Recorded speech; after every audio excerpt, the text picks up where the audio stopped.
Sì, infatti.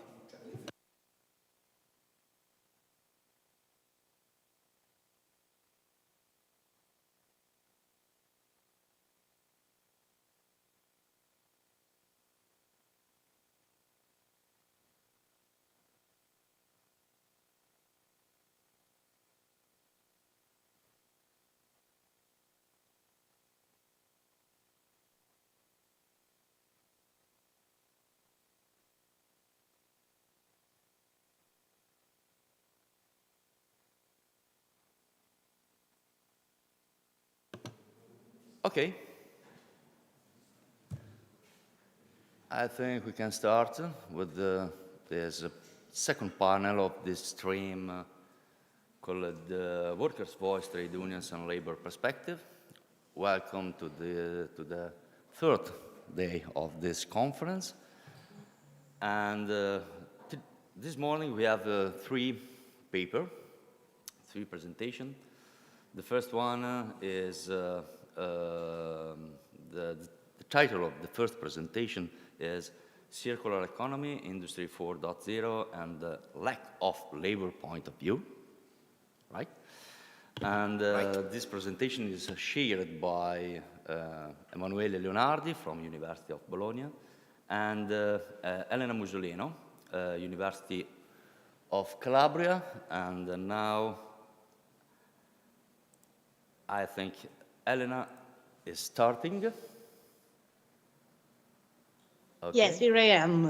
Okay. Hi, Elena. You can share Good your morning. slide Good on morning, the video. everyone. Okay. Okay. Okay. So, Perfect. few rules. 15 minutes for each presentation. I have three cards. The first yellow, red, and black. The most important, the finishing card of this of your intervention. Okay, few rules, 15 minutes, and then we left a little bit time for discussion. We have two discussants, Juan Sebastian Carbonell and Marion Beauvalet. Yeah? Okay. Perfect.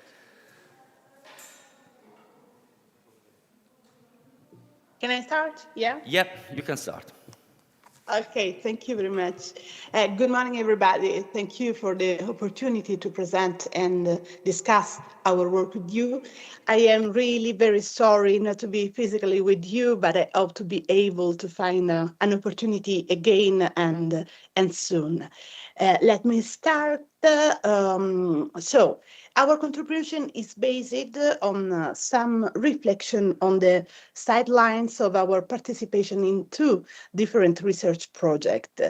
An Horizon 2020, a just transition to a circular economy, and reduce, reuse ceramic tiles founded by the Italian Ministry of Economy Development. We will briefly try to follow this sequence. Start with a definition of circular economy, different perspective and critical approaches about circular economy, and our topic of industry 4.0, labor in the transition to the circular economy and the promising elements. So, okay.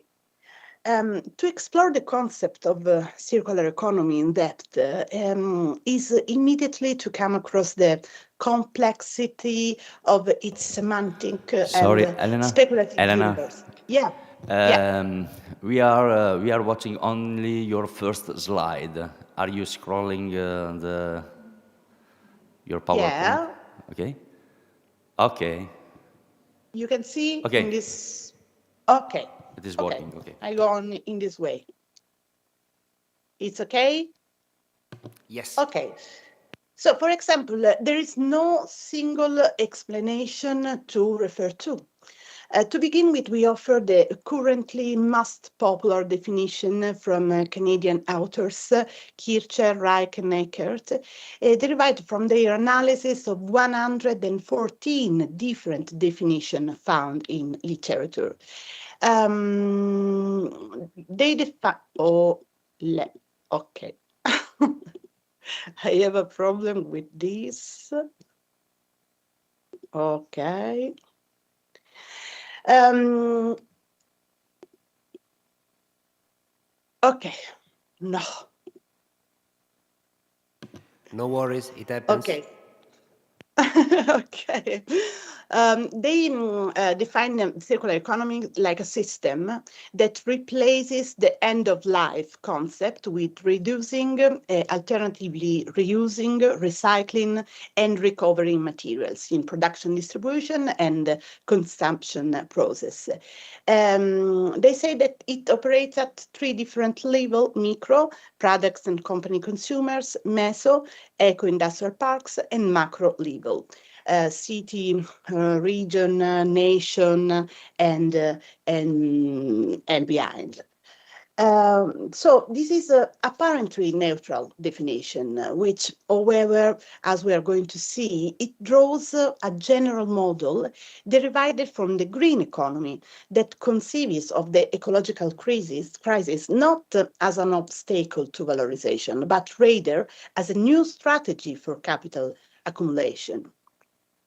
On the concept of circular economy, rapidly multiplied contribution in the literature. They differ based on the focus of the interest of different authors. For example, we find in literature a lot of works focus on the conceptualization, the application to business models, the dimension of innovation, the industry 4.0, the production and distribution chain. But what is the point? That there are no real example of circular economy yet, except in small cases of regional industrial symbiosis or in firm configuration. Similarly, in recent years, there have been a succession of contribution from various actors, highlighting the criticalities of the circular economy concept.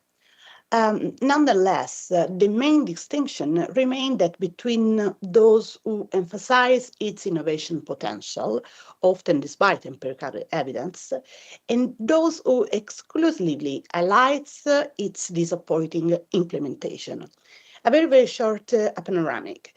The inability to include establishing knowledge, the limitation of material properties and production technology, dissipation in the environment, the practical difficulties of linking production, the exclusion of the global south and production of a sort of westernized environmental discourse, the near absence of reflection on colonial history and the legacy of racism or unequal exchanges between North and South, as well as the underrepresentation of question of gender and feminism is very striking.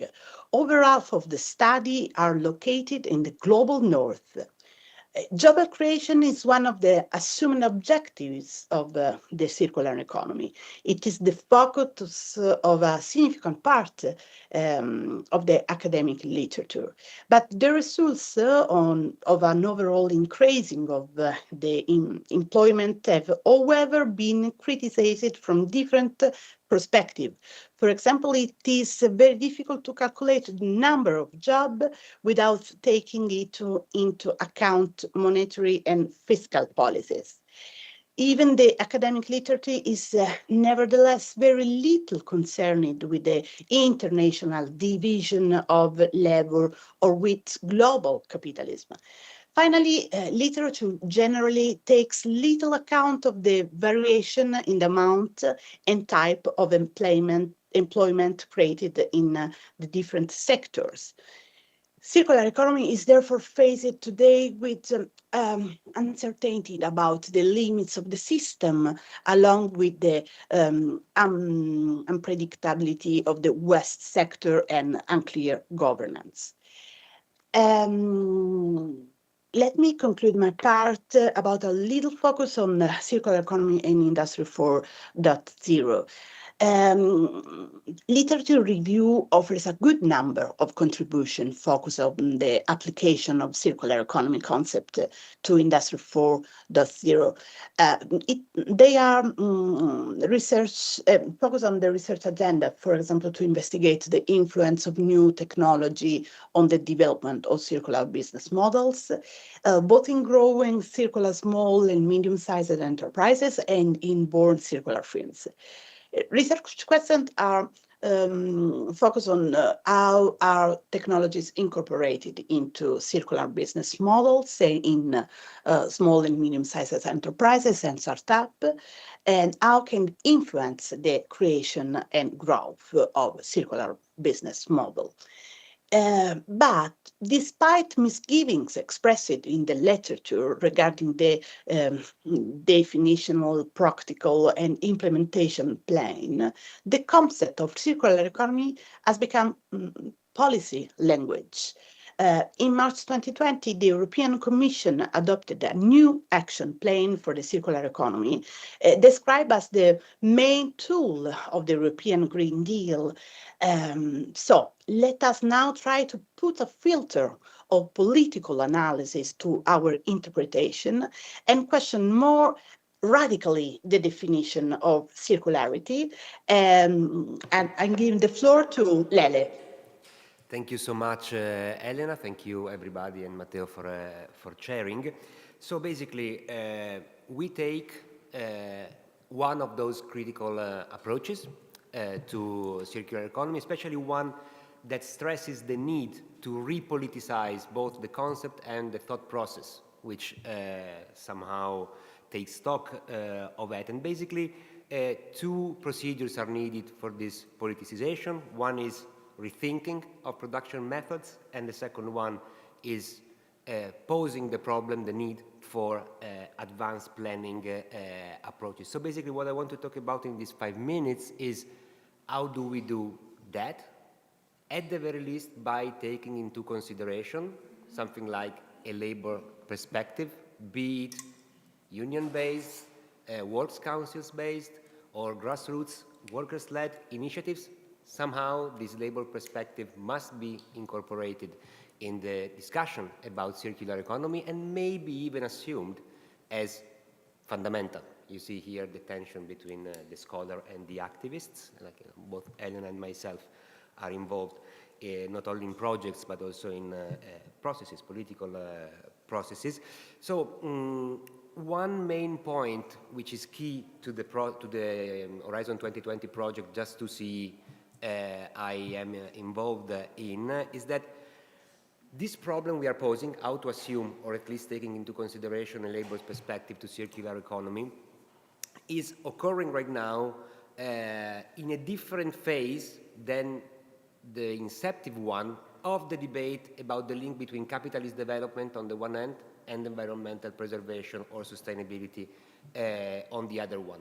What we are witnessing, I think, we propose, a turning point in this way of framing the issue.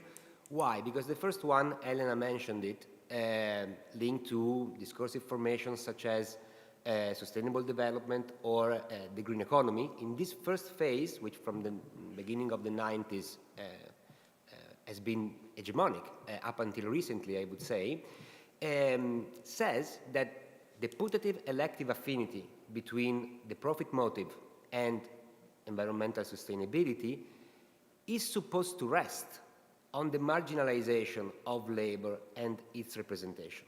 Okay, so the main characters of the green economy narrative are smart, innovative, green entrepreneurs, okay?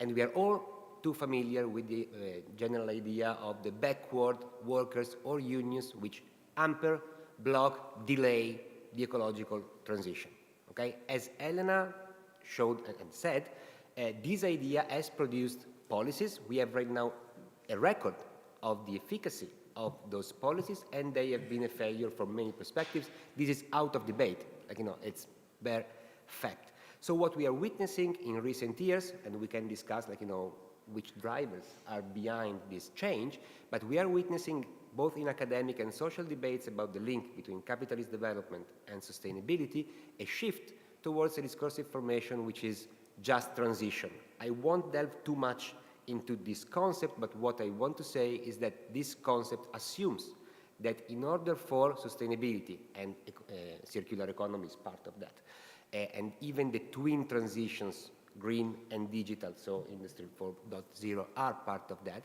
in order for this to work, workers need to be directly involved in the process. Okay, so this is the starting point of our reflection. Elena, can I ask you to just skip the other one, the next one, because I mean, this one is why is workers' agency relevant to this problem? I don't think I need to spend time about that in this kind of conference, but just take note that when we were designing the research project, a lot of partners told us, well, you cannot take that for granted. Like, you know, just explain the European Commission that labor counts, because that's not to be taken for granted. So we spent a little bit of time, but I suppose here we don't have the need to address this point. So what did we do with this critical literature review we performed? Basically, the idea was, let's look at the literature on circular economy. Let's select those contributions which mentions at the very least, we take into account labor issues. What do they show as main characters? First, the few contributions which deal with labor, 90% deal with labor from a quantitative perspective. The only problem is job creation. Calculations are difficult, Elena explained, but this is the point. Like, you know, the main point is how many jobs can we create with circular economy, especially private foundations and private institutions. The second approach can be called qualitative. It's mainly put forward by ILO, and the idea is not only the number of labor, but, you know, working conditions need to be taken into account, and the main idea is that of decent jobs. Okay, so basically, you know, different ways to account for working conditions. What is almost completely lacking up until recently, and what we want to contribute to, is a third approach based on workers' agency and design, in which basically the idea is, in order to have circular economy processes and products innovations, you have to involve workers from the very beginning. And so we are right now seeing the beginning of a research field called workers-led eco-design in circular economy and just transition, which seems to us quite interesting. If you can skip 2 slides, Elena. No, sorry. Okay, this must be an odd one, but it's not a problem. I'm just concluding by saying that we can see at the European level promising elements of this research area in union literature. So just transition is increasingly being assumed by unions as a relevant concept to structure their general action in society, in Works Council, especially in Germany, with the co-management approach, but also on Wednesday, Luca Zoboli was talking about Lamborghini, and it's, you know, very different but very similar in a way model, so that there can be this kind of involvement.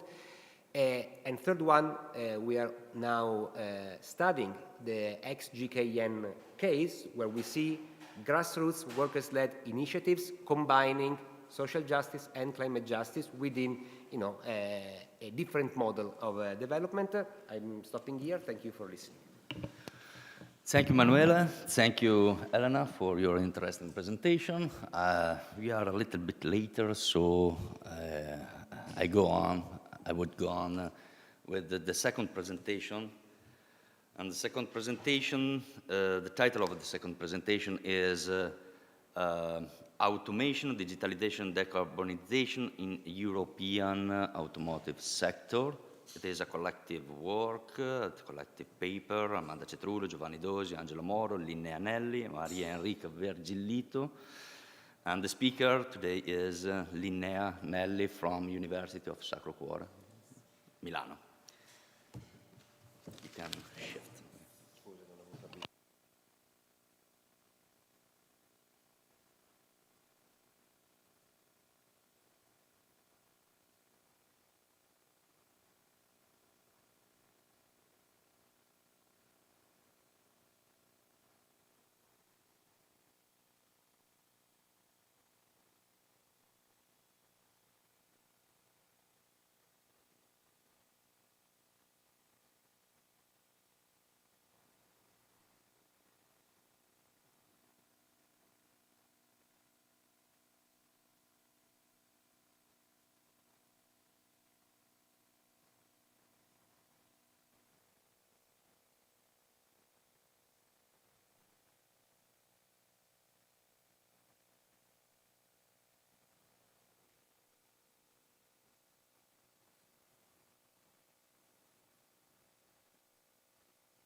Yes. Good morning. I'll present a conceptual roadmap about the automation, digitalization, and decarbonization process in the European automotive sector. And in particular, we describe and deepen the trends that are at stake in this process.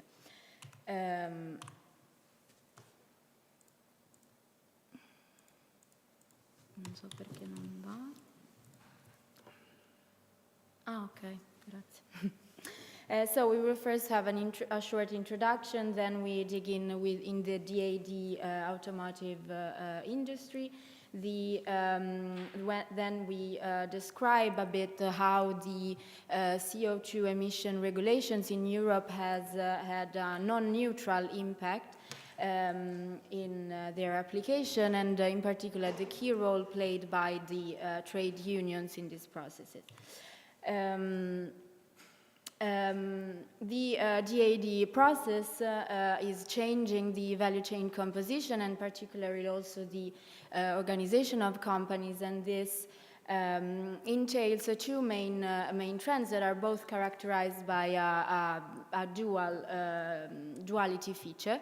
In particular, on the one hand, we see a dual effect on the labor market when we can detect a job creation or a job destruction, both as a consequence of the introduction of new technologies, so digital and automation ones, but also as a consequence of the decarbonization process.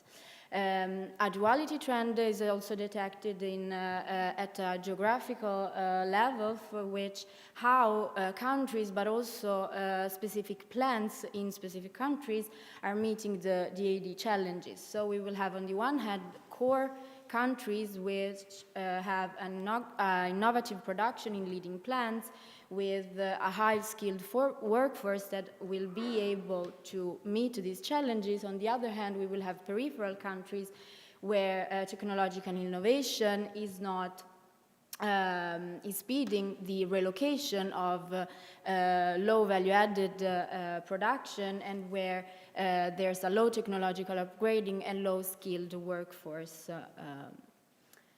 In particular, we then describe the role of European geography with respect to north and south, east and west, and also focal peripheral plants.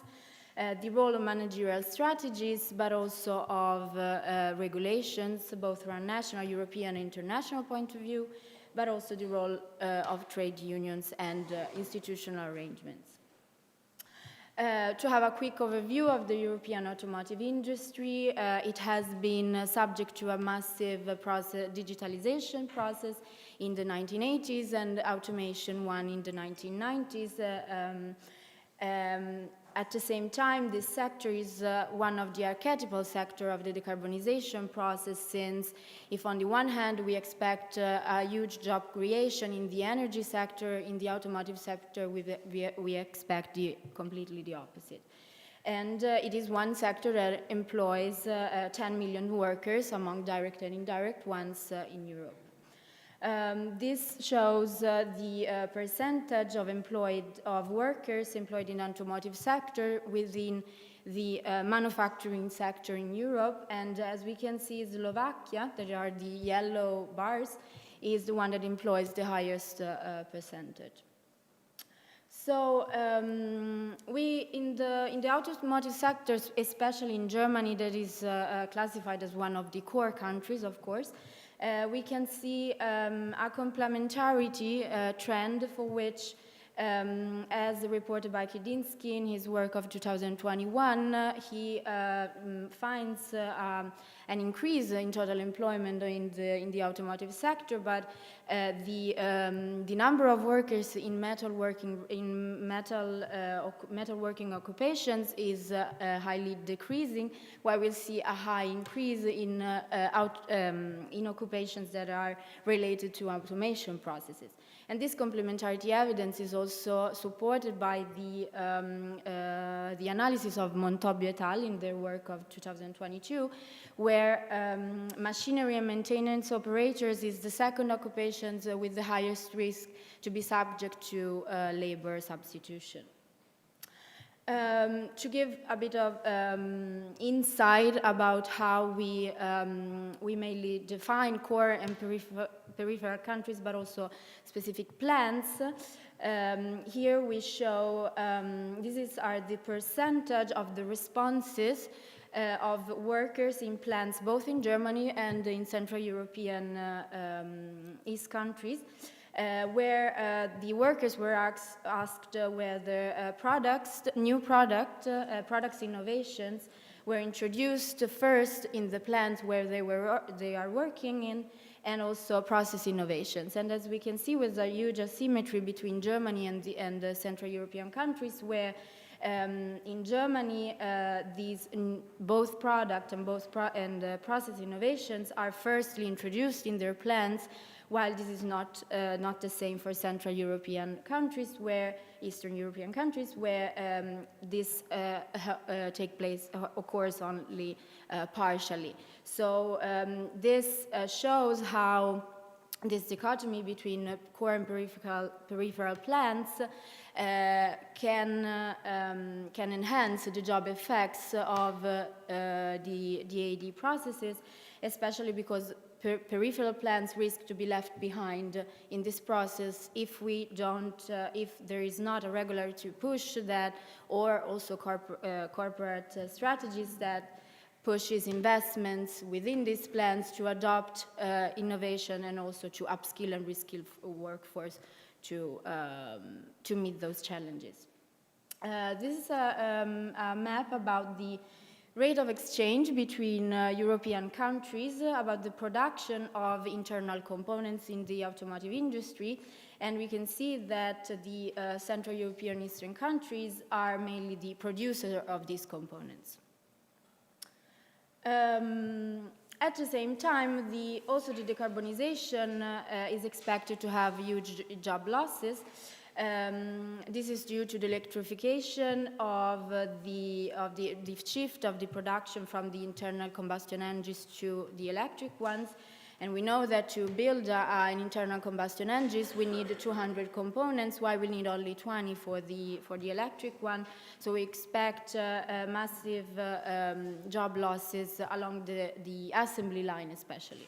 And there's a need to reallocate those workers.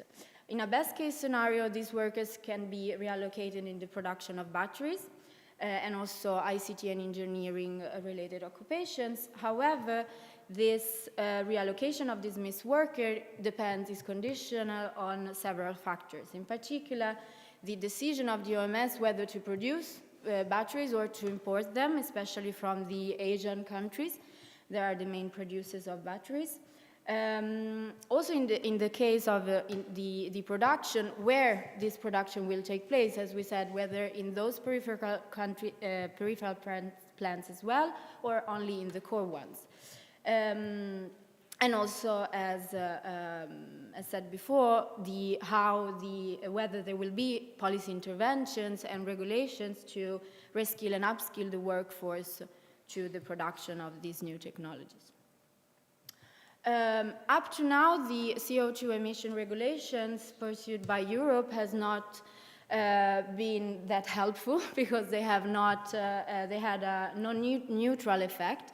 In particular, they did not took maybe too much into account conflicting interests between countries and the car producer that has led to inefficient regulations.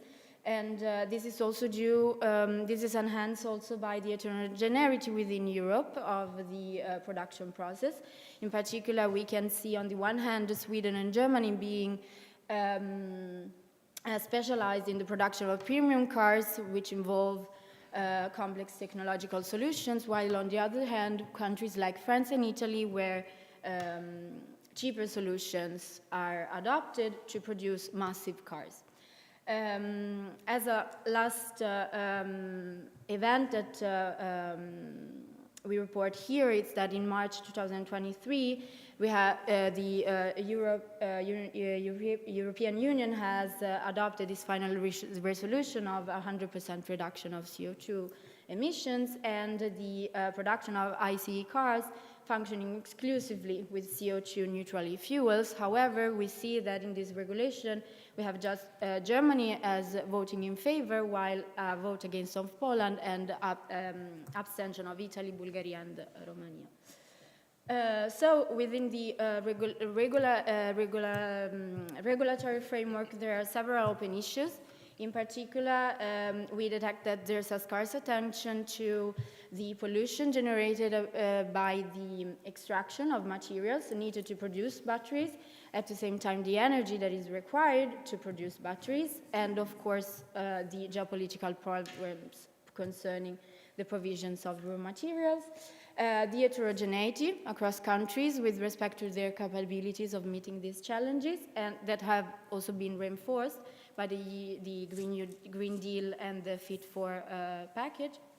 And also that there's a high heterogeneity across countries about and also more localized areas about the infrastructure building, for which we risk to leave behind the remote areas that do not have infrastructures to ensure electric vehicles to be a solution for them as well, and also the affordability of BEVs and FEVs cars that has, as happened with the diesel cars, with the diesel car production, there's a rapid increase both in weight and price, for which this has, again, enhanced asymmetries.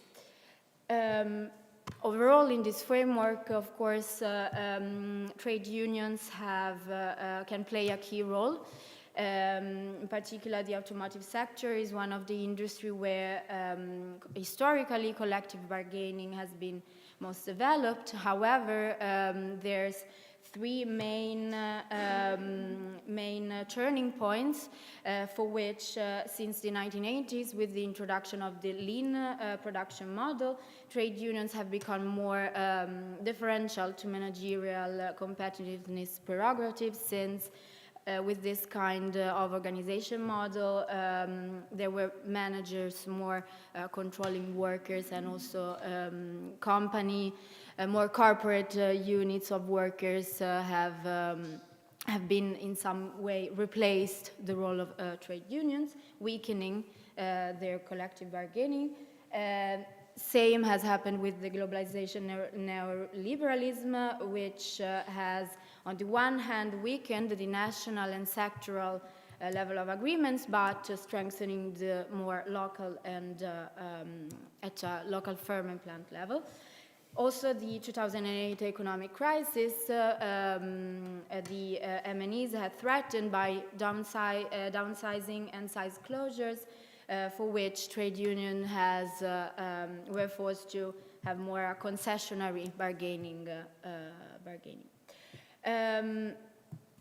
However, trade unions could try also to resort alternatively to their capabilities, in particular exercising institutional power, societal and coalition power, and symbolic power, in particular in order to foster workers' interests, constraining employers' action by macro institutions, but also try to enforce alliances and coalitions with other actors, but also by try to reorient a political discourse towards workers' rights, worker conditions within the political agendas.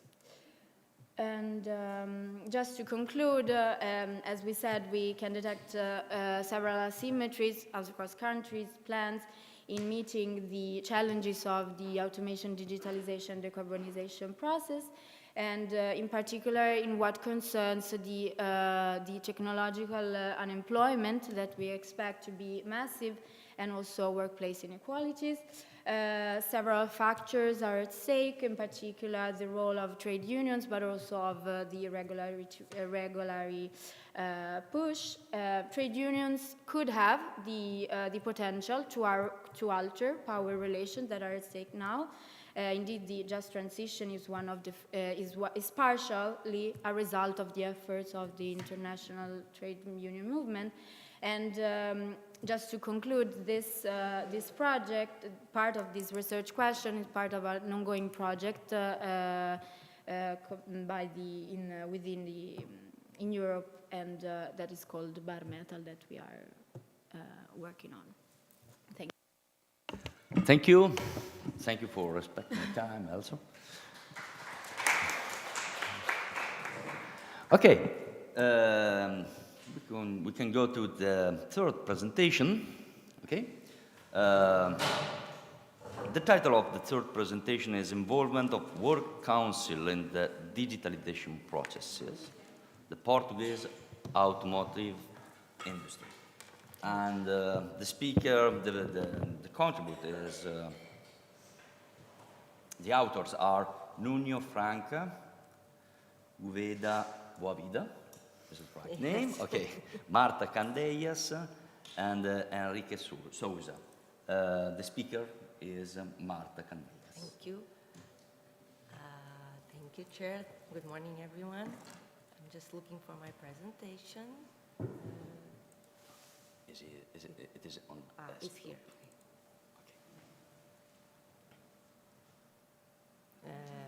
Okay. Okay, so, yeah. Okay. Yes. Okay. Okay, thank you.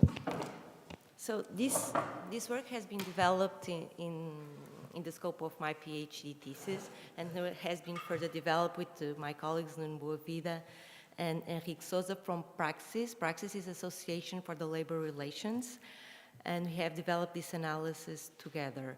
But actually, the experts on labor relations are them, and I will be trying to be just in making this presentation, but also to reply to your questions afterwards.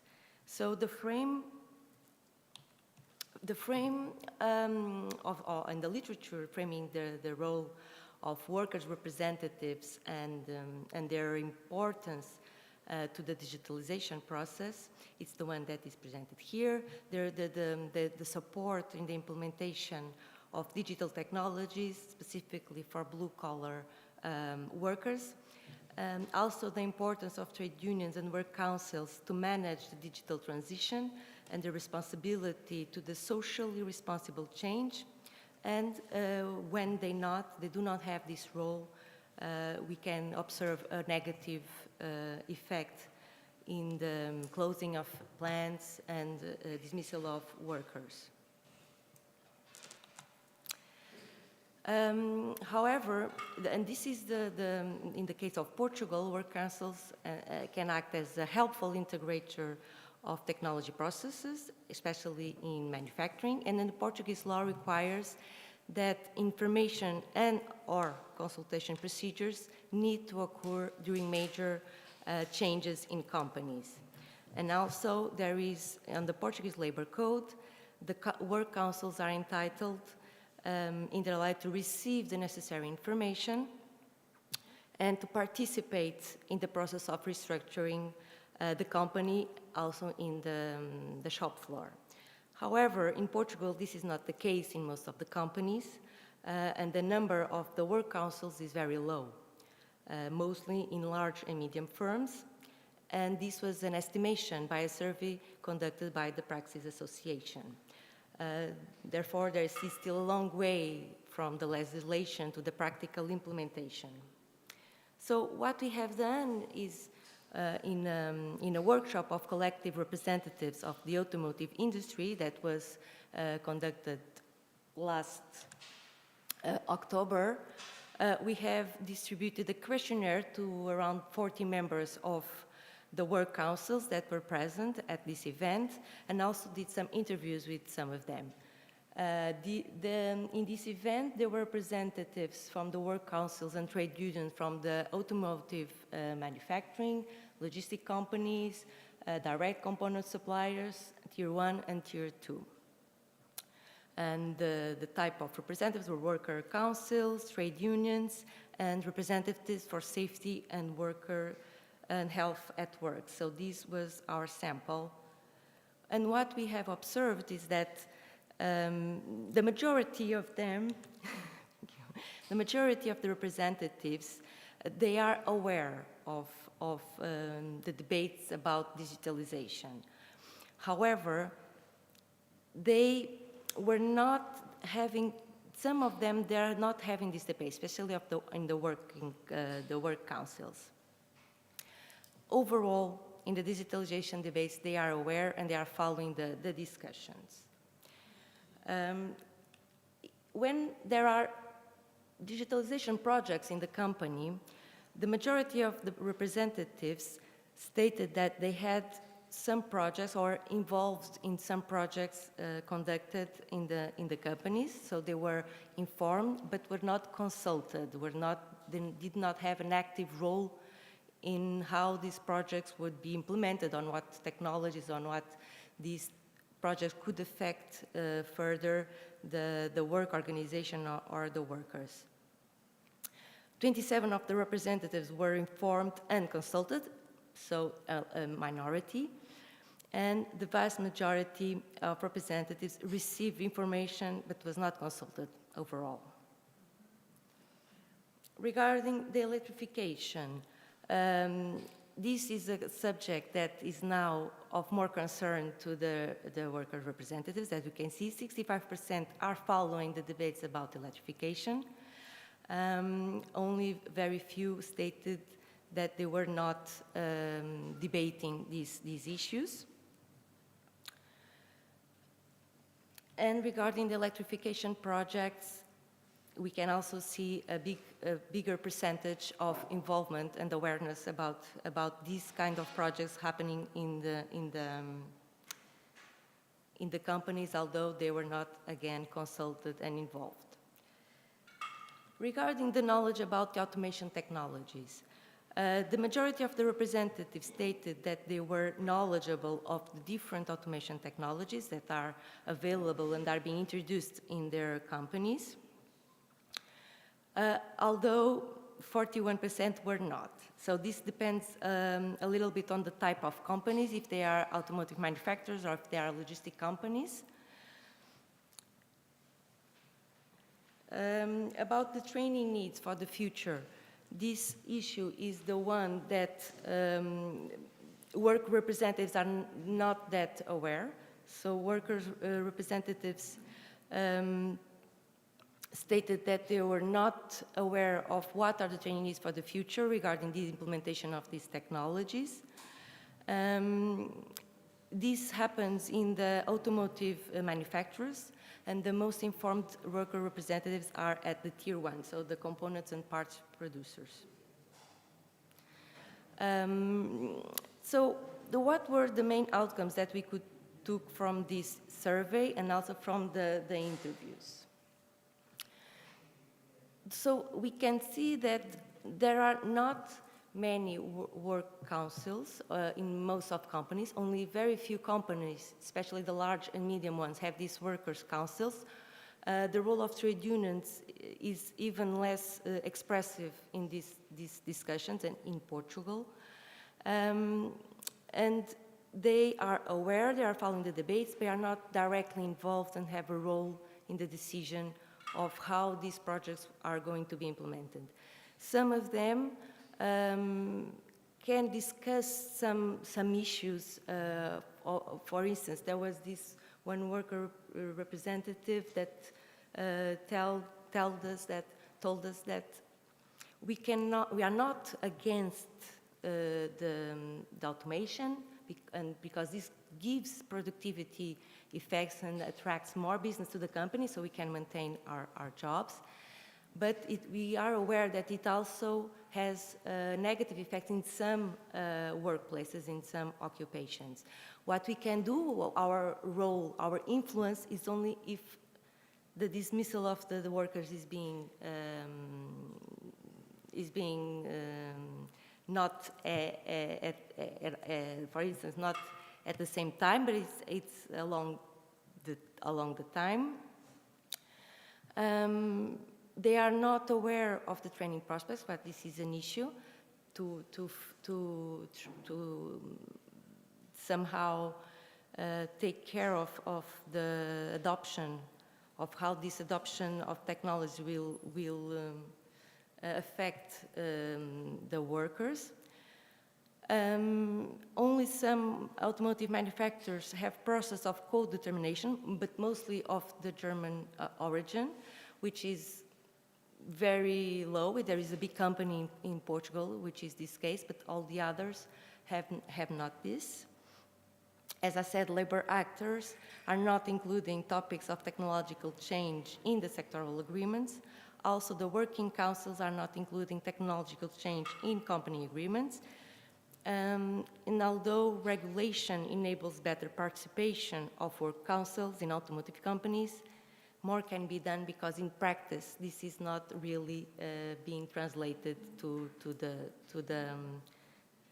the practice. And also, to add, these discussions are not structured.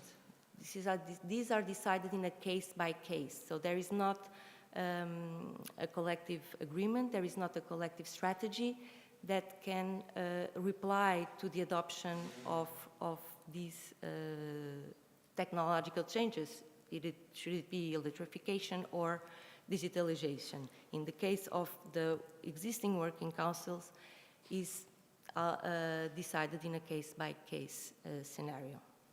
Thank you. Thank you, Marta. Okay, and now there's time for discussion. Do you want to come here? Okay.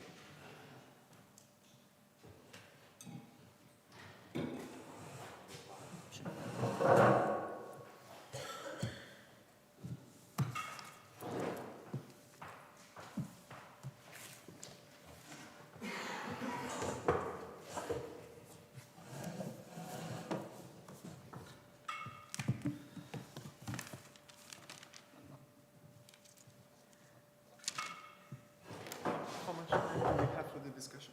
How much time? 12 minutes, okay? Not more than 12 minutes because maybe there are some questions and comments from the audience. So, who's the first? Marion, Sebastian? Okay, I'll begin. Sebastian.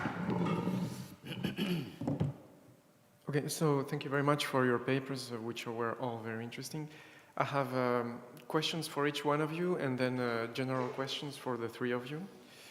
So the first question is, well, I'll begin with the remark that Matteo had also yesterday, which was, why should we be interested in circular economy in a conference on Industry 4.0 or in technological change?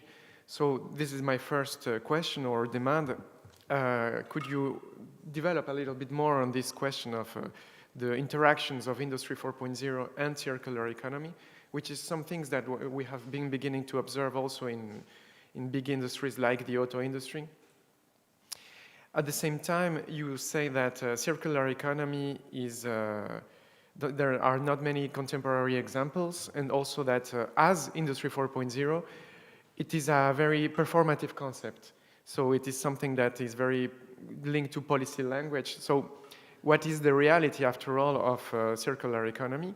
Industry 4.0, besides the fact that it has a very performative aspect, now has concrete implications, especially what was described as intensification. It reinforces sometimes reshoring, delocalization, offshoring, etc. And still on this thing of policy language, of circular economy as policy language, at the same time, it is supposed to be a substitute to the end-of-life concept. But at the same time, the end-of-life concept did not exist because in the context of contemporary capitalism, products are being already treated in the lowest segments of the value chain, but is usually in informal work and also in third world countries, etc. Voilà. And one last example is, one last element is how can circular economy also not become an adversary to workers' interest, in the sense that there is a case in France of Renault Flan, which was a very big assembly plant, very organized with a very strong union presence. And Renault presented this plan to transform it precisely in a circular economy in a circular factory in a certain way. So the cars are no longer assembled but are repaired. So in a certain way, Renault closed a factory without having to go with the usual problems of political and economic problems of closing down a factory. So how can circular economy not turn against workers? Now I have questions for Lini and Eli. Well, we're more on the same project, so it's questions I ask myself too. Though for me, the main takeaway of this discussion on twin transition is that everything must change so that nothing changes in a certain way, because this tendency, this dynamic of offshoring will very probably continue to exist, to offshoring to low-cost countries, in order to, for example, sustain the costs of electrification, among other things. And we also see digitalization as a tool to reinforce offshoring, instead of the opposite was promoted at the beginning with the discourse of Industry 4.0, which was reshoring.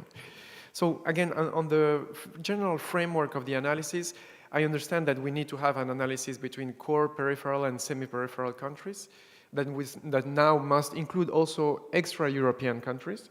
For example, in the case of the French automotive industry, we need to include Turkey, Maghreb, things like that.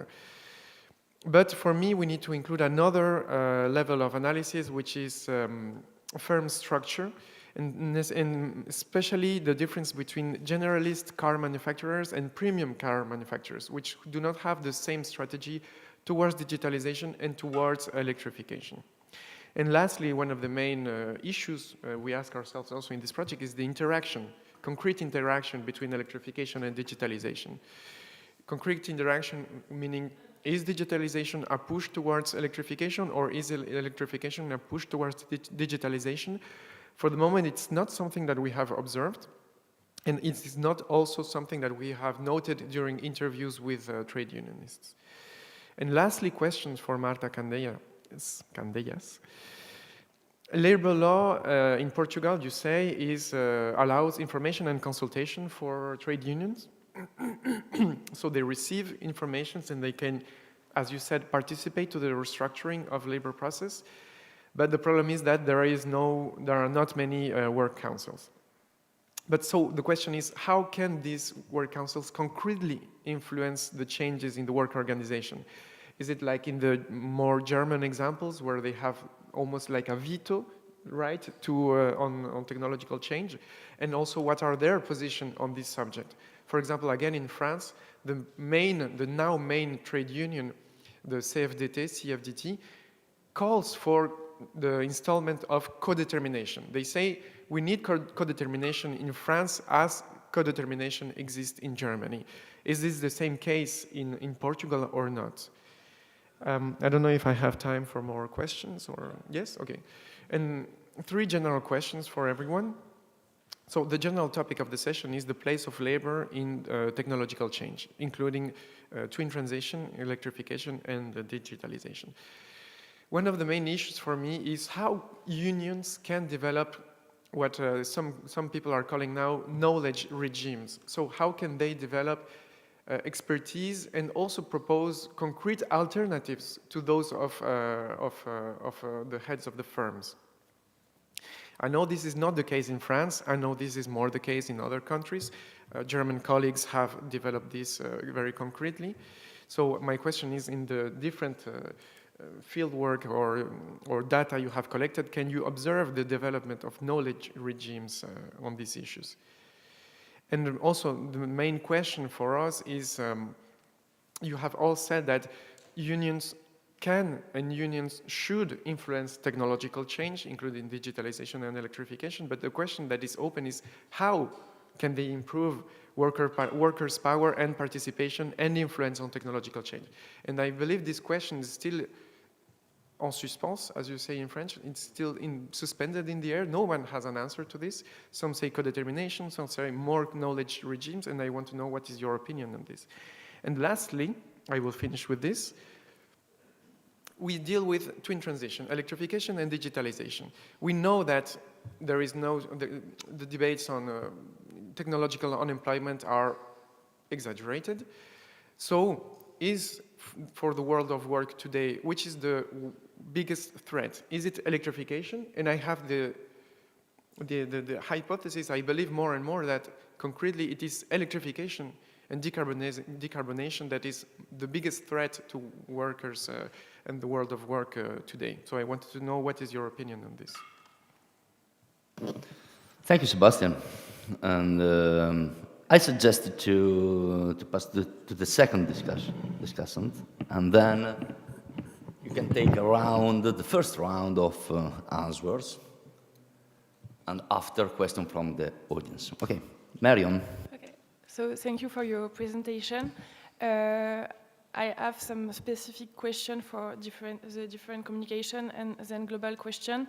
For the first paper, when you are talking about depoliticization, how did you came to formulate this idea? If I take the French context, there was also in, I think, 2018, a bill on circular economy. I think there were similarities with what you described, because it was a bill of the liberal government and not something in rupture of capitalism or in order to protect the ecology.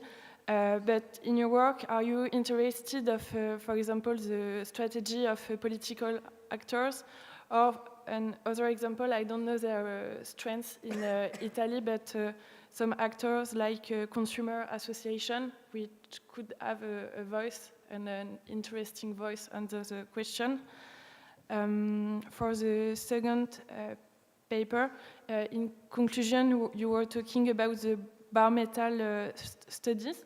I didn't understand who commanded it. Is it the Europe or specific political groups? On the third paper, about work council in Portugal, who are part of this work council, how does it work? And how do you explain that labor unions are not part of some discussions? And about the general question, maybe with one answer for Italy and Portugal, what are exactly the strengths of unions? For example, how many workers composite? You were talking in a presentation of some of this kind of discussion and different strategies. What are the main strategies on each country that are deployed by the unions? And I was also asking a question about, when I listened to your presentation, of the good scale of action, because you were talking of the local level, but I think when you are talking of your different subjects, there is a question of the articulation between local, national, and also, in a way, the European level. So what are the best level to lead those discussions? Okay, thank you, Marion. Okay, can I suggest the same order of presentation? So the first one is Emanuele or Elena. Okay. Yeah, it is, there is no problem, we have time. And then Linnea and Marta, the last, okay? Who's the first, Elena or Emanuele? Elena. I am. Yes, thank you very much to Sebastian and Marion for their very, very interesting suggestion and question. I just want highlight that I'm working on a case study of a quarry where feldspars are extracted. The goal of my activity is to trace possible application of circular economy principle applied to so-called, secondary raw materials.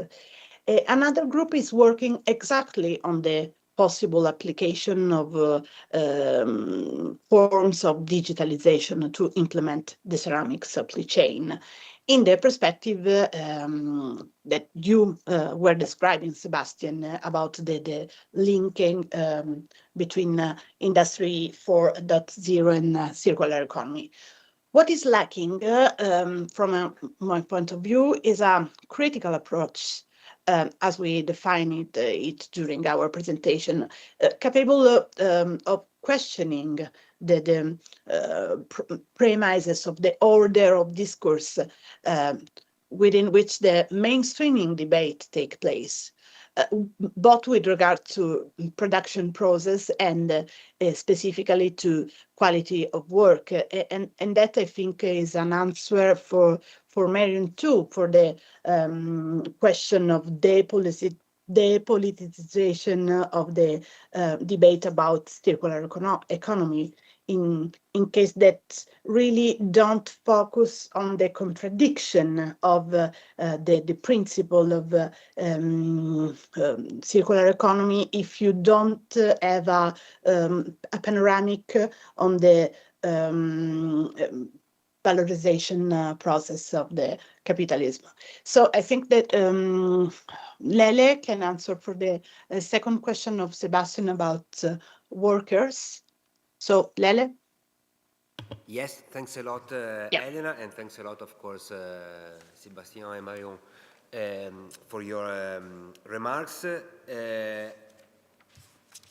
I would have 5 things to say, but I won't say all of them because we don't have enough time, but I hope there will be time to talk to you later on. So let's go to the key point. Is electrification today the main threat to workers in general? Because then, I mean, we may distinguish between working conditions, working rights, workers' voice, and stuff like that. But for the moment, let's say in general, to workers. It's much more complicated than yes or no, of course. First element to take into consideration, in my opinion, for a long time, beginning of the 90s up until more or less 2019, 2020, let's see, we can discuss about that.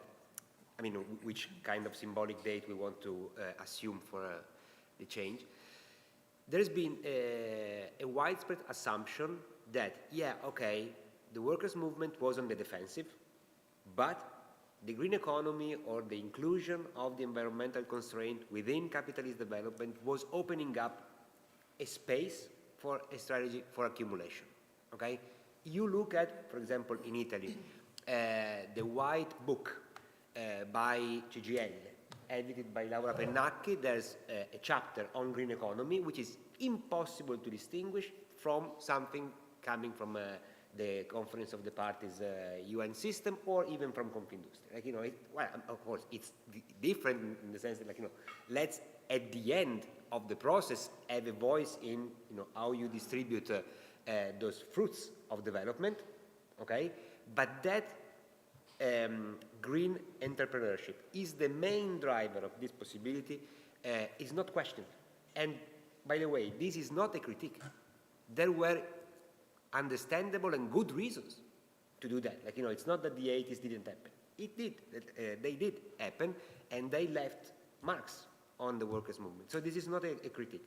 What I'm saying is that that potential for modernization, for eco-modernization, is right now not even considered by them, the counterpart. Okay, so like the rhetoric of the twin transition is extremely recent. I would say that you can actually, if you compare and contrast the European Green Deal, so the end of 2019, and the Next Generation EU, so basically the last quarter of 2020, there you see the difference in the approach and the rhetoric of the twin transitions, green and digital, is in the Next Generation and not that much in the Green Deal, which is actually green austerity, okay, not that different from there. We can discuss about how many possibilities Next Generation EU has to actually function on its own terms, and the war is a huge blocking point for this project, but it's still open. We can discuss. What, in my opinion, should be assumed as a given is that since both the markets know that if there is development is basically driven by government money,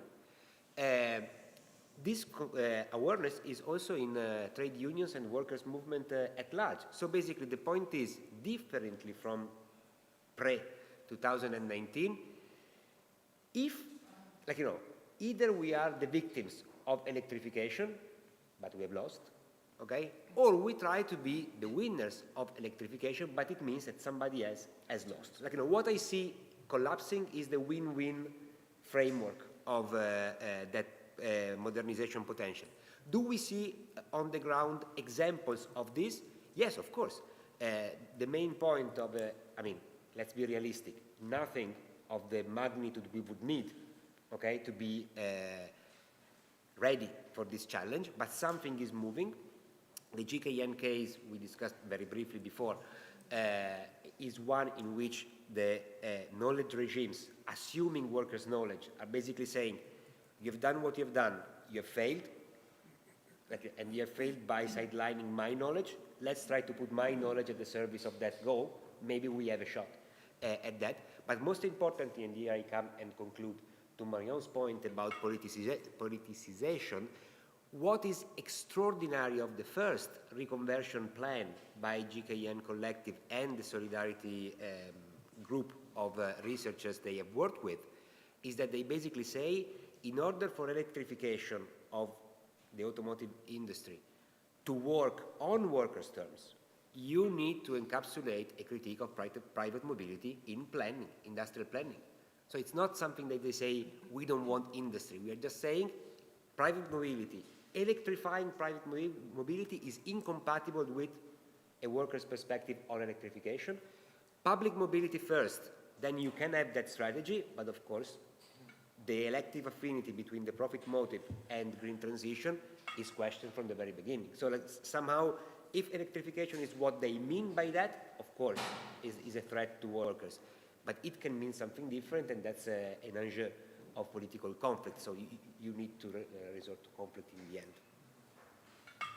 Thank you very much, Emanuele. It's your... Okay, thank you for your questions. I agree with you. I mean, I don't think that there will be a disruptive change from offshoring and stopping offshoring strategies. I agree with you with that. But I want to be a bit more optimistic. In a way, there are solutions, there are alternatives to that.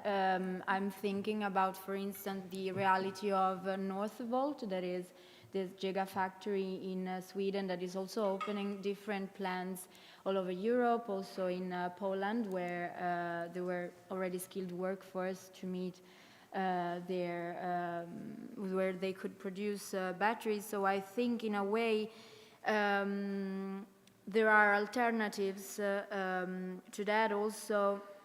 In particular also, as you said, since we need to include extra-European countries, so I think we should in some way think about more collective action, including other countries, and aligning all countries within this trend of trying to push internal production of these technologies, digital, but especially with respect to electrification in the automotive industry. Also, in order to maybe to push those companies that would pursue offshoring strategies to turn this strategy into investing internally to be more innovative. I mean, to grasp the opportunity to be more innovative and to get then gains and benefits from that. In a way, to be also competitive on the market instead of offshoring in low-cost countries. Otherwise, also their production, their competitiveness with respect to other countries that are moving towards the frontier, they will be left behind. At the same time, this could also take into account the integration with the skill developing and spurring innovation also in, as you said, in mass cars production. So there's, in order to try to fill this gap between premium and mass production. I will go quick on that. I completely agree with Emanuele about the role of trade unions, and I think we should, they should, of course, rely on workers' knowledge, but also, so in a way, starting from the bottom to by a bottom approach, starting from micro areas like local realities, and then to have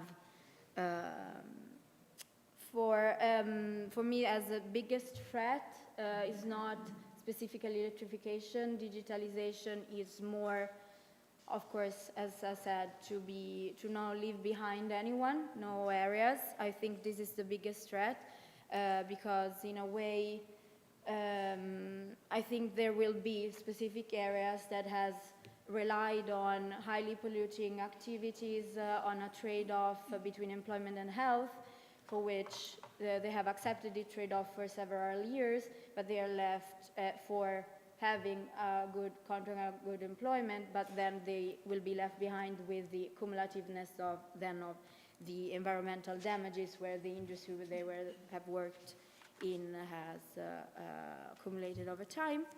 To respond to Marion about the Bar Metal is a coordinated project.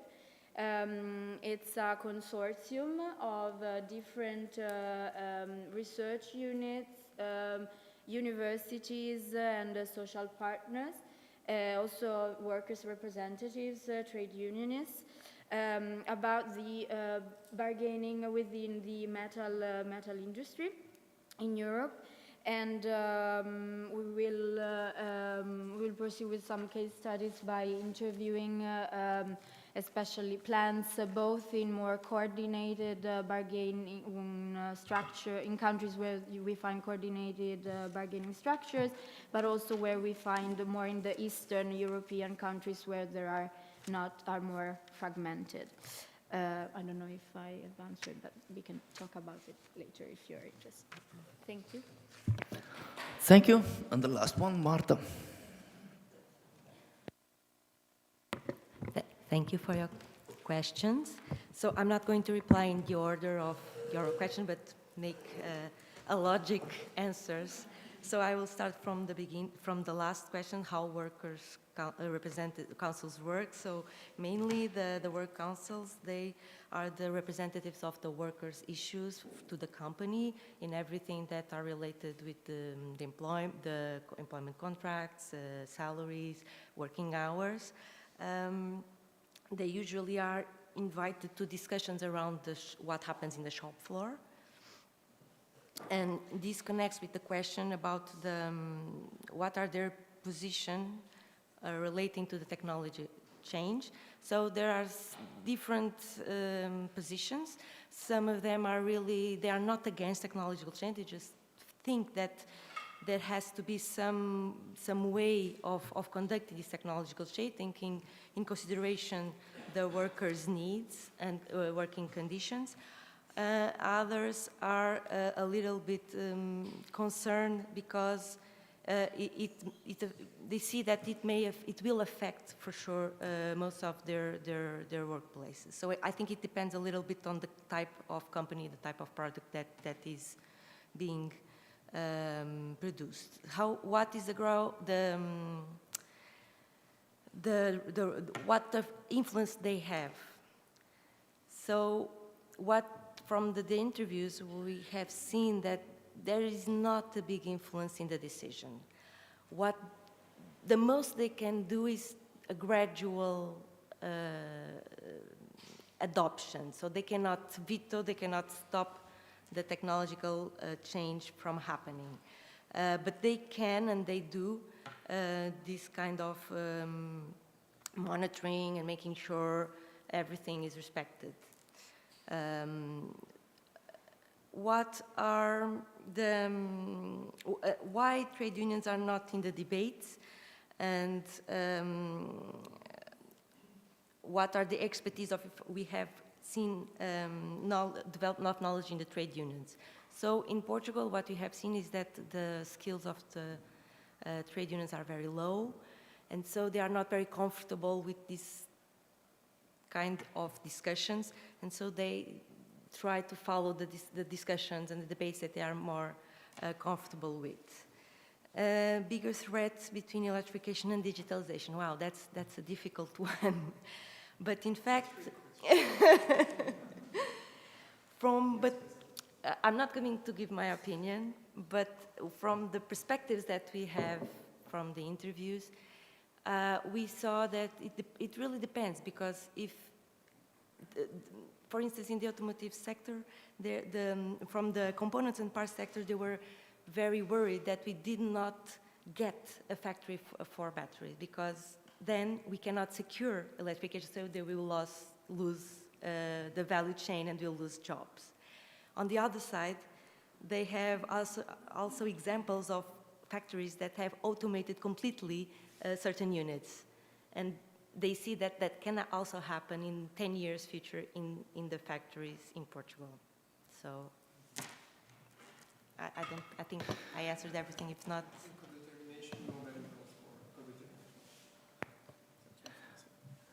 Okay, thank you very much, Marta. Thank you very much, Emanuele. Thank you very much, Linnea. So we have 10 minutes before the coffee break, and I think there is time for some questions, comments, suggestions. I collected just a request by Lorenza. The second is Calabrese. I have my... No, I have a comment for Emanuele and Elena. So, first of all, thank you very much for entering and for raising this super important debate. I really enjoyed your perspective.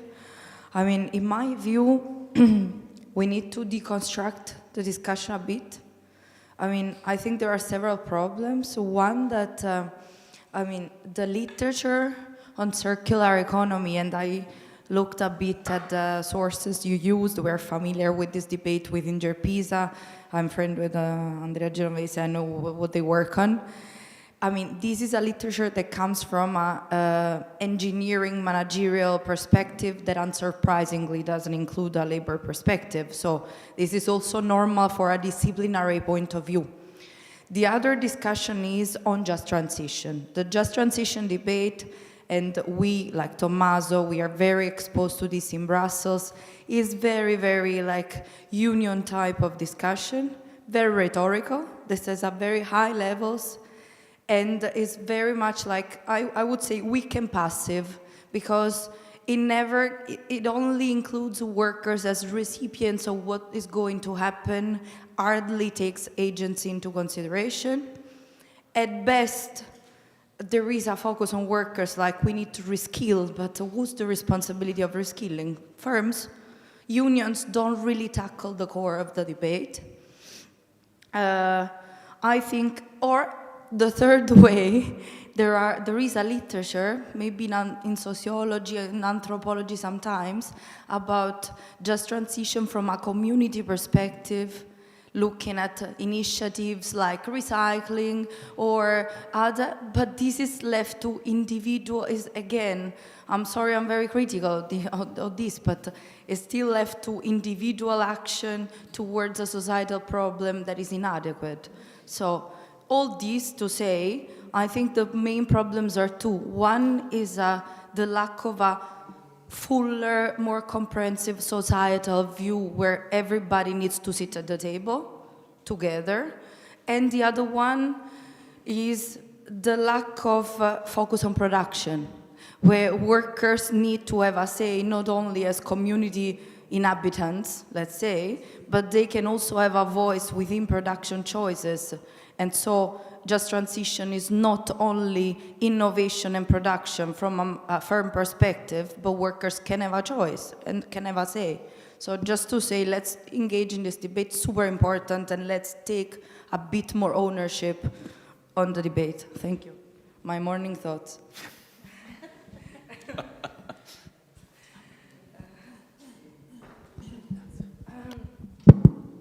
Thank you for your contribution. I have a question and a comment for Linnea. I promise I'll read your paper. It was very interesting. Yes, I wonder if, speaking about the automotive supply chain, you have in mind the traditional structure of the automotive supply chain, that is supplier of components, subcomponents, modules and systems and so on, or the future supply chain after electrification, because we have to consider that we have new actors. Oh, we have just now new actors in the supply chain. The one I don't think about the provider of the energy, but all the companies related to the red infrastructure. For instance, in Italy, they are more or less 10% of the old automotive supply chain. And there is a very interesting analysis by the University of Ca' Foscari that they analyzed the impact of the electrification on the Italian supply chain, and their estimation is dramatically lower than the one that we can read on the newspaper. The one comes from the Entrepreneurship Association. For instance, in Italy, they say that we have more or less 70,000 lost of workers for the association. But for Ca' Foscari, they say that very low, more or less 14,000 lost in the case of the lower estimation. And in the case the path of the electrification was quicker, more or less the impact was nil. Okay, these are of course estimation, but it's quite different than we generally read on the newspaper, on some investigations. Sorry, just what was your question?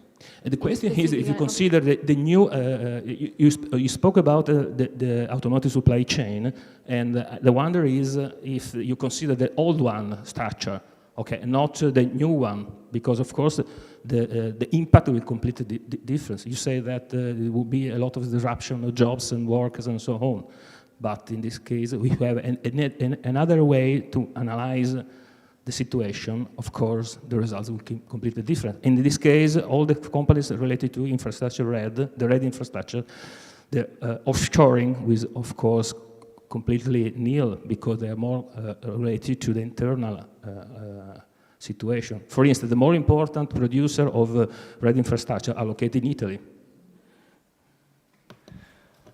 Okay, thank you. Are there any other questions, comments?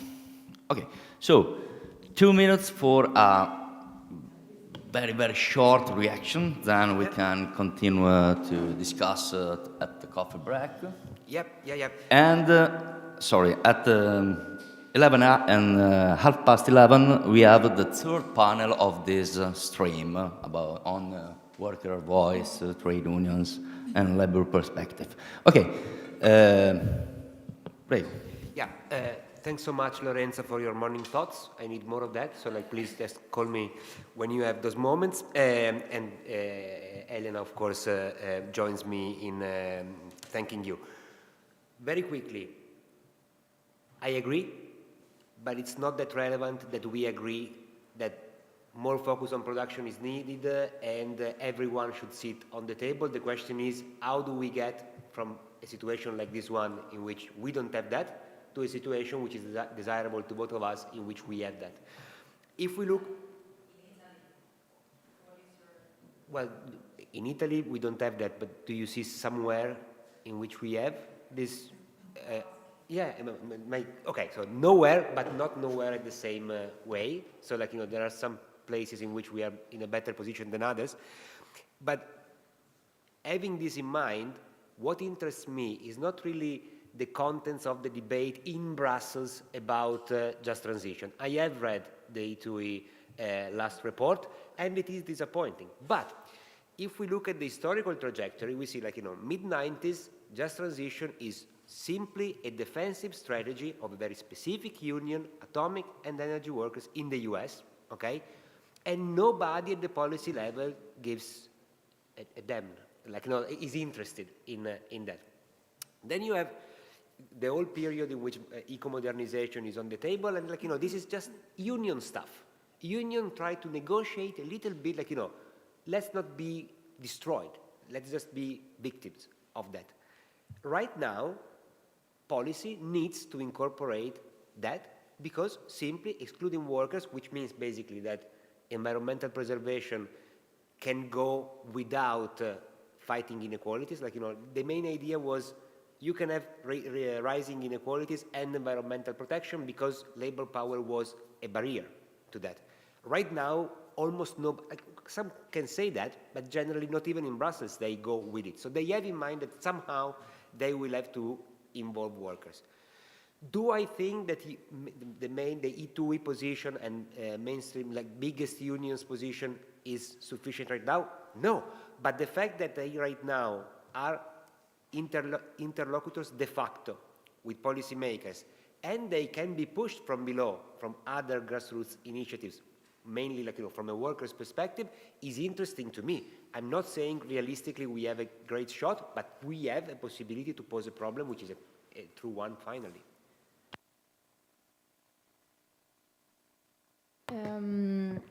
Thank you for your question. I mean, what we had in mind was more, of course, a traditional structure of the supply chain.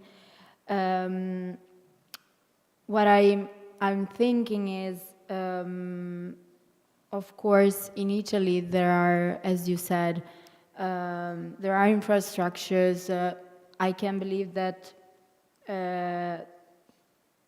in a lower estimation of job losses, but at the same time, I also see an ongoing trend of delocalizations, as with JKN, as we know about relocalization or maybe potential closures from Bosch, Magneti Marelli. So we have, in a way, expected job losses on the Italian territory, but despite the estimation of the more short-term job losses, I also see that there is no industrial policy that is addressing those issues. If we check within the recovery plans of Italy, as for other peripheral countries as Slovakia, we do not find any mention about not even allocation of resources, but even a mention about the consequences that could be on the automotive sector in Italy, while we find, especially in the recovery plans, for instance, of Germany, of Sweden, of Spain. So even if in a short term maybe we could downside a bit this effect, I think in the long term I don't see much. I'm not very optimistic, especially in Italy. That's so.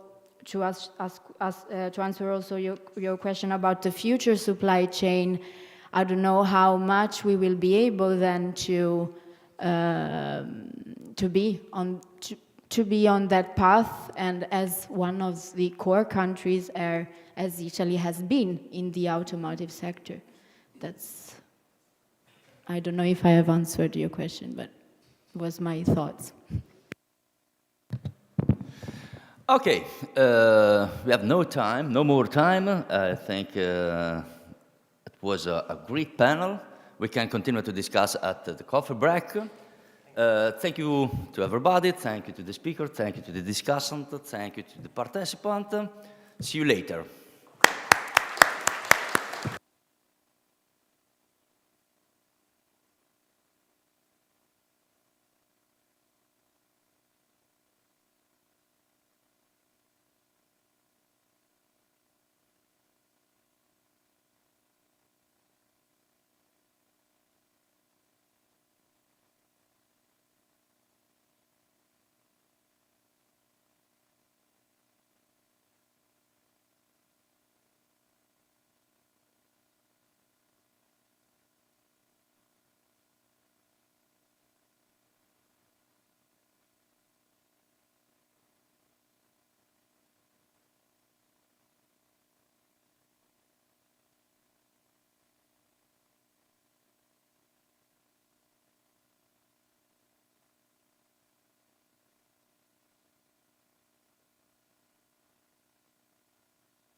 Okay, so good morning to everyone.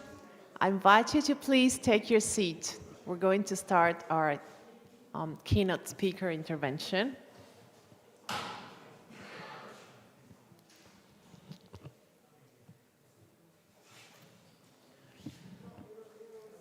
Okay, so thank you for being here.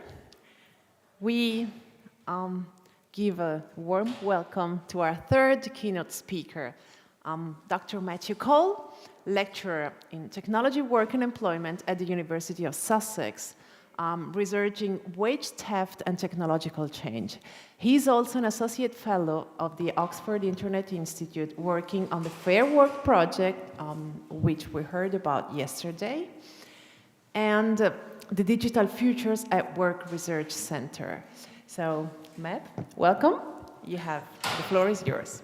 Yeah, thank you. Thank you. Just thank you to the organizers and for inviting me, and everyone for the interesting presentations and discussions that we've had over the past few days. So I was trying to write this in a way that I would be engaging in for the most number of people, because we have many different disciplines represented here. So I might cover a few things that all of us probably already know a little bit quicker, and then slow it down a little bit in the latter half of the presentation. So as we're all aware, over the past decade or so, a conflict between automation, evangelism, and anxiety, between techno-futurism and neo-Luddism, and ultimately between capital and labor has come to the fore. For many, AI is the angel of the future that may save humanity from tedious drudgery. Yet skeptics argue that the automation hype is simply an attempt to will a new technological and economic paradigm into existence. The so-called smart machines, mobile devices, AI platforms, and other technologies of digital automation have been imbued with a significant transformative power by techno-futurists. The so-called second machine age, rise of the robots, fourth industrial revolution, Industry 4.0, and platform capitalism all attempt to name this new era. Should we believe the hype? So in this presentation, I will probably present a few empirical examples and then a few critical interrogations of some of this discourse. And hopefully we'll have a nice discussion at the end. So the rise of the robots is nothing new. All of you have probably read these papers or heard of them, the Frey and Osborne, the PricewaterhouseCoopers, Acemoglu, and Restrepo. These were all kind of coming out about 10 years ago and saying, 47% jobs are at high risk of automation and computerization. This led to headlines that said all of our jobs will be gone in 10 years. Obviously, that's not happened. But there are significant changes to the ways in which labor is organized, as many of us who studying everything from automotive industry to services have shown in our research. But nonetheless, this sort of automation discourse persists. And so this is drawn from Aaron Benenev's book, which got a lot of attention. And it sort of sums up some of the key assumptions here around workers being displaced by machines leads to technological employment. Such displacement means we'll imminently achieve a society of near full automation. A future without work could be a catastrophe in the absence of some other means for people to sustain their lives. And the solution to this crisis is to institute a UBI, right? So this is what Benenev says in his book is the kind of automation hype. None of this has really come to pass, right? But that doesn't mean it hasn't had impacts on the labor market, on the global economy, and it doesn't mean that there are not potential risks of this in the future, right? So perhaps a more useful framework is understanding concrete effects. So thinking about automation labor through the displacement effect, which is machine substitution. This is the thing that provoked fear of joblessness. The productivity effects, which many of us have been studying, which, in previous technological revolutions and industrial revolutions, reduce the cost of production while increasing output, while also, allowing consumers to consume more goods and thus spurring a sort of positive demand and supply cycle, right? And then the reinstatement effect, which comes off the back of this, which is the new tasks and skills and new jobs that have to be created. Importantly, there are mitigating factors here, and some of these I'm going to get into later. In the higher wages and labor scarcity can encourage automation, low wages and labor abundance can reduce the incentives for automation, but crucially, and a lot of the sort of economic models don't really look at institutions, regulatory systems, and state funding and how those are interacting. So we need to keep all of these in mind, right? I personally think we are witnessing a sort of rise of a new techno-economic paradigm. Other people have also put forward this argument, but I'm going to give you my version. So this is part of a paper that I wrote for Antipode. It draws heavily on Carlotta Perez's work. She herself is a neo-Schumpeterian, so the Schumpeterians famously follow Kondratiev and combine the idea of like technological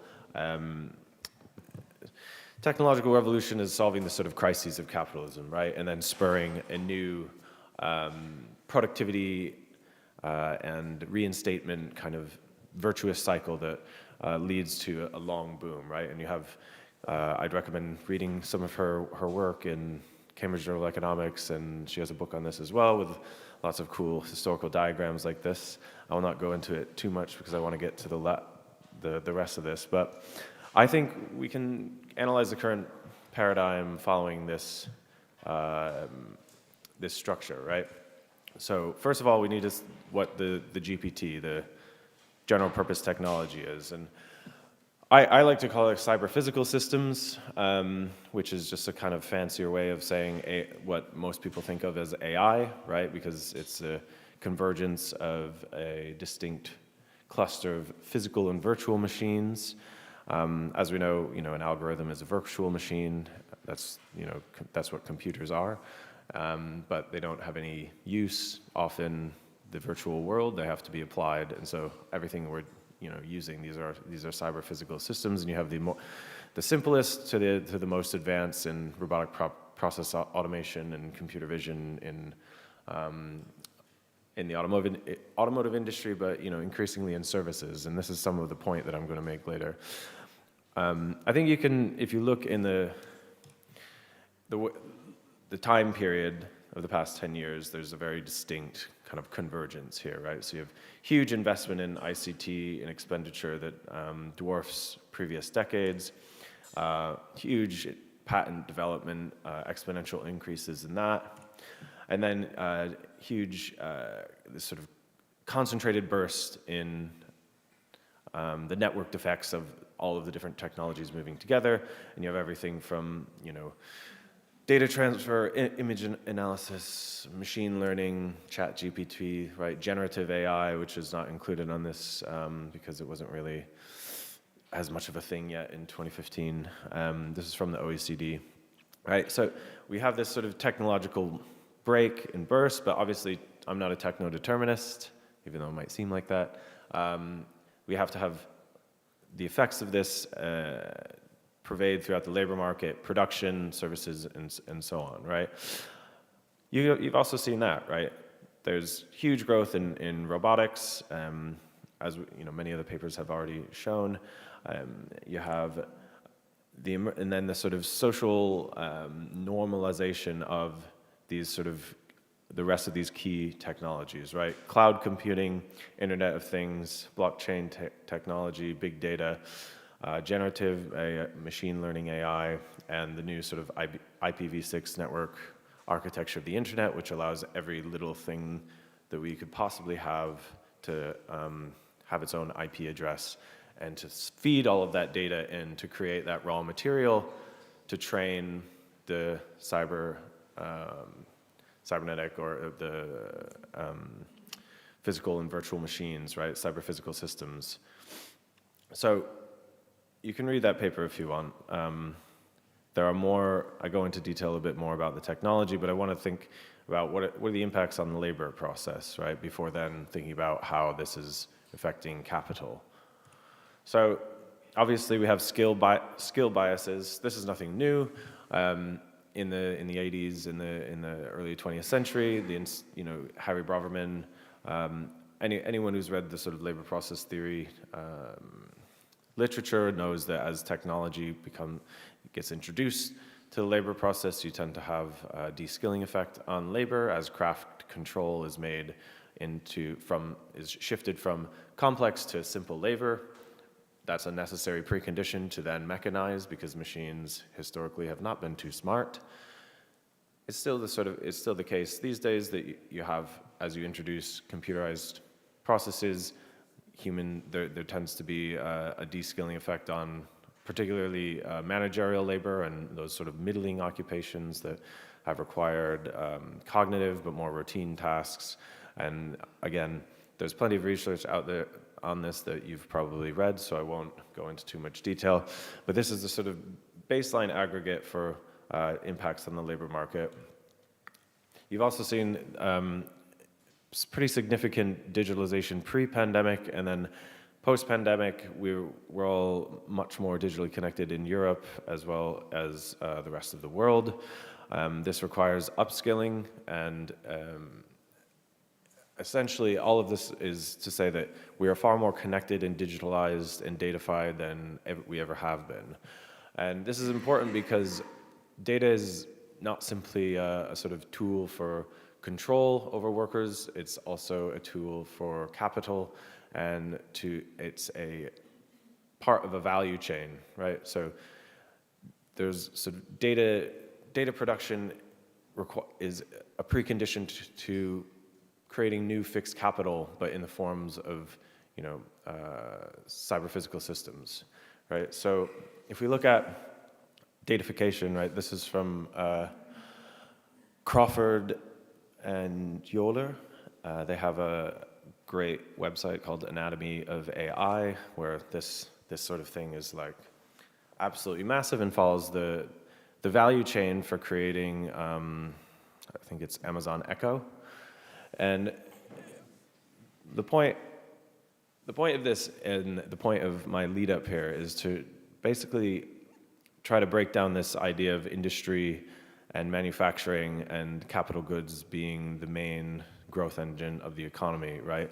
Because we look at the supply chains and we look at, the sort of physicalism of good manufacturing, and that is a sort of traditional way that we think about industry and workers and focus on that. But when you see the way that the new techno-economic paradigm is evolving, there's these data exploitation and data supply chains are as important as the sort of more immediate physical traditional sorts of inputs, right? And obviously the data supply chains require, you have quantification of nature and quantification of human knowledge, but you also have, increased need for lithium and all this sort of, cobalt and all the sort of raw kind of rare earth materials that are actually very pervasive on Earth. They're just hard to sort of extract because they're not in high concentrations. So the point of this is to show that data is a new form of well, not a new form of capital, it's just another type of capital that has become more prominent, right? And as data becomes more valuable and more useful for capital and for managers, it's human activity outside the labor process that's captured, but obviously activity within the labor process, right? And it obeys the sort of networked effects of it are very important as well, because my data individually, no one cares about unless they're some weird stalker, right? But my whole sector's data, perhaps, like in higher education, like the ways, how long I spend in lectures or how much activity I do online, that could be a valuable tool. Luckily, we have GDPR in Europe, but in the US, you're having data brokers and the sort of new kinds of data commodification happening and integrated into supply chains in ways that are not really getting enough attention. So all this to say, Van Dorn and Badger, they have this idea of dual value production where you're having data assets as a new surplus. And I think this is important to think about in relation to when we're analyzing any kind of labor process or sort of traditional goods manufacturing, what else is being extracted and how is that going to be used? So that's my first, and obviously the rise of intangible assets kind of shows how important this is, right? As you know, in the middle of the 2000s, you have the intangible share of investment and as a share of assets sort of surpassing the tangible, right? And this is another sort of key turning point that aligns with some of the graphs that I showed earlier and indicates a sea change in potentially what, you know, the form of capital, what capitalism, how it will structure itself in the future, right? So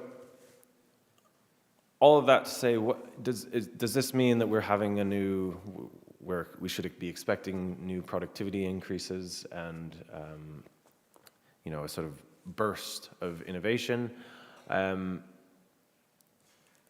I think it depends on how you look at the economy, right? So there's this idea that we've been facing a long downturn, particularly in Marxist circles, right? This is Robert Brenner's work, and he argues that basically after the post-war glorious decades, the rise of competition from other industrializing countries made it so it's impossible to kind of have another productivity burst and have capitalism provide the conditions of possibility for workers to raise their wages and those gains to be redistributed, right? And he sort of says it's a sort of terminal decline, right? I mean, I wouldn't argue that he's wrong in the 70s, right? There was a crisis and there's clearly has been some decreases in productivity. But if we think about the post-war period in relation to the whole history of capitalism, it's simply the exception by far and away, right? And so I don't think blaming overcapacity and focusing exclusively on the US, Germany, and Japan as indicators of the health of global capitalism is particularly helpful. But the issue is that some of the discourse around automation has sort of taken this as a given, right? And focused solely on manufacturing output as an indicator of the health of global capitalism and as a way to say, oh, well, actually, we're not experiencing a techno-economic revolution. What the real problem is overcapacity and global competition from other countries, right? So this, in Benenev's book, he thinks that these smart machines, they can't deliver on their promise and that workers will sort of forever be subject to poor conditions because instead of having manufacturing scale and have the gains that come from that productivity, we'll be stuck in service work. And service work is, for many people, seen as this sort of inherently low-skilled, sort of low capacity for scalability kind of industry, right? I would like to push back against this in this talk and say that we really need to think seriously about services as essentially leading the economy and what this means, right? So I'm going to skip a little bit here to because I'm running out of time. So if we look at all G7 countries or even G20 countries today, right, most of them are driven by services, even like by far and away in terms of employment, but also in terms of like GDP, many of them. This is a little, oops, got confused there. So, and you know, this is the US in this graph that you can't really see, but many other economies have followed this, this sort of model where you have agriculture and then the capitalist subsumption of agriculture and transformation and technological change means that you need less labor for it, and then the rise of manufacturing, and then both of those shrink quite significantly in relation to services. Particularly in the past 10 to 15 years, you've seen the value of services double, like increase massively. I'm not drawing causal relations between the ICT revolution and the AI revolution and the rise of services, because I haven't done the research, but it's my hunch that these are related. World manufacturing value added has also increased, but it's increasingly small share of value added in relation to services, which continue to increase, right? And I think this is very important when we're thinking about automation and how AI technologies have evolved and how many of the automation processes and continuous like mechanization of goods production had already happened in a very significant way over the course of the 20th century. But services were still very much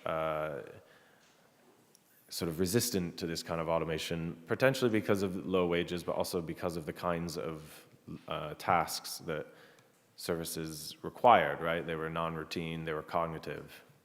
At the same time, you've seen not any kind of absolute decrease in manufacturing, but simply a shift. So if you're taking the Brenner-Benanav position that, oh, well, we've had terminal decline and you know, we can never recover the heyday of the workers' sort of power because of lack of productivity growth, and capitalism is sort of is on its way out. I mean, you'd be forgiven for if you only looked at the U.S., which obviously there has been a decrease, but then you know, obviously the workshops of the world have moved to East Asia mainly, and then we'll probably move from there to the places that China decides, right? I mean, it's already China's already becoming more of a service society and pushing some of those like cheaper manufacturing into you know, Vietnam, Cambodia, right? And some of the papers here have already talked about how that global supply chain pushes some of those low value activities out, but even increasingly now offshoring into India and China for some of the higher value activities is happening, right? So we're having a sort of spatial relocation, but that doesn't mean that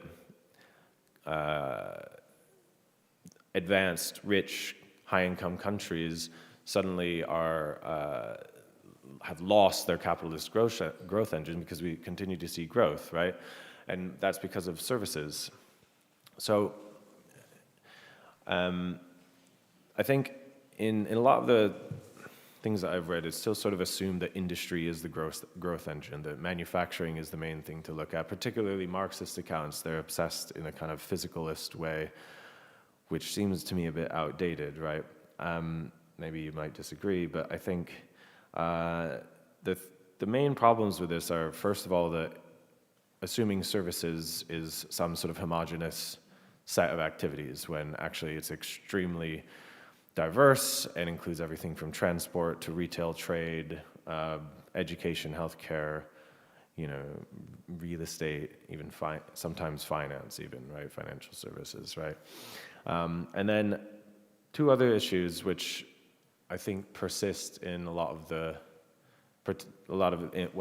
particular Marxist approach that I'm criticizing, but also some of the other more mainstream ideas are with sort of Baumollian assumptions and Caledonian assumptions. So what are these?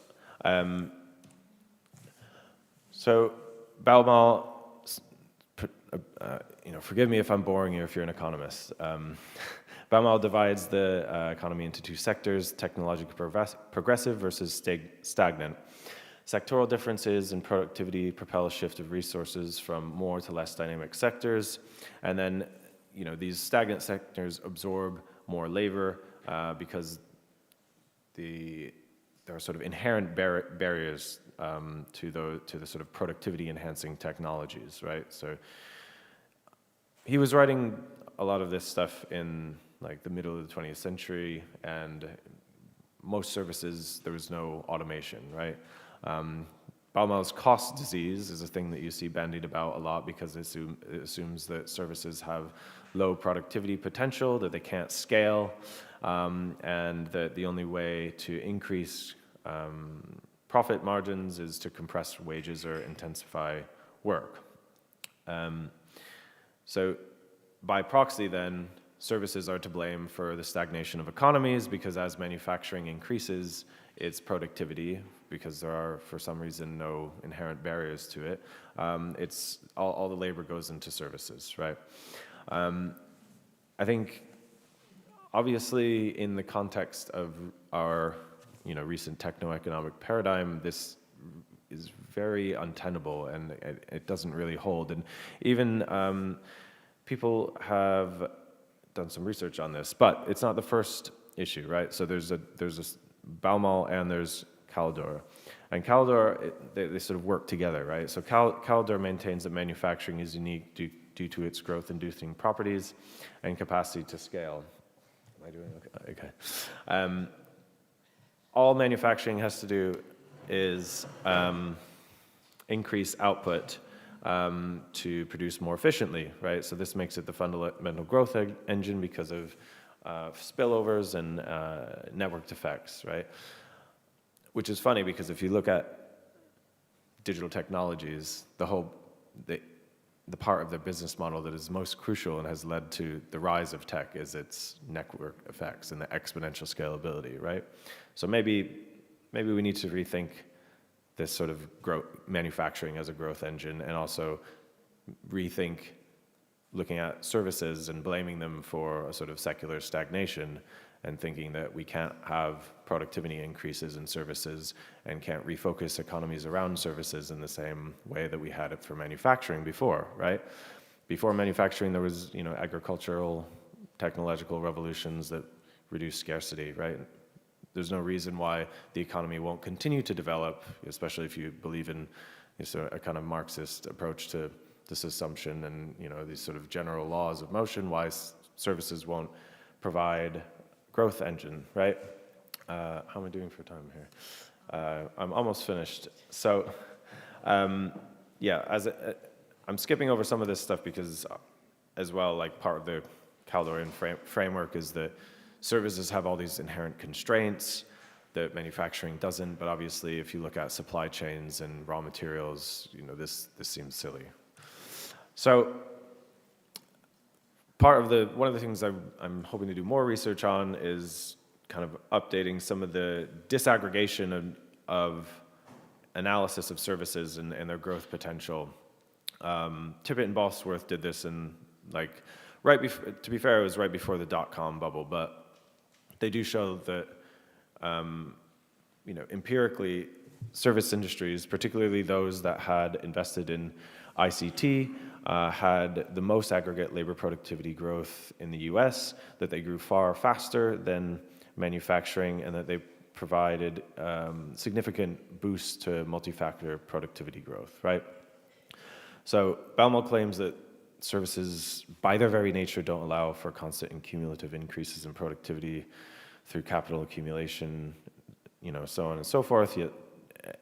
Yet if you look at the way that national economies are reorganizing their service industries, service exports, which seems counterintuitive, are expanding significantly and probably will continue. I mean, in the UK, for example, I know part of the industrial strategy, which is a bit of a joke, but is the sort of education export. That's the whole point of the marketization of higher education. So the UK just provides these export degrees to people. Also, it's very important to note that we've had a changing composition of the labor market and how different sectors are actually even counted, right? So a good proportion of manufacturing jobs are still actually service jobs, like research and development, marketing, customer support. But also, if you look at Berlindiere's work, if professional and businesses services in the US now have the greatest influence and accounted for 40% of total growth in terms of both GDP and employment. Many service jobs were actually many manufacturing jobs in the 20th century were actually service jobs. They were just counted differently because they were in a firm that was mainly manufacturing, right? But if you disaggregate these, it shows that there's a huge increase in service employment and the productivity and GDP contribution of services in the past, several decades, right? So all of that to say that's an extremely long-winded way of saying services. The idea that services are a drag on the economy is outdated, and that the technological revolution that we're, I believe, currently experiencing is one of services, and we should start to rethink and take seriously the idea of services as a growth engine.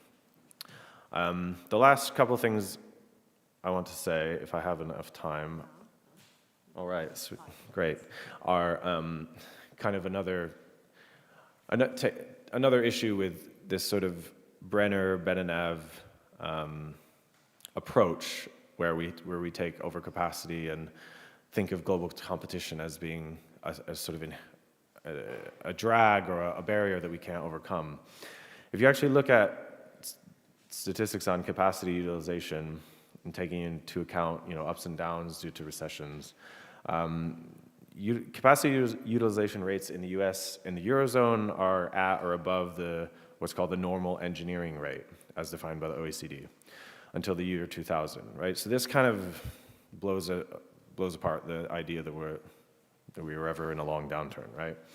And then if we look at Brazil and China, which are represented by the BRICS, they rise to above average levels, which bolsters evidence for global relocation and the rise of value chains in manufacturing output, right? So this is the kind of key part of Bedenev's argument, but it just doesn't hold. Also, if we want to actually try to explain why jobs are getting so shit, it's probably not due to automation. It's probably due to the fact that wages and productivity growth have been decoupled, and you've had a global assault on the institutional safeguards and trade union power that ensures jobs are not degraded and wages not lowered or not increased with inflation. So I would say that it's not technology's fault, but also that we need to rethink how, I guess, the world economy and the sort of shift to services and the technological, the ways that these technologies are actually going to be used to further the destruction of worker power by undermining capacity to bargain and introducing digital taylorism and so on and so forth. So, and then sort of finally, the idea that we're sort of stagnating because we're moving towards service jobs and like poor labor, and capitalism is not as healthy as it has ever been, is undermined even further if you look my friend Thomas Arota has a couple of papers out in Cambridge Journal of Economics as well that takes a Marxist kind of framework and empirically applies it to the US and looking at the rate of surplus value and exploitation. And if you look at sort of the time period that some of this sort of long downturn and crisis literature looks at in the 70s, like, yes, it dipped. There was a crisis of Keynesianism, there was the dollar crisis, the end of Bretton Woods, all of that stuff. The world economy was in free fall. But then if you compare just after that period to the present, the rate of exploitation is much, much higher, which indicates a huge amount of surplus value is going to owners of firms, right? And so he says that basically in 2011, workers labored about 1/3 of the time for themselves and 2/3 for capital, right? So, in conclusion, past several decades have seen the increasing dominance of services over manufacturing in terms of both GDP and employment in OECD countries. Yet the recomposition of capital at both the national and global scale has reorganized production and expanded value chains to place certain services as an engine of growth.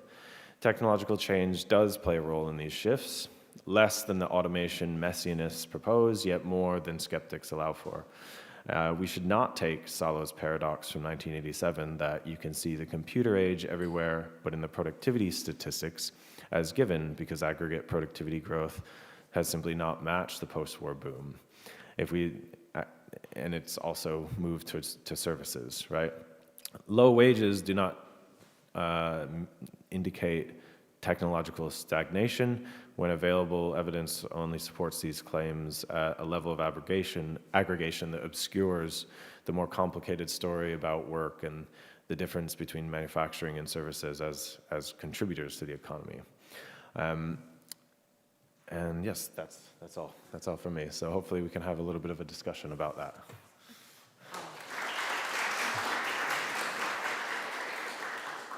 Okay. Thank you. Okay, thank you very much, Matt. I think we're run out of time. I think we can keep discussing during the coffee break. So please, I invite the audience to address any questions to Matt. Maybe just one round of questions? I don't know, does anyone have a very quick questions? But please be very quick, we don't have much time.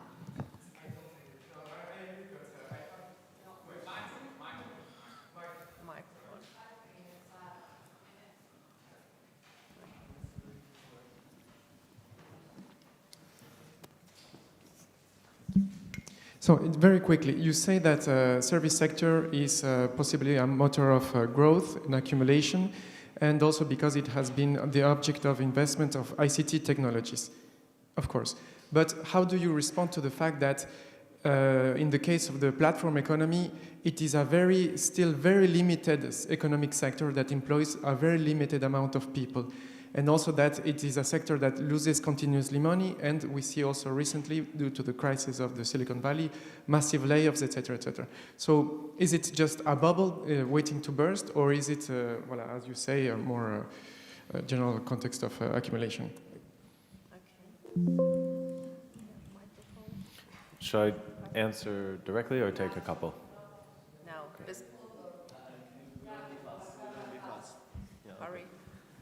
I thought that maybe in your review of big thinkers about development, etc., we could also talk about Milton Friedman. I mean, in this way, we lived at some point in a Friedman world where they said that technological aggregation led maybe to monopolies, but those monopolies were kept in check by the threat of competition.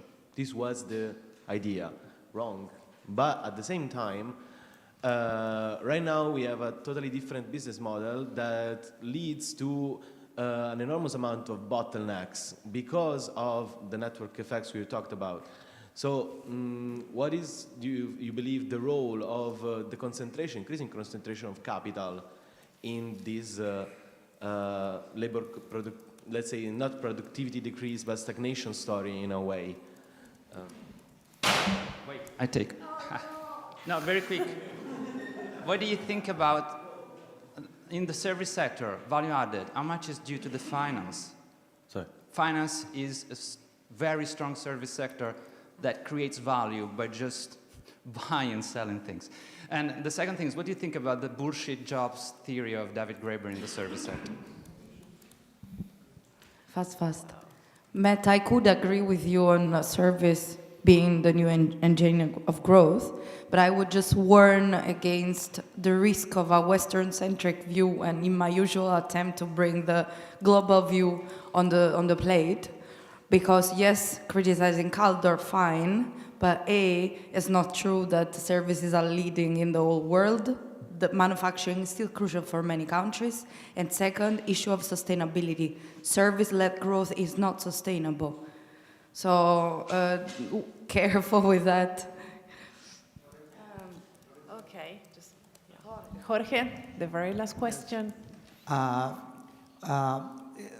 What is your opinion in terms of manufacture and service are not isolated? More and more servitization of manufacture is happening, and especially with these new technologies. Okay, I'll be very quick. So, Sebastian, yeah, labor platforms are quite limited in their size in relation to the overall labor market. They have in Europe and the US though doubled their size in the past year or so, and you see, or not year, sorry, the past like five to 7 years, and you see that the platform model itself is infecting kind of other more traditional industries. When I say platform paradigm, I don't mean Uber. I mean any kind of high-tech business that uses economies of scale and a sort of low fixed capital to provide a service, right? So anything that kind of uses this, like, this is sort of the Nick Cernasek's approach in his short book on platform capitalism. So I think, yes, I agree. Like labor platforms, they're currently in a crisis of profitability, many of them, but they have very low, like fixed costs. So they're quite dynamic. They can leave a country whenever they want.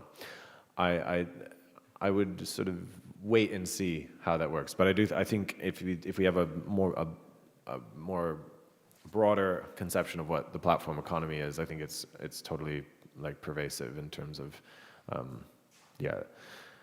changing the way that capital accumulates.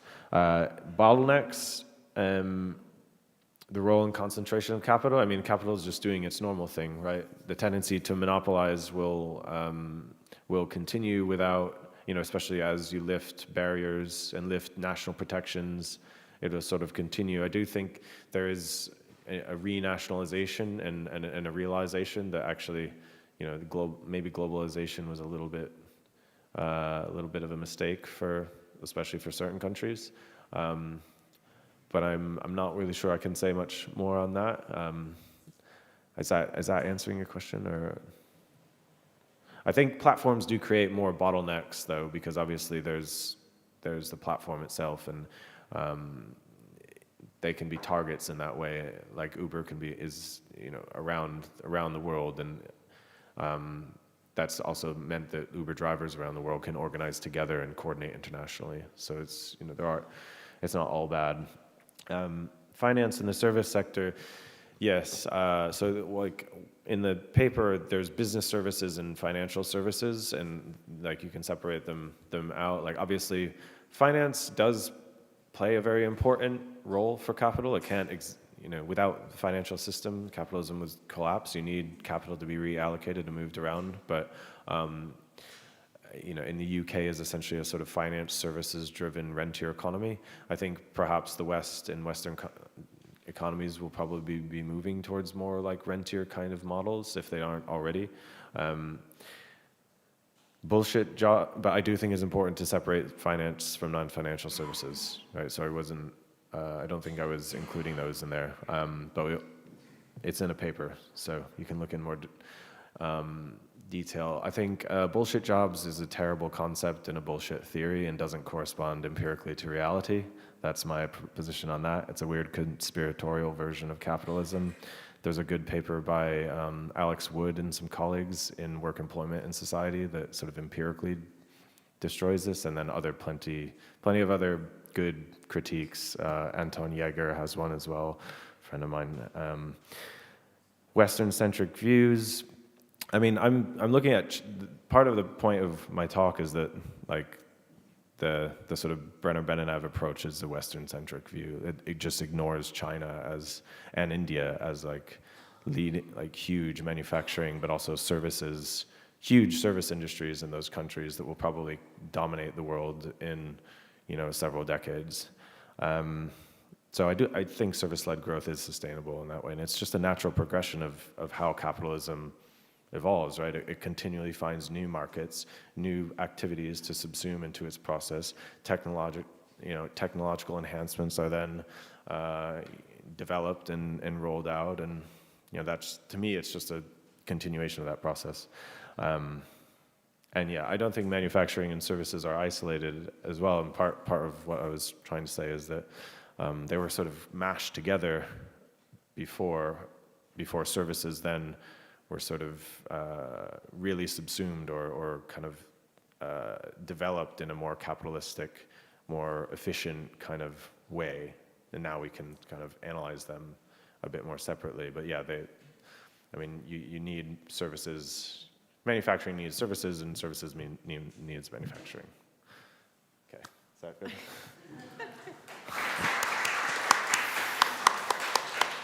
Thanks. Thank you very much, Matthew. And if you think everything I'm saying is more bullshit, tell me later. No. Okay. Well, I'm still suggesting that we keep on discussing during the coffee break. Yeah. Okay. Thank you. Thank you so much.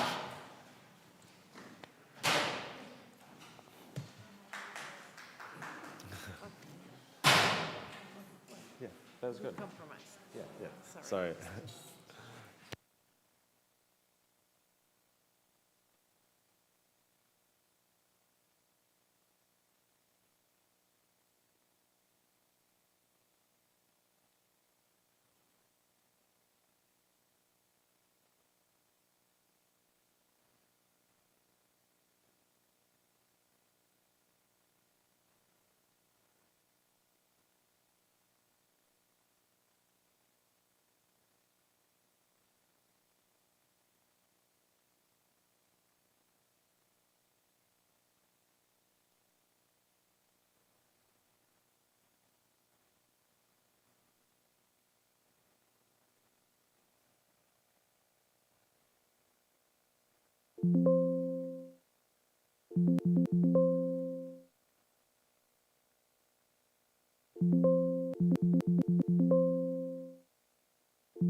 Vai, vai, certo, certo.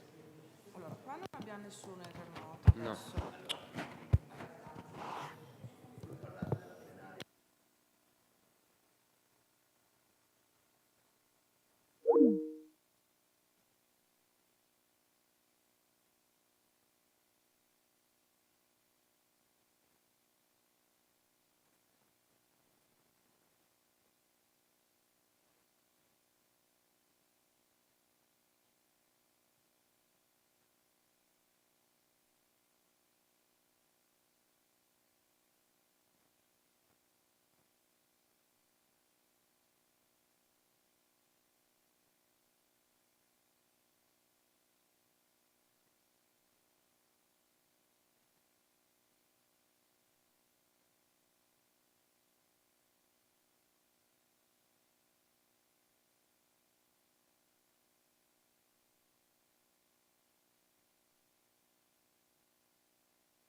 Okay, well, good morning everyone for our last panel, and then we have our 2 plenary session up in the afternoon. So we are a bit late, but we do have time because we only have 1 presentation. So I think we can take all the time we need to present and also to discuss. So it's unuseful for me to give time or signals to finish. So I just introduce you the work by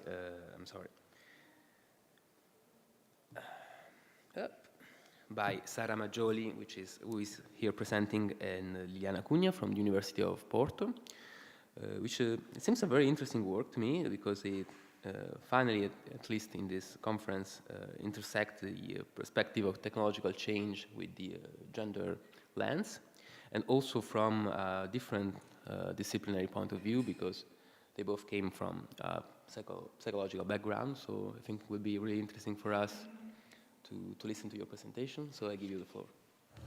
Take your time. Thank you. So yesterday I presented a bit of the research work that I had been developing before, focused on technological change on health. And this was my starting point for the PhD work that I started developing, by myself, with the support of my teacher, that focuses on the place of gender when we look at these issues. So from the findings that I presented through the research that I briefly introduced yesterday, that was my starting point to what I'm going to try and explore here today. So what was exactly this starting point? We know, that labor and work are not distributed equally, Men and women don't do the same jobs, they don't usually work in the same sectors or with the same distribution, And even when they are in the same companies or the same organizations or even in the same jobs, there are informal ways of distributing those tasks even within jobs. So women and men don't do the same things, and as we have known through decades of research, this has been well established even throughout in ergonomics, that the impacts on health are not the same for men and women. So this is the first point of view. So what does technological change have to do with this issue? As we know, as technology arrives to workplaces, we have already a workforce that exists at these places. So as we know, technological use is gendered.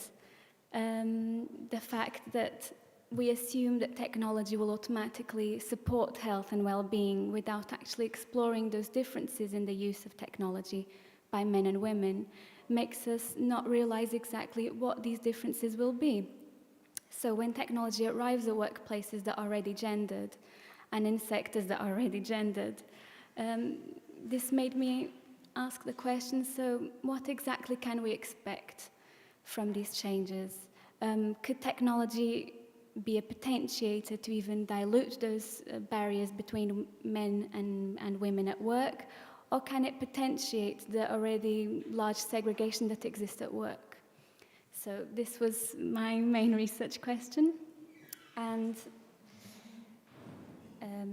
so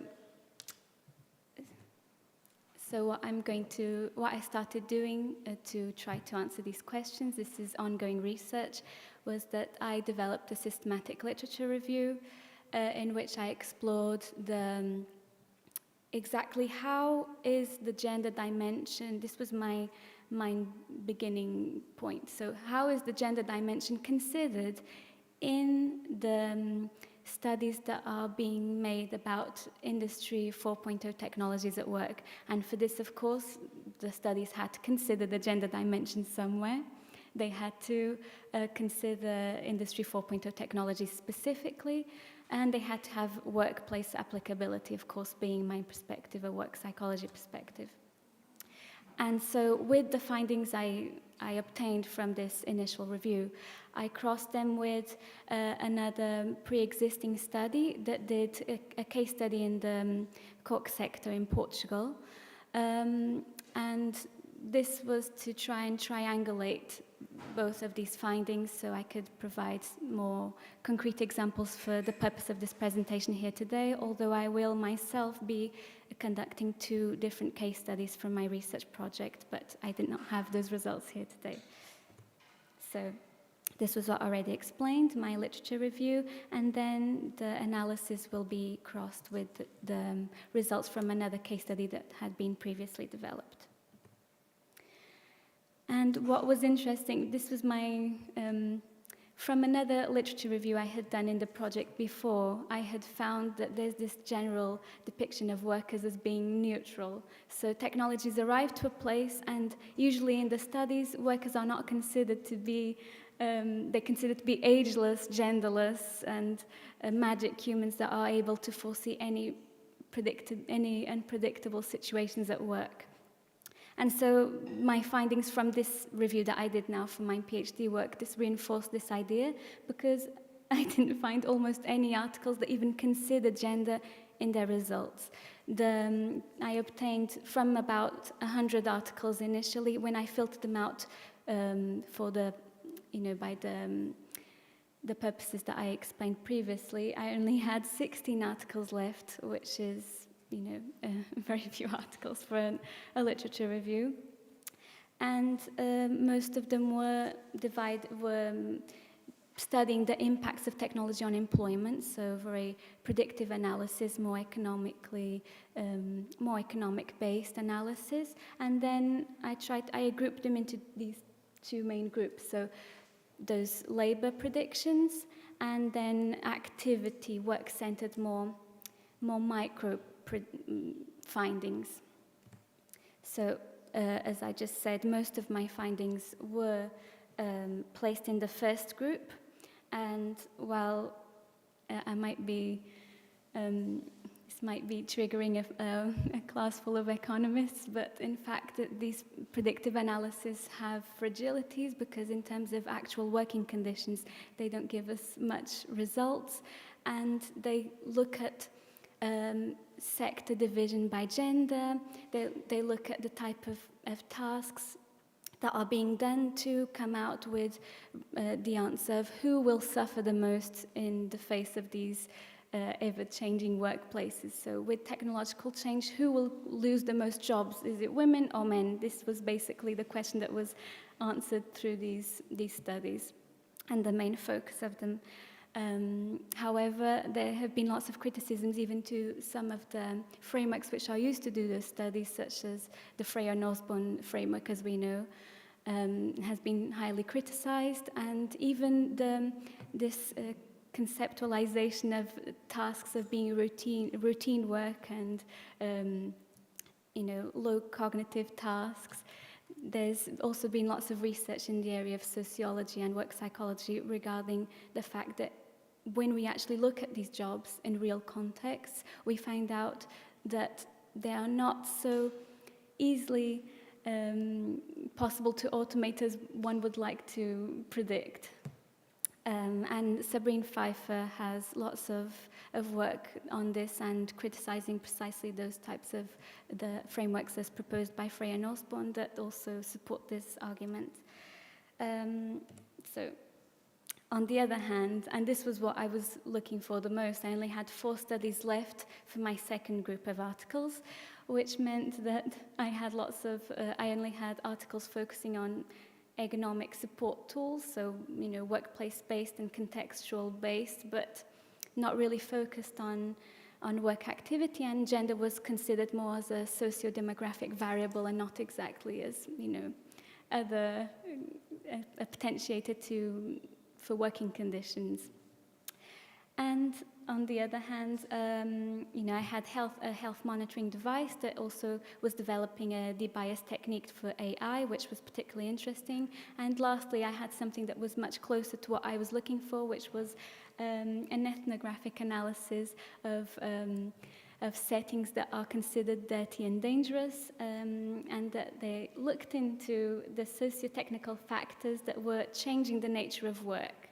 And what they found was that while technology did potentiate health in these settings, especially in the case of waste management and of glass manufacturing, because they're exposed to lots of temperatures or smells or biological hazards, the fact that this actually increased the informal division of work between men and women, which again, while it did decrease the health issues related to the work, it was unclear exactly how different were these issues for men and women, because they were still not doing the same tasks. So once again, there was this informal division of work, which they found, I think, accidentally. So women were informally assigned to the waste management line because they had to pick up several pieces of waste at the same time, and because at the factory there was this general consideration that women are better at multitasking, so automatically they were put there, and men were better with technology, this idea of the masculinization of technology, so they were put to work with the robots. So women continued to do manual work, while men were assigned to the, technological work. And so, where does this cross with previous findings from this study done in the cork industry? In this study, the cork industry was currently also going through large technological developments, so they were investing a lot in technology to support the division of the types of cork and the production. And while what is interesting is that the people who go to work to this setting have the same training. The training is the same for everyone, no matter what they're going to do. But when they get to the factory, to the cork producing factory, they end up being placed into different places. So the choosers, the women who had to pick up the corks and separate them by their quality, were essentially women, and the punchers were mostly men. Because it's a job that involves lots of physical labor. So there was this informal assignment, even though it wasn't designated in terms of occupation. So it only becomes visible when going to the context and seeing exactly what each one was doing. And so, of course, these types of, the health impacts that result from both these occupations were very different, even though there were the introduction of machines to support those issues. So the men that were punchers that previously had to pick up the corks and use large machines to sort of test the qualities before they get to the second phase and are filtered out through the machine, and then women placed them into the different baskets regarding quality. They had now support to do that task through machines, so they didn't have so much physical labor involved, but they still remained male.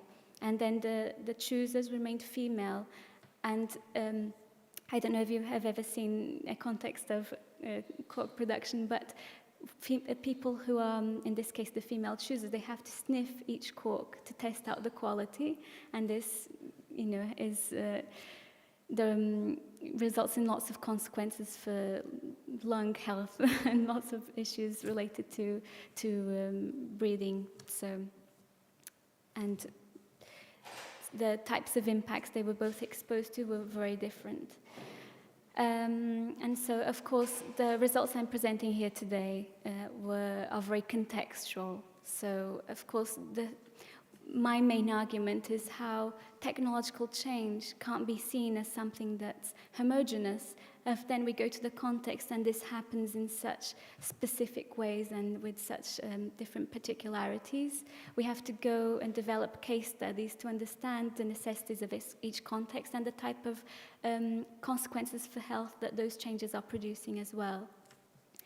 So workers' point of view included in this process is essential, because technology doesn't simply arrive to a place that doesn't have history. There's a whole set of people with, explicit and implicit know-how developing those jobs that have been doing this for a long periods of time, and that already have a social type of organization, even if this occurs informally. So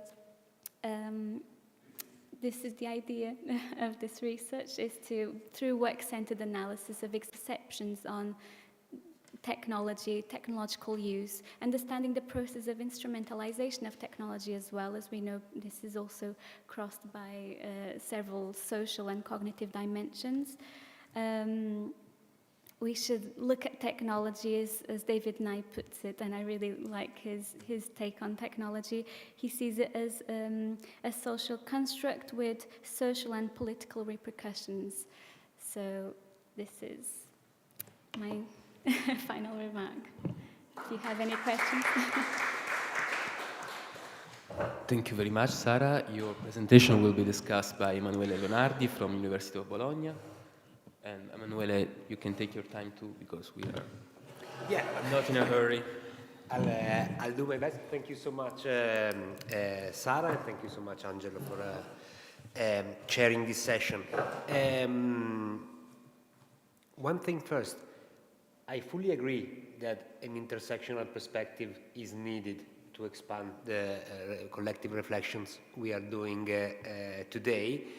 And just to indirectly prove the point you started from, Sara, let me just say that, of course, in the previous session I presented a small part of the work package 1 of the Horizon 2020 project I'm involved in.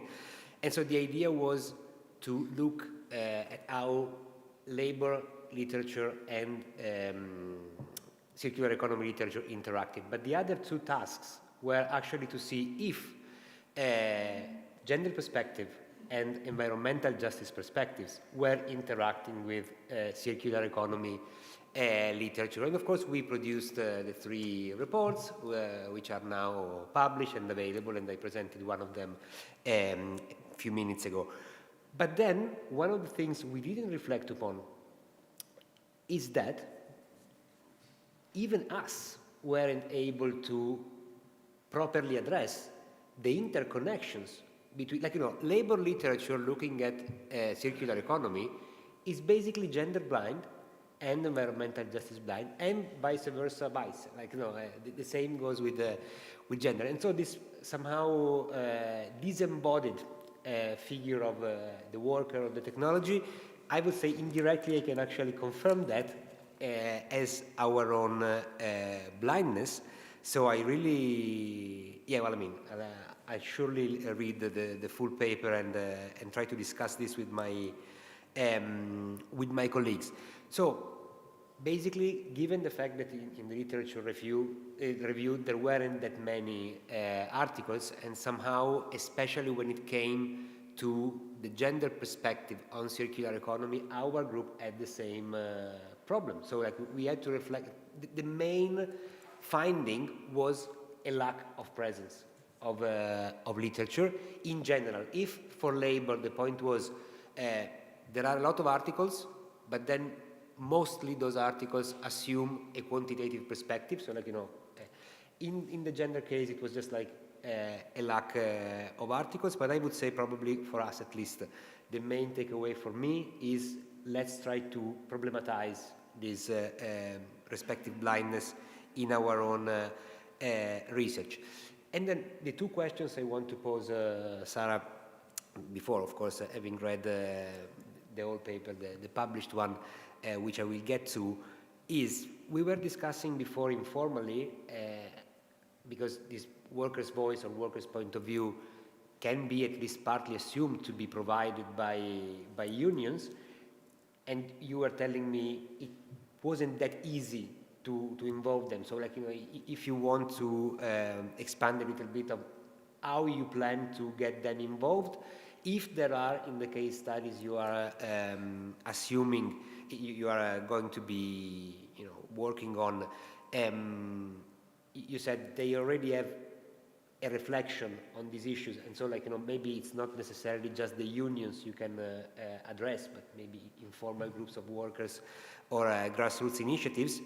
A connected question would be if there is a social intervention or a social reflection on these health issues outside of the gates of the factories, for example, no? Because these women then I suppose are not just perceiving themselves as workers, and one way to politicize the neutrality of technology may be to structure it or root it in a more general social dimension. And then again, it's my ignorance, but I am very interested. I wasn't really familiar with the notion of masculinization of technology, so if you don't mind expanding a little bit so that I can take some notes and maybe a bibliographical reference to know more. And let's say that's it. Angelo, if you want to open the floor. I don't know, Sara, if you want to answer first, and then we collect some questions, remarks from the audience, or... You want to answer first? Yes, Go I ahead. think I can answer first. So starting with the trade unions question, I still haven't gotten to the actual step where I do want to involve them in. So my research is divided into several parts, and after the case studies, and the case studies involve several phases of qualitative and quantitative research, with sessions of restitution with the workers involved and with representatives of workers as well. And I would like in some of those sessions to have trade union representatives, although I don't know exactly who would want to participate in this phase yet. Maybe context-specific representatives, so workers' representatives from the factories. And the other case I'm going to have is not exactly a factory, it's logistic workers, so in specifically workers who drive, I forgot the word in English, yes, truck drivers for truck platooning, which also is at the moment being developed. But in a final phase, after I've had these findings, after I've come up with some solutions for contextual issues that come up in each setting, I would like to have do a public policy review on the issues that I find, triangulating gender issues, work sustainability issues, working conditions and health issues. And then in a collective session, not only with worker representatives, but also with policy decision makers, I would like to have a collective session in which those types of maybe possibilities for action are discussed, and then in that moment they're crucial. So I believe, guiding this conversation between different actors can potentiate the workers' participation, but at a more macro point of view. So not only with the trade union representatives, but already with the whole research that has been discussed with the workers themselves. So this is one. I think I answered the first question. And I answered both, so how I'm going to include workers and trade unions, but also how to take the action from outside the factory settings. Of course, as a work psychologist, my objective is to only provide, contextual ideas to solve those problems, so proposals that are very in context developed and very specific. But then with the discussion on policy issues, I think I can take this up to another level. The idea of masculinization of technology is actually an expression by an author, I don't really know how to pronounce her name, Waxman. And she's done lots of research for decades on this, but she hasn't been the only one. I don't think it's Sara. Yes. Yeah, I didn't know how to pronounce her last name, I'm sorry, but yes. I write it, but...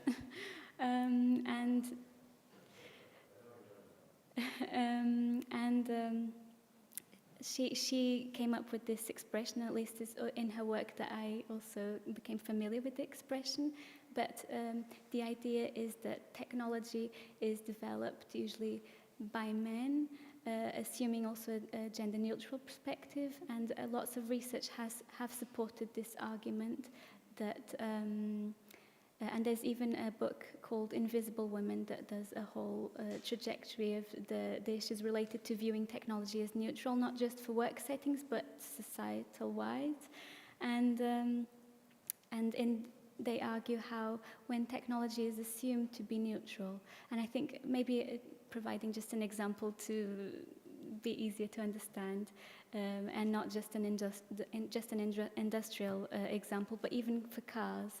The crash test dummies were initially tested on bodies that had male, ergonomic features. So what happened was that this assumption as being, male were the norm, but not, consciously, it was just assumed to be neutral if it was a man. This led to, initially when the cars were distributed, women that were driving those cars ended up being in a higher percentage of deadly accidents because they weren't prepared for the security and safety issues, things that had been developed for that car. So women ended up being at risk more than men because they hadn't been considered in terms of ergonomic standards. But this is applicable not only just for, you know, physical parameters, but also other informal or cognitive parameters as well. So at work we'll find much more that technology is also used regarding and shaped by social representations, for instance, and not just those physical parameters. So this is the main idea of that masculinization of technology that I was mentioning. Thank you. Thank you. Okay, we have one question there. Other question? I have two. So if you can please come here, because yeah, those are the rules of the game.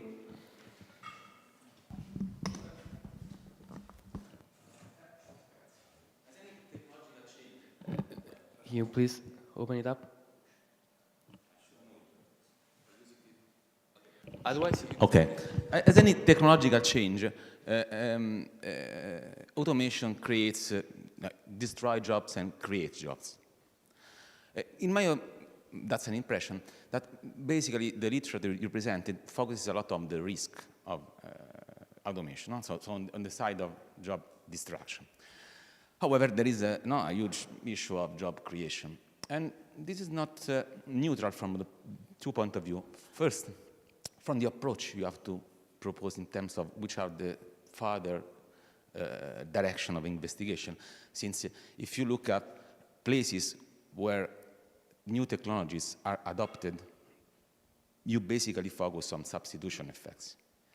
While if you look at places where new technologies are created, you basically look at creation effects. Second, this is not neutral also for policies, because if you look at where technologies are adopted and basically look at substitution effects, you look at policies trying to avoid segregation because of implementation of new technologies. While, so all the things you talked about. While, as an example, if you look at gender issues where technologies are created, as an example, two things maybe, just two examples, no? Two policies that you could consider, no, in this case. First, as an example, the well-known gender bias in STEMs. No? And second, in the opposite direction, since basically automation involves, in terms of changes in the labor market, a higher need of continuous learning, and education has the opposite gender bias.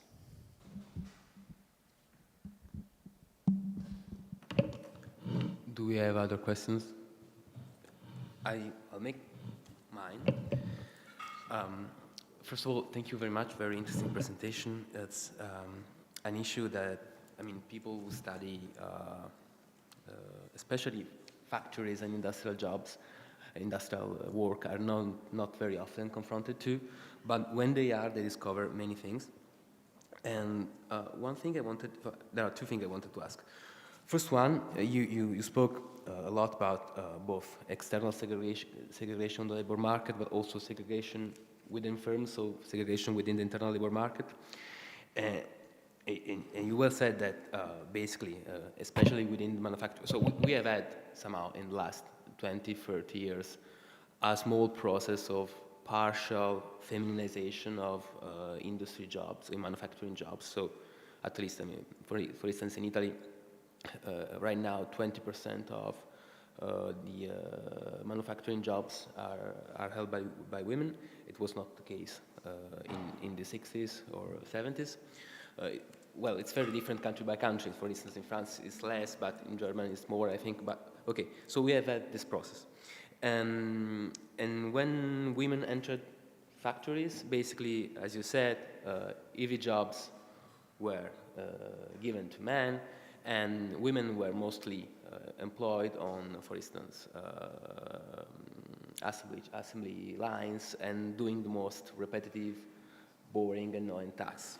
So, as we have listened to in those 3 days, basically, technology somehow has, especially in Industry 4.0, has had, I'm simplifying, but two very different effects on these two types of jobs. So for heavy jobs, we have, technology has done a lot to somehow, as you said, improve economic conditions. So right now, those heavy jobs, at least, are better than they were, let's say, 10 years ago, at least some of them. But what it has done for repetitive task jobs on the assembly line is intensified this kind of work. And this has a very different gender impact. So as women are most employed on assembly lines, they see and experiment mostly the bad result and the bad effects of, especially industry digitalization, Industry 4.0 technologies. And what we have experienced from our field research, especially in the car factories, that, okay, work intensification has health effects, physical health effects, but also produces a lot of mental stress. And this issue of mental stress was very problematic and basically present in all the interviews we have made with workers, especially with workers employed on assembly line. So I wanted to ask if you had, let's say, a gender perspective also on this issue of mental stress. Consider that, especially women, when we interviewed women, the mental stress within the workplace was coupled with mental stress within their home. So the problem of a double burden, which is intensified somehow by intensification of work within the workplace. So this was the first question.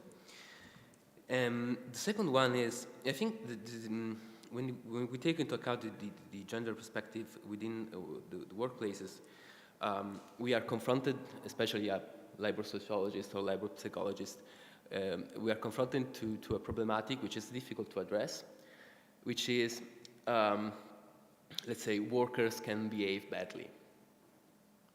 And especially male workers can behave badly confronted with women within their workplace. So you have quoted Judy Weichmann about social shaping of technology, of course.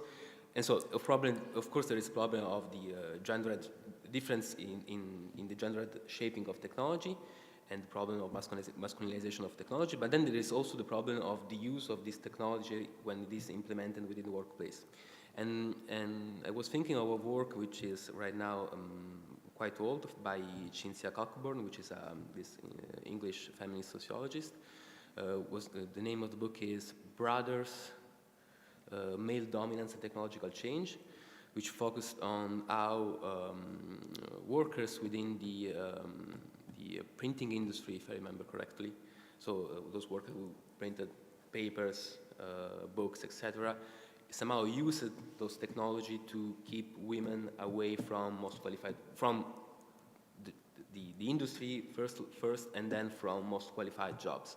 And so also building alliances with supervisors, with managers, alliances based not on class solidarity, such as the one they could have had with women, but on male solidarity with their superiors. So I wanted also to ask if you had in mind to have this perspective within your research. Thank you.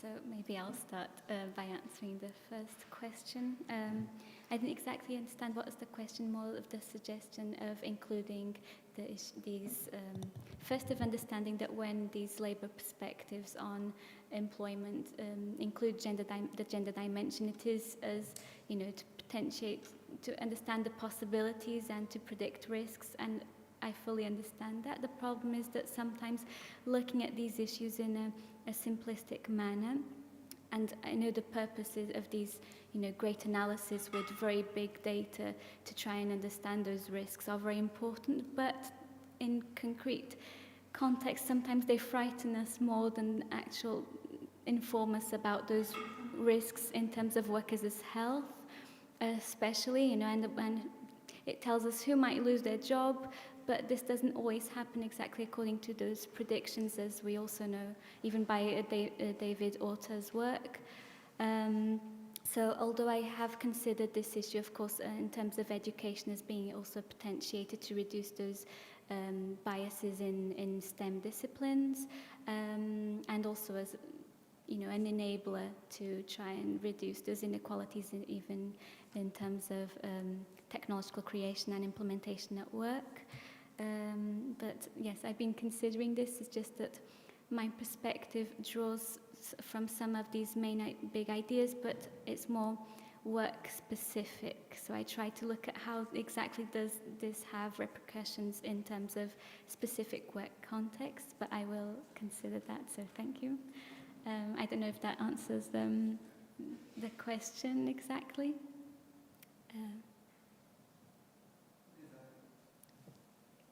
You are in Modena, okay? This is the third international point in the production of cobots. So, how do cobots are produced, and how it is generated in cobotic? For example, this is the production. If you look, that's an example here. If you look at Sassuolo, they produce ceramic. This is one of the most the process of automation, something like 10 people working in 1,000 square meters with cobots. Aside, you have cobotic. So if I look to Sassuolo, I look at the replacement effects and the effect of gender in terms of GDP. But if I look at the production of cobots, I look at the effect, the gender effect in the production of cobots. Point is that if you look at an impact of the introduction of a new technology, you can only look at Sassuolo. If you look at the impact of the creation of new firms, you look at robotics. Yes, but that's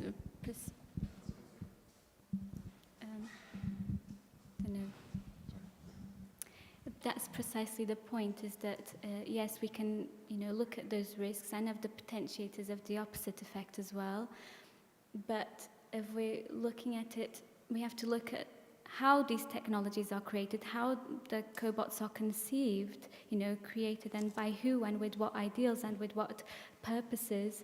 And usually they'll have social representations already, especially if they're connected to other algorithm-based technologies, as Industry 4.0 supposes, of these interconnected technologies, and then who will be placed to work with those cobots.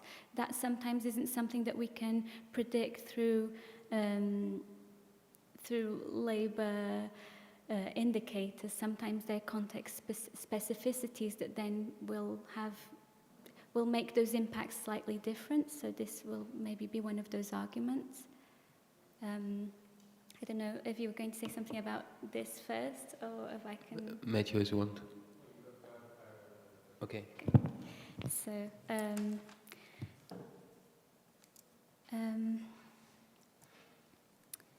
about the mental stress issue, well, obviously, when I'm looking at all the... when I'm analyzing work activity, I'm also looking at the cognitive indicators of work activity, so a representation of activity, the purpose of activity, so several dimensions here of what they do. And while usually stress isn't exactly what I'm looking into specifically, I will look at specific impacts on mental health that goes beyond just, if they're feeling stressed or not. Such as the research I presented here yesterday. I'll look at how pain is perceived, social emotional reactions. So those types of dimensions, such as predicted by the Nottingham Health Profile, and also occupational diseases, may they be officially recognized or not. So I don't when we think of health, we don't just think of health as an isolated factor. You know, health is comprised by the physical and mental dimensions, so I don't necessarily look at it separately. So I couldn't say that, you know, these workers feel mental stress and then they get home and they get more stressed because of their work.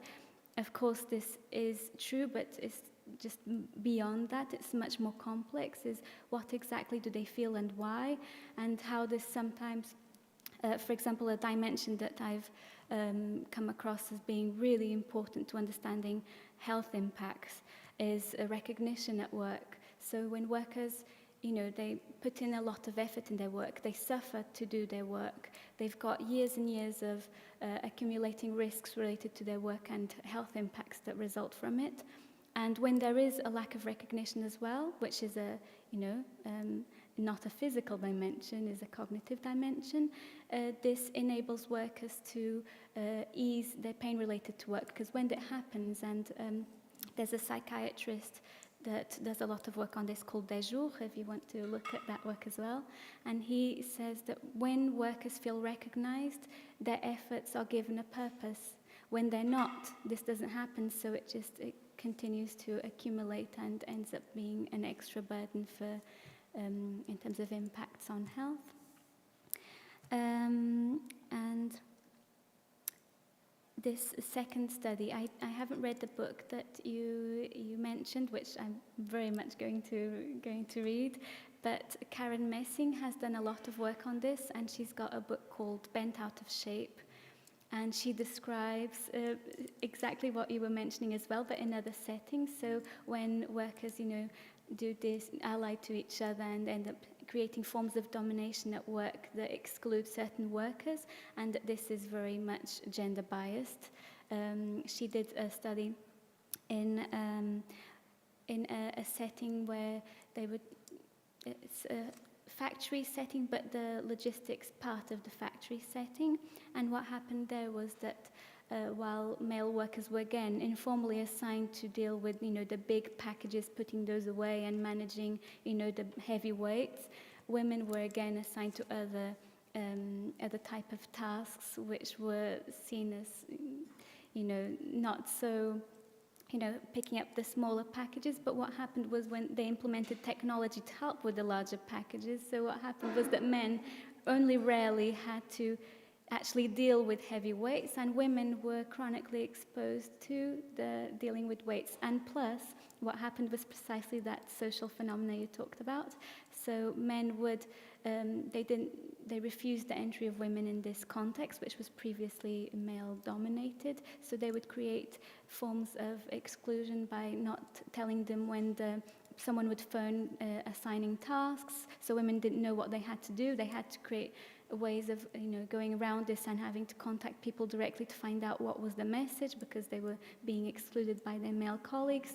There were situations of sexual harassment, and so I think it very much goes in line with what you were saying, and it's something that I'm considering in my field work. You know, what types of I'm going to do one of the case studies in a typically male context where women have been introduced, but only very recently, I think 5-10 years tops, and I'm looking forward to see exactly how this introduction took place, what potentiated that, and what possibly can be an obstacle to the inclusion of women in other sectors of the factory which remain male. So try to do a mixed comparison. I think that answers. Okay. Thank you very much.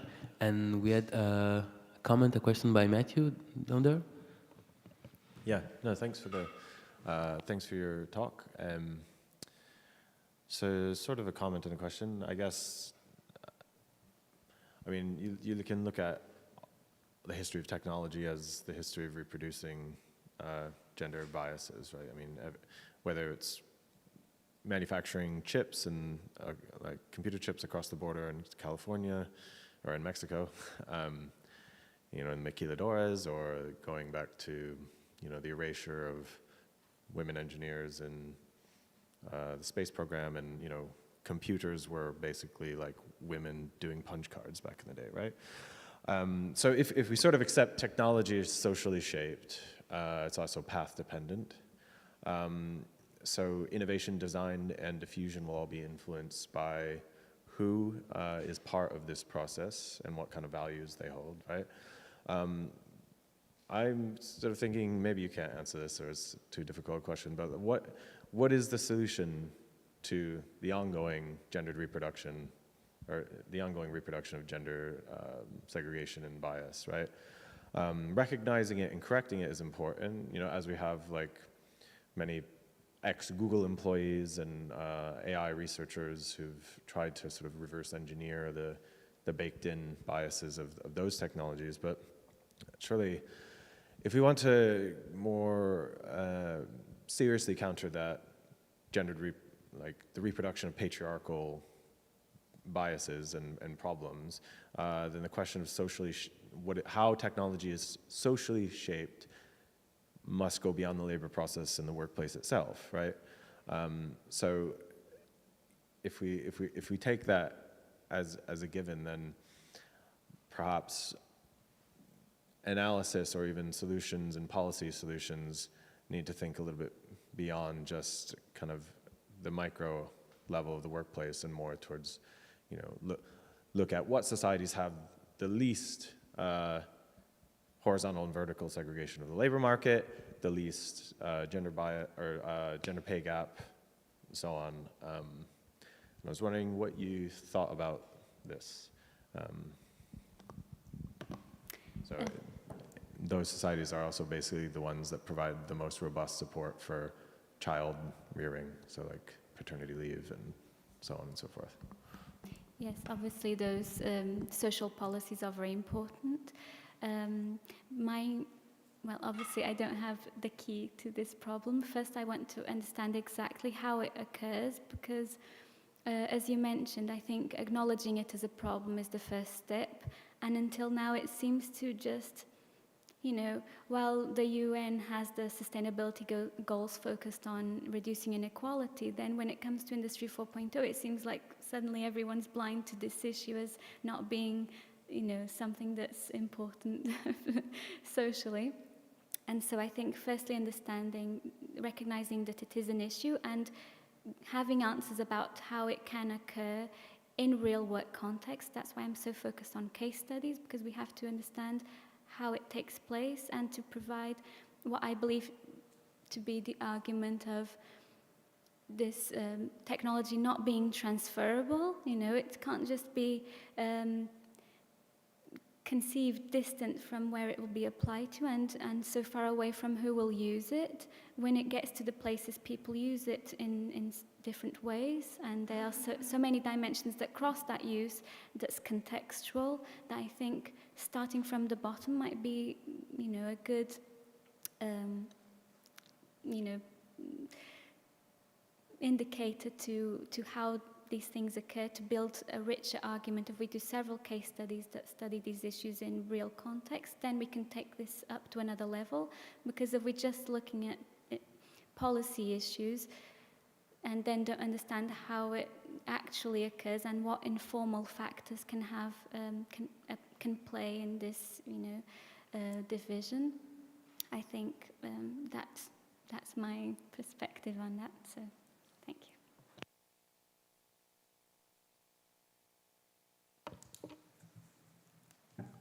Are there other points, suggestions, issues? No? Okay.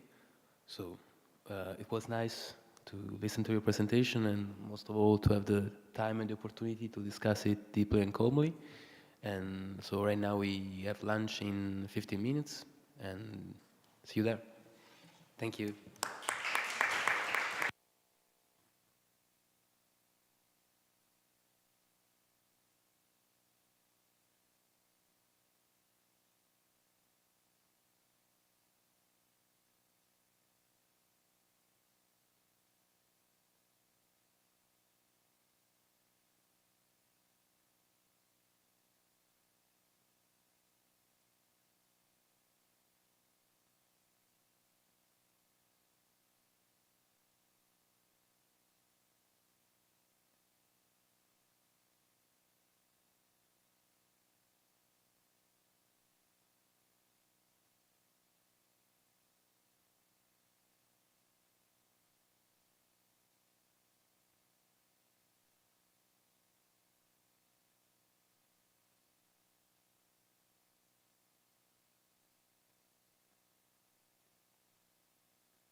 Buon pomeriggio. Ciao Marta, Buongiorno, ecco adesso vi sento. Ciao, ciao, ciao. Tra un po' iniziamo. Sì, io sono qui, intanto tengo il Sei microfono riuscito a fare spento. condividi? Sì, no. Perfetto, schermo intero. Ok, sai che devi incoraggiarlo. Sì, no, e poi fai nascondi e poi a questo punto vai lì. A questo punto loro vedono anche loro quello che viene proiettato, che è abbastanza importante. O no? Diciamo bene che la mostra è qua. Sì, sì. Qua spieghiamo dove. Sì. No, ma l'hanno già vista in tanti. Sì, l'hanno già vista.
Io leggerò anche qualcosa perché il mio inglese non è così eccellente.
Welcome to everybody.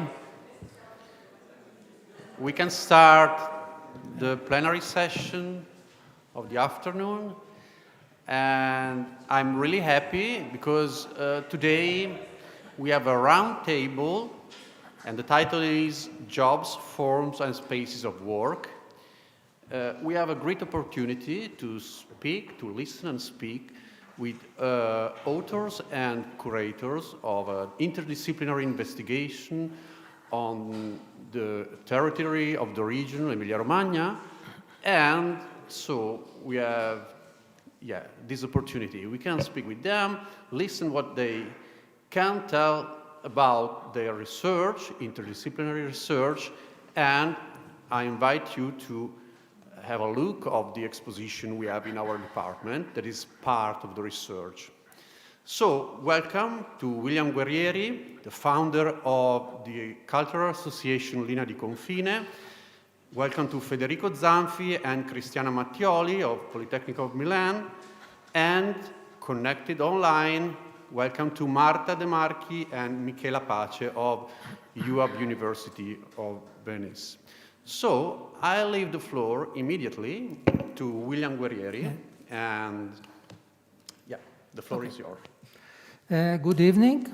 I am William Guerrieri, curator and a photographer, and director of Linea di Confine.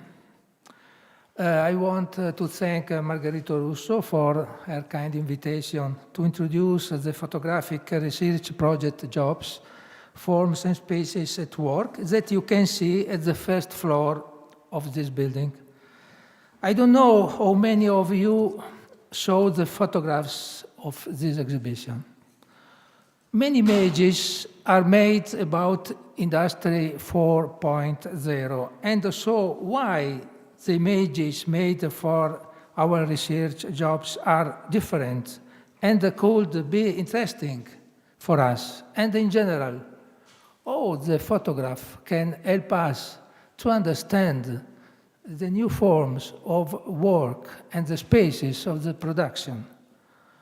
Let me read some line. My time is very short and I prefer read some line about the activity of Linea di Confine and about the exhibition. Linea di Confine is an association formed by public bodies of the two provinces of Reggio Emilia and Modena, which has its headquarters in the Ospitale in Rubiera, a small town located 10 kilometers close to Modena, where Linea di Confine has exhibition spaces and archive with a collection of photographs made in over 30 years of investigation of the changes of a regional landscape. In this long period, it has commissioned over 50 photographers, some of great international renown, and has operated as an independent body of the changes that have affected our territory as a result of economic development, globalization, and the construction of large infrastructures, such the high-speed train from Bologna to Milan in the north of Italy. Here you can see the building where we have exhibition space, the collection. The interest on work and the new spaces of production emerged toward the end of the last decade as a result of the sensitivity of the scientific committee of Linea di Confine and me towards a theme that brings together the study of the territory with that of people's lives. Work and technology have become a world in which individual life, and in this sense, the world of the work can be said to have become our new contemporary landscape. In addition to what the daily news tell us about jobs, seems inadequate to understanding the new form of work and the system of fitting human action into company frameworks. In the light of such transformation, contemporary photography has sometimes seemed to follow mainstream narratives on the disappearance of the work, the dematerialization, and the transformation of the production sites into abstract spaces.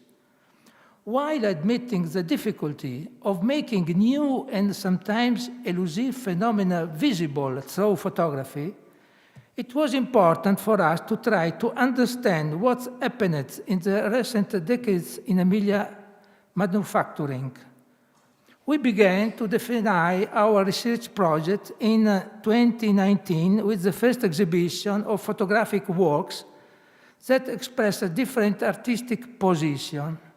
This was followed by a seminar with sociologists, urban planners, photographers, and the formation of a working group made up by an historian of photography, Antonello Frongia, the urban planners Stefano Munarin and Federico Zanfi, and me. Here are some our publication made in the last decade, but here we can see two images where we can see some moments of the research project, one exhibition and one side of the seminar. This group developed a survey design in 2020 titled Jobs, New Forms and Spaces of Work in a Central Emilia, dedicated to the territory of Emilia and split in two phases. The first involving two thematic photograph survey, one on the logistic conducted by Michele Borzoni with the title Centrali Logistiche Alimentari, and the second I carried out by myself on the work as a part of Industry 4.0 with the title Corpi e macchine al lavoro, Bodies and Machine at Work, followed on the theme of the body at work. Here's the cover of the publication. And here are some images made for this project. Here you can see a desk in a department of computer simulation in the HPE Coxa in Modena. It's an automotive factory. Here also an engineer with a train operator in a HPE Coxa in Modena. And where we can see in this sequence of images the bodies of the engineer and the operator that have a different role, different skill, different position in the space, and different approach to the machines.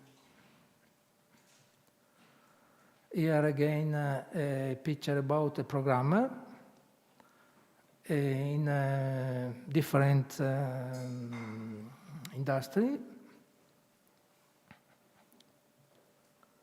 Here we can see a series about operator for monitoring and in a person noise level check in a Benevelli group. The operator listens the noise of the electric dispositive, but this movement of this body is really not necessary because the line made an automatic check about the noise level. Okay, just some picture. You can see also the work by Michele Borzoni and mine in the exhibition, together with other four research photographer with the title Jobs, Forms and Spaces of in Emilia-Romagna. But I leave to Federico Zanfi to introduce this interdisciplinary project. Thanks a lot, William. And Federico, the floor is yours. Thank you and good afternoon to everybody. William has already briefly introduced the frame in which this research has been carried out. The book you see is the main outcome of this research. It came out last year in 2022 and collects some of the pictures that you see downstairs. I will spend a few words just to introduce the reasons, the objects, the spirit of the research.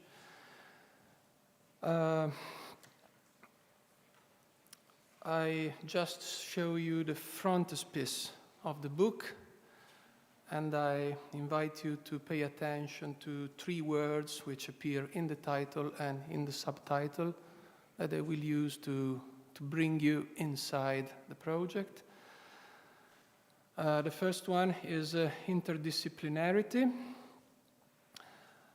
The project is curated by an art and photography historian, an urban planner, and an architect. I am an architect, actually, by education. And there are 8 authors, which are, 4 of them are photographers, and 4 of them are researchers in the field of urban studies that trained in the PhD courses in University of Venezia and in Politecnico di Milano. And they worked together. We created 4 couples of colleagues, 1 photographer and 1 researcher, and we asked these couples to develop a study case. The 3 curators managed, in a way, this team, indicating the objects, supporting the research, and so on. This is a common scheme.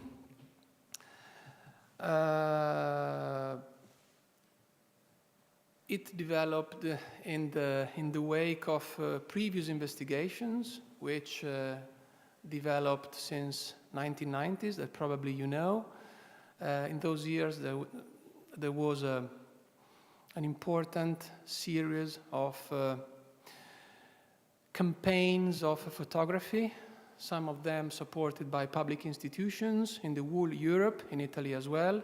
Linea di Confine is one of the most relevant experiences within this framework, in which photographers used to walk together with geographers, architects, planners, sociologists, in order to get which were the new urban features. This was the way they called the new things that they saw. So it's not a new scheme, but it has some differences with respect to those experiences. And here I move to the second keyword, which is spaces. These differences may be summed up, we could say, focusing on 2 main aspects. In those times, the attention of planners, the attention of geographers was directed to the emerging of the new suburban, non-urban landscape, so the widespread low-density environment around Europe, around the main areas, the main urban areas in Europe, and basically the attitude of the investigators, of the researchers, was to stand in front of the new object and taking pictures. So if you may, just to quote a very famous author, if you think about Gabriele Basilico's work, you may find this kind of, standing in front of an object which is interesting by itself because of its volume, because of the way it is placed in the urban landscape, and which is portrayed in a picture.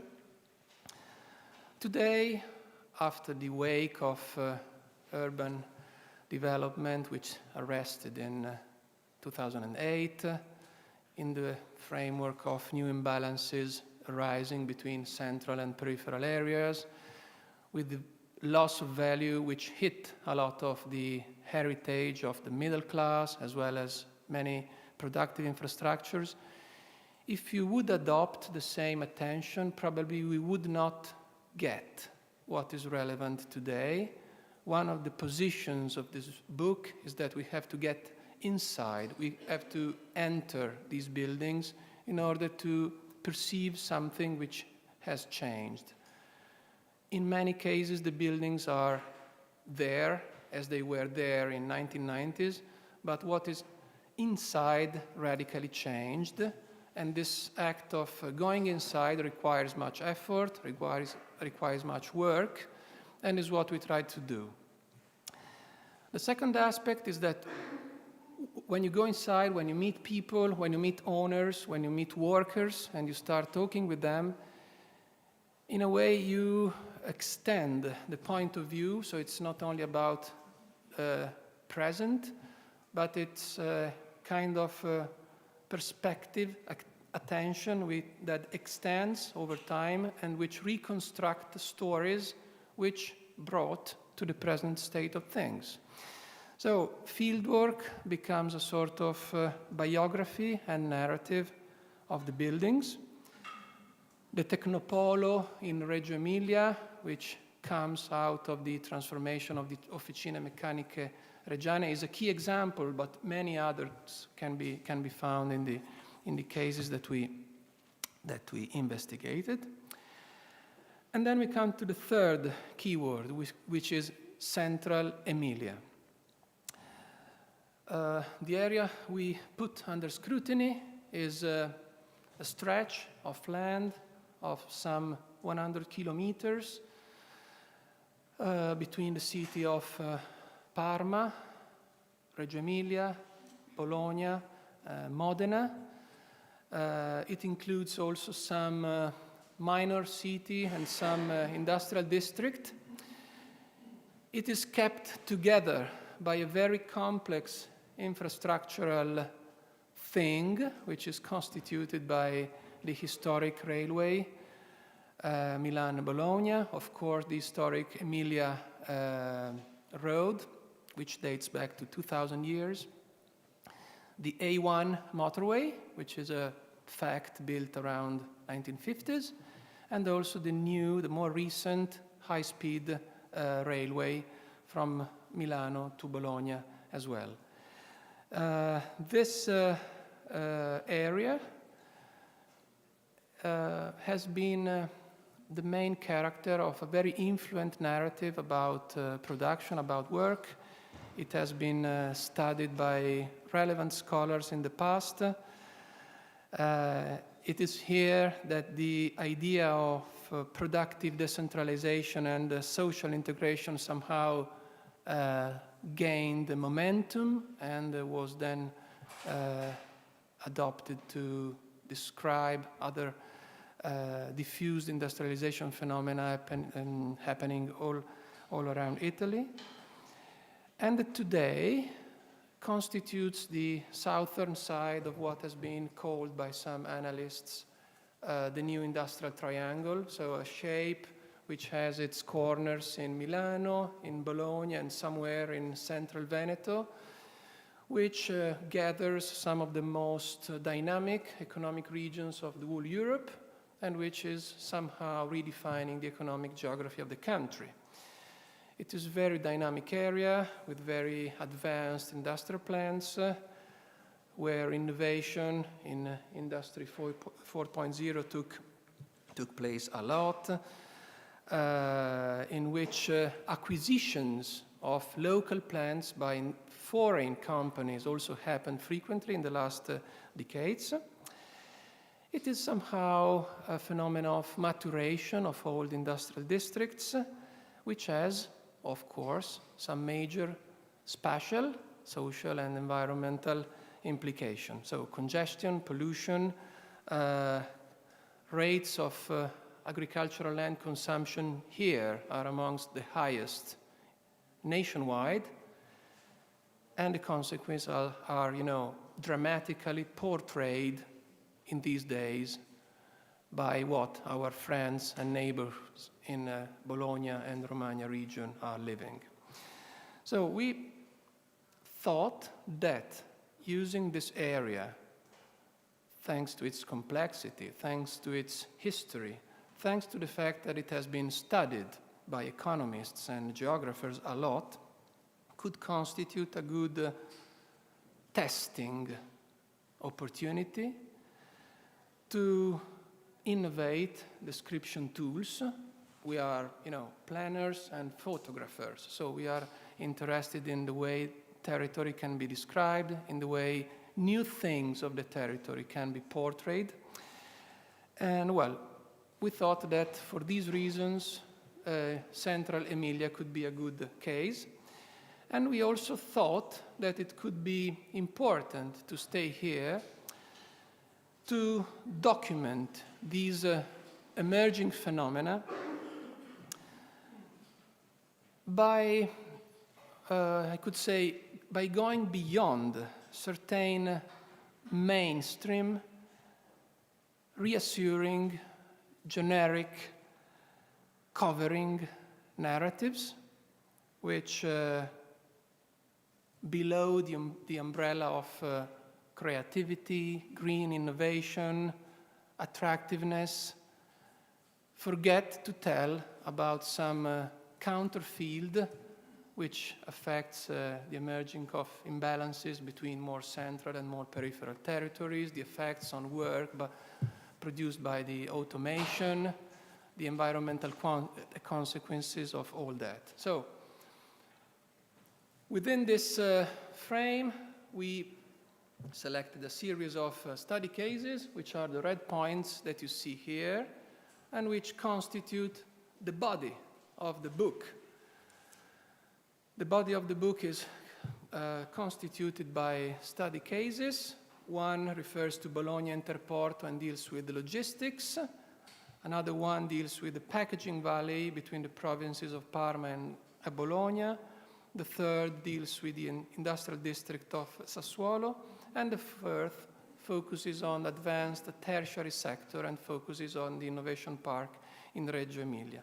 Then I would like to leave the floor to my colleagues, in particular Marta De Marchi, who will go through the description of the study case of the packaging valley in province of Parma and Bologna. Thank you.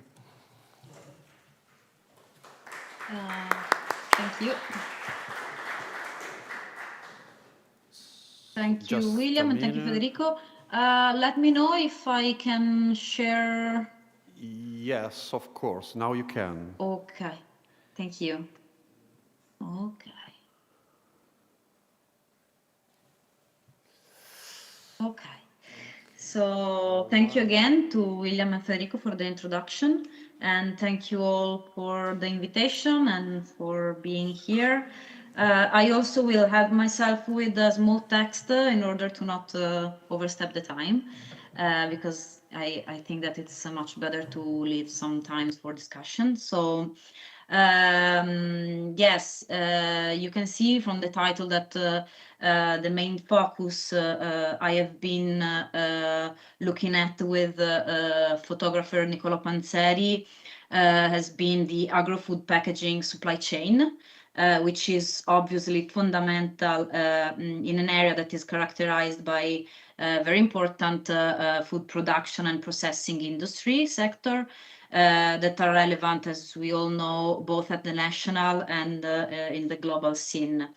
For us, was fundamental to explore internal and external spaces in which this supply chain operates.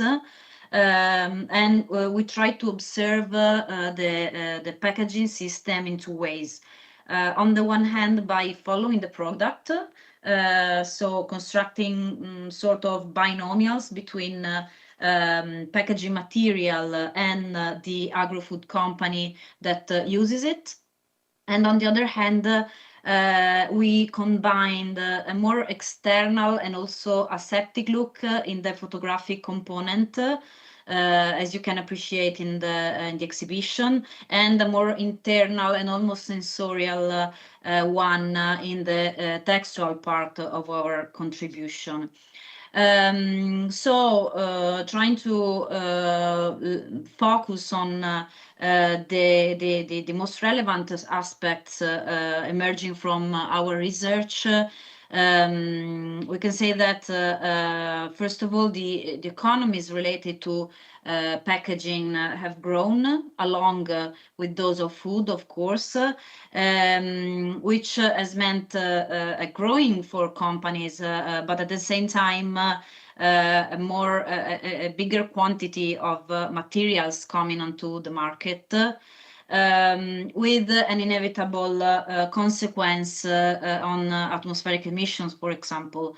So in terms of environmental impact, resulting from both increased production, but also larger quantities transported in the mobility system.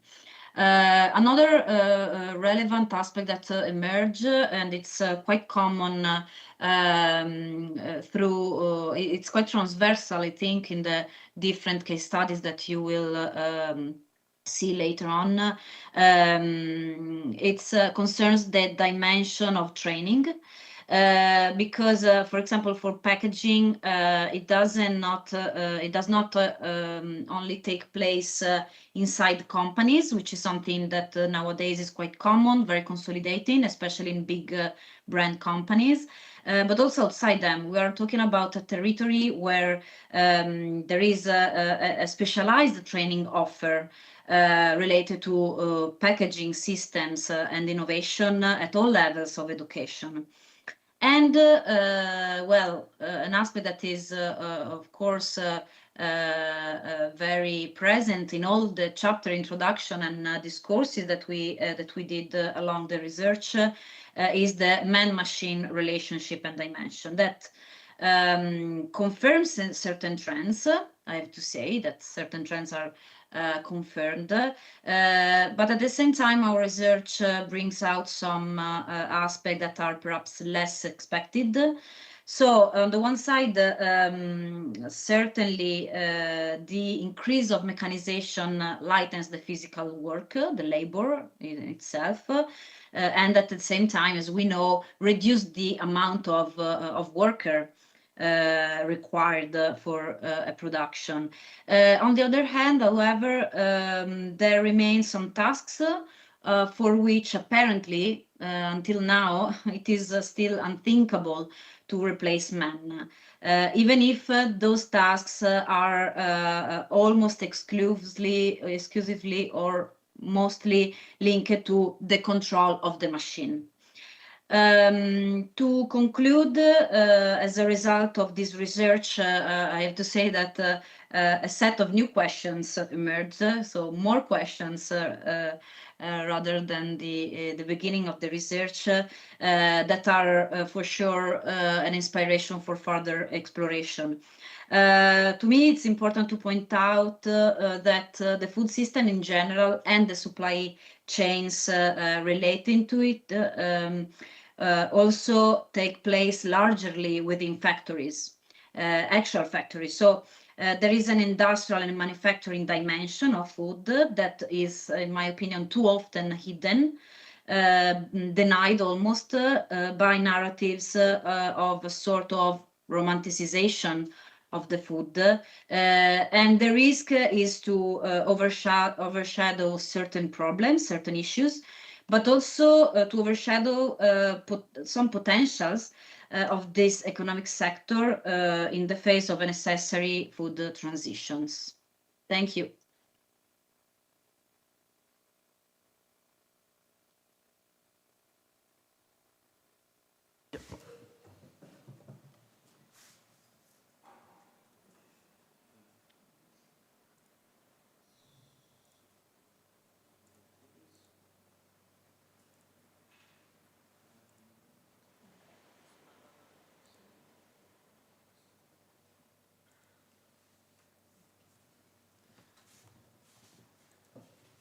So we leave the floor now to Cristiana Mattioli, and she will present another case study of the research.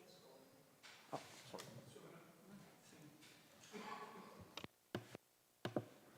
Good evening. Thank you again. I thank the organization for the invitation. And I'm here to present you the part of the research called Manufacturing and Training in the Ceramic Tile Industry 4.0, the Industrial District of Sassuolo. In investigating the changes occurring in the manufacturing sector in Central Emilia and production spaces, we have decided to concentrate our attention on industrial district.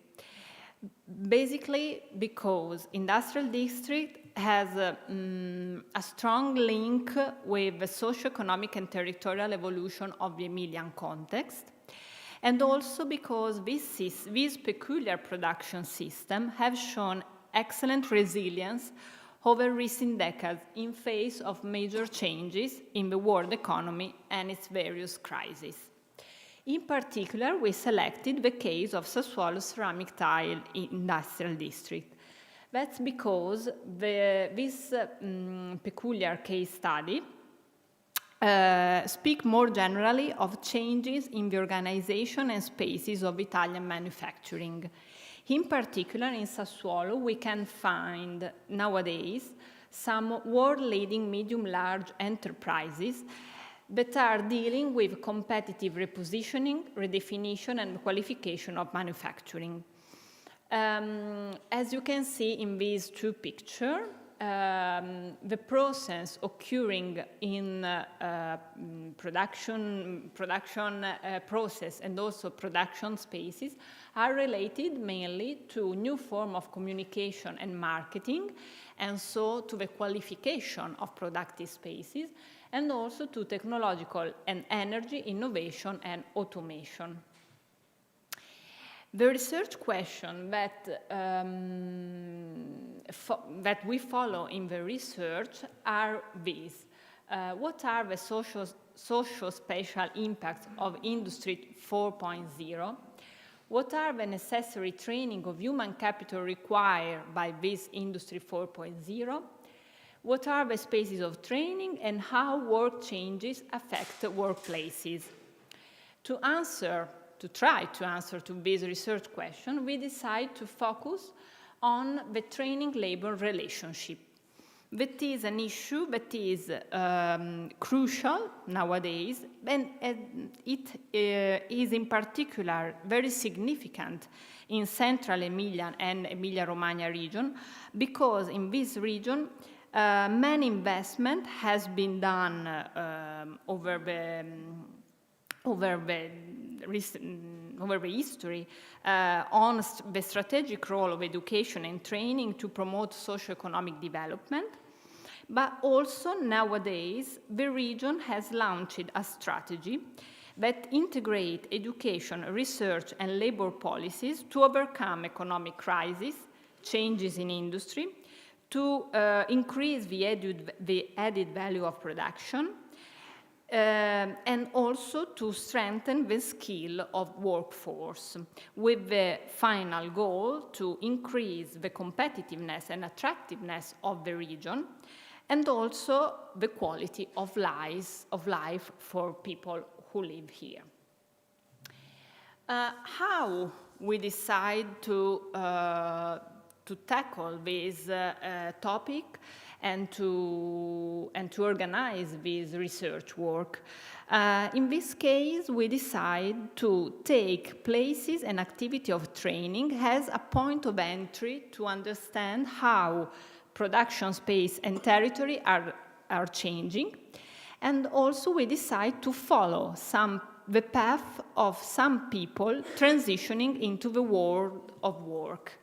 In particular, we have realized some biography of young people that are entering the world of work. For instance, this is the case of Marco, as you can see here in the picture taken by Andrea Simi, who worked with me. Marco was a student at the course of maintenance and technical assistance at a local vocational school, and become, after a 2 years Beauvalet project that linked the school with the Marazzi group, he became a furnace maintenance technician. Other cases were Valentina and Diletta, two young women, that attend the advanced training course for 3D designer for ceramic at Nuova Cerform Training Center.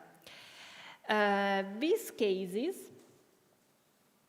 allow us at the beginning to recognize some actors, some training project, of course, but also some spaces where training occur.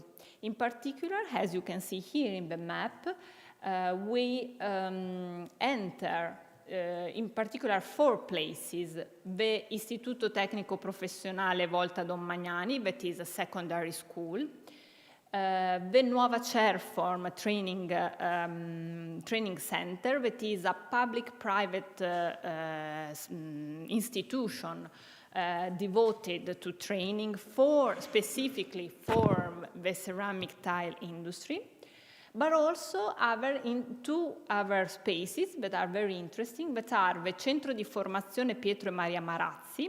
In this case, it's a training center created inside a ceramic company to organize training activity for the workers.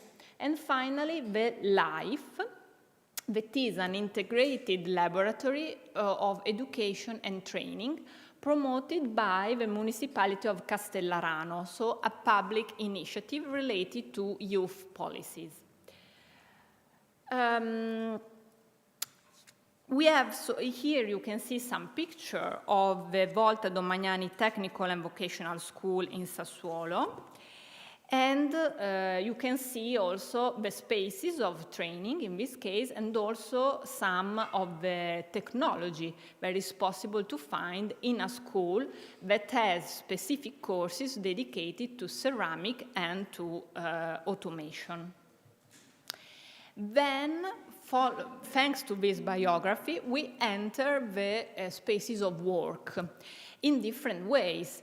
We enter, following the story of Marco, we entered the factory spaces that are these kind of spaces, huge spaces, very clean and tiny, where technology are absolutely predominant nowadays, and also where you can see the human component is still relevant, in particular in the activity of controlling machineries. But we enter also tertiary spaces like offices, where in these cases we realize how the digitalization and dematerialization today are important elements. In particular, 3 issues that I would like to point out that I think can be interesting for you as economics dealing with Industry 4.0. Regarding this topic of work digitalization, it's interesting to see that in the tertiary component of production nowadays, hybrid figures are important, and these hybrid figures are very scarce and very difficult to find on the market. For this reason, companies are involved in training activity, because this presence of young workers and transversal professional figures are important for innovation. Innovation, instead, is not seen as disruptive innovation, but as incremental innovation that is linked with the optimization of industrial processes. So from a spatial point of view, this is very important because this approach leads to process of adaptation, of incremental adaptation of plant and factory, done with progressive addition and transformation. And in this context, training activity is not only related to new skill, specific new skill, but also to the relational aspect that facilitate innovation. And so training and corporate welfare are very, very linked activities. Another topic is related with automation. We normally say that automation can replace human work. In fact, in this research, we discover that, of course, automation, that is typically of this production, has significantly changed production, labor, and space. And today, ceramic tile industry is in particular specialized in large format ceramic surfaces and digital printing. But we also discover that the presence, the human presence, is still very important. And in fact, people are no more speaking about operai, workers, but technician or operators. And these words are very, very significant to understand the added value of the human component in the work that is very present, and as you can see, in the phase of control of technological and aesthetic elements. Finally, another aspect is related to social inequality and polarization. Alongside a category of specialized work, we still have workers with more generic, interchangeable, and lower-grade professional skills, with lower salaries and fewer social safety nets. In fact, in this sense, digitalization and automation create new social fracture and polarization.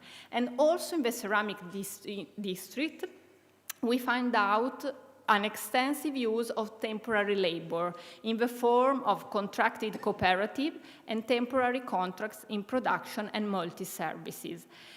This is because, of course, this kind of labor contract allow the reduce of cost and also allow factory to transfer social tension outside workspace.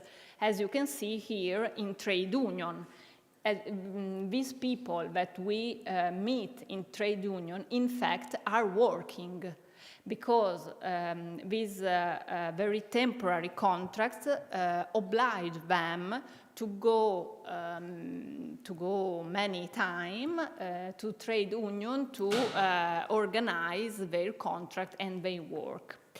And the interesting fact about this social inequality and polarization is that, as Federico says before, today, in relation to this topic, is not enough to enter inside factory, because this kind of worker, the more stable worker and the temporary worker, work side by side, sometimes in the same job, in logistics and production. So it's very, very difficult to recognize each other. Another thing about social externality is related to a kind of district effect that affect aspiration and the choice of schooling for young people. In fact, in a very dynamic and competitive sector like the ceramic tile industry, sometimes students decide to early leaving the study field expressly because there are a lot of jobs. And so this is a kind of, for this reason, this kind of territories still have a low level of education, and sometimes the social stratification inequality reproduce in time. A final issue that is more another question. The qualification of production and the qualification of human capital can maybe become also the occasion for a qualification of the territory. This remains a question because in In fact, in this context, I would like to say that the sensitivity of company, owner, entrepreneur, but also worker is not enough developed. As a conclusion, I would say that the initial intuition of this project, so following labor, opened up a lot of paths and events, and highlights how the training-manufacturing relationship is a fundamental issue, because it reveals major changes in production, in training, in education, but also in socio-cultural changes. And for this reason, it's important to continue the research and policy making on this topic at local and national level. Thank you.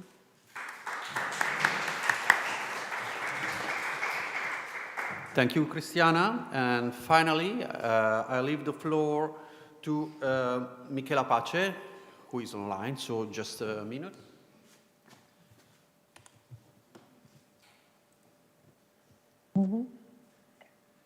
Yeah.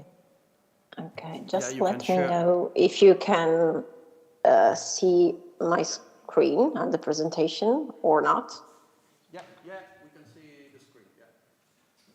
But Sorry, it is the screen with all the slides, or is it a full screen slide? Well, you can use the full screen, I think, but you have to do that. Let's do so.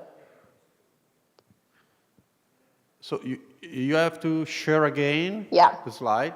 So maybe this is the full screen. Yeah. Thank you. Okay. That's good. So thank you, everyone. And I'll talk about new tertiary geographies, a work that I conducted with the photographer Andrea Bertoldeo. And we observed basically the tertiary sector in Central Emilia focusing on the transition of selected production systems in the light of changes that actually go beyond the regional scale, following indeed national and global trends. But let's start from the regional scale. Here we noticed that there's an historical relationship between the tertiary sector and the multicentric industry that strongly guides the territorial strategy and the physical transformation that links production and business. And this is, for me, even more true if observed in relation to the process of contraction that characterizes some of the 20th century sites of productions, so industries, the relocation of production processes and the strengthening of the role of the tertiary sector in support to industries. Within this context, we decided to take a closer look at the case of the Innovation Park in Reggio Emilia, a 64 million euro investment that covers a total area of around 100 square meters and still undergoing transformation. The regeneration, is important to say, is based on the former Officine Meccaniche Reggiane, a factory founded in 1904 that was by the mid of the last century the fourth most important factory in Italy. But at the end of the century, the business was sold off and the area was abandoned for good in 2008. And now it is at the center of a big renovation project, a part of the Emilia-Romagna High Technology Network that promotes the region, quoting, as a privileged destination for investment. In this case, for the mechanic and mechatronic sector, which is the province jewel in the crown, let's say. And here, Fondazione Re carries out technology activities and promotes consultancies and networking between companies and research labs.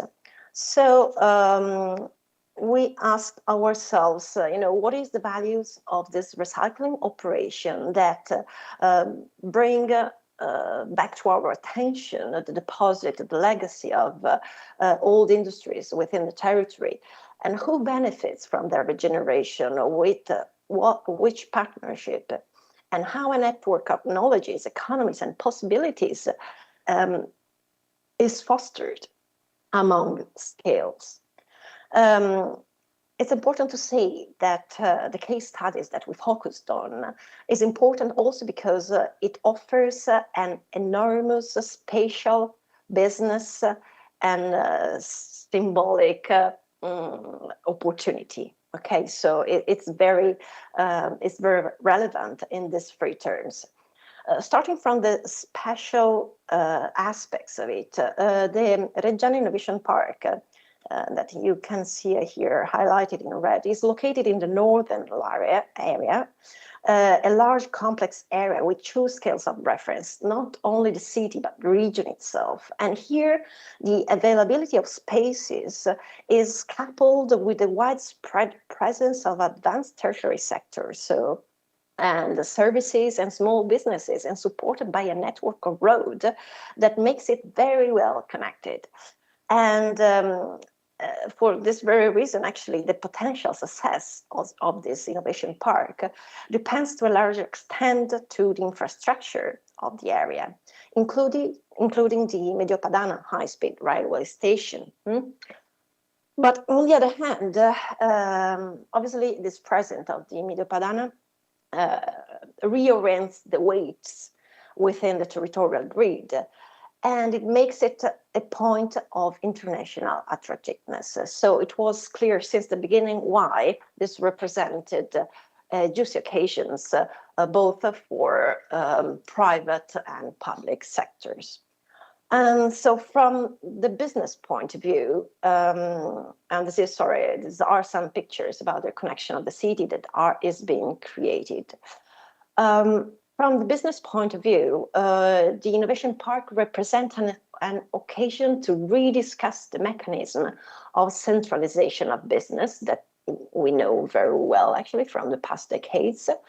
But most of the times, investors for these kinds of hubs, like knowledge hubs, are simply buyers or renters, and thus restrict their participation in the economic side. Here, investors did something different, and they became tenants at the same time. So if research labs that are still included were relocated with top-down decisions, the companies have bought the spaces, and in a way, they also subscribed the project's vision, okay? In this way, strengthening the resilience to economic fail until now. So the results obviously are all open. And these are some pictures of the labs and industries that we visited.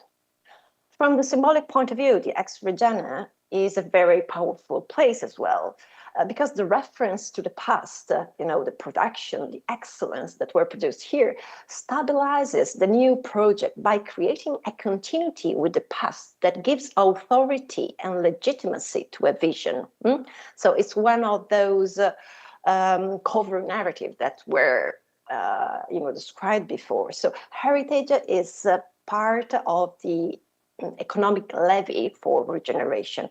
And I think that this kind of rhetoric linked to cultural and spatial past needs to be considered more and more if we are to think to recycle part of our territory and to relocate our economic models. That's why it is interesting to talk about the relationship between space and business. And we describe this through two main movements. One of them is aggregation, and the other one is dispersion, so multiplication. The aggregation is obviously the one that we know the best, and it's evident when we look at the mechanical and mechatronics sector, because here in the province there are more than 300 companies active in the sectors, so much so that the term improper district is often used. And we should remind that 88% of them have specialization centers. So there's a strict relationship between production and research that explains the centrality of the tertiary sector as a provider of services for business, and also explains the convergence of interests from entrepreneur, professional orders, universities, private, and so on. And, the Innovation Park is also, in the light of this, a large scale experiment of public-private partnership. Maybe we'll have time to talk better about this later on.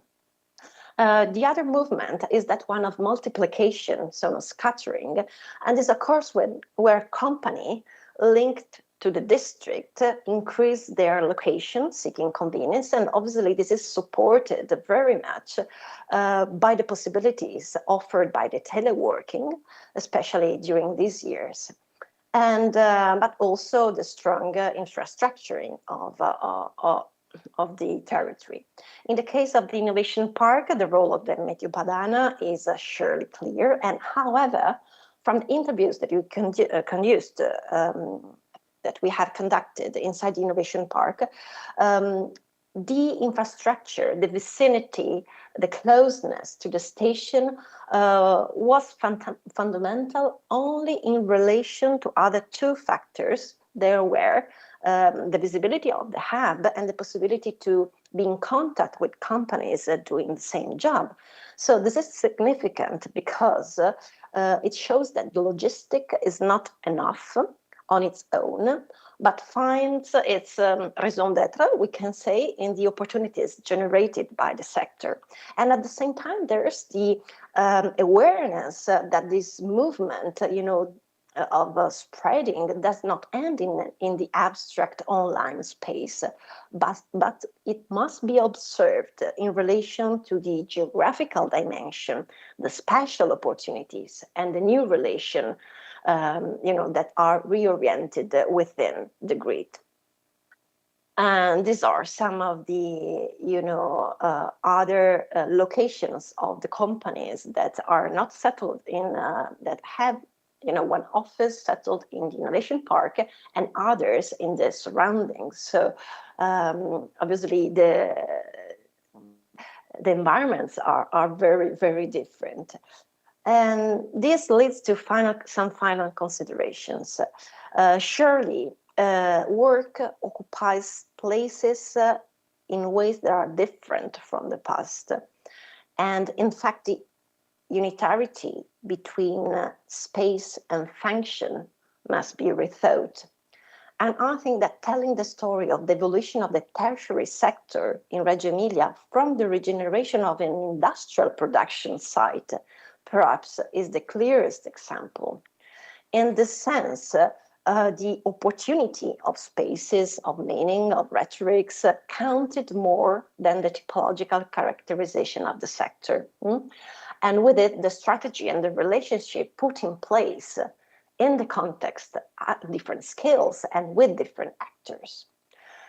Surely, the Innovation Park is a large-scale operation that far exceeds other regeneration projects linked to the tertiary sector. So in this sense, it's not a typical example, but right because it's so big and the mechanisms are so evident, it tells very well a mode of territorial transformation that reflects some of the political and strategic trends of recent decades, with all their contradictions, rhetoric, limitation, and expectation about the potential outcome, one of which are still open.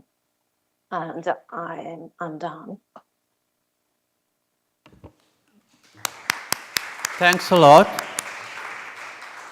Thanks a lot, Michela. And we are perfectly on time. We have half an hour.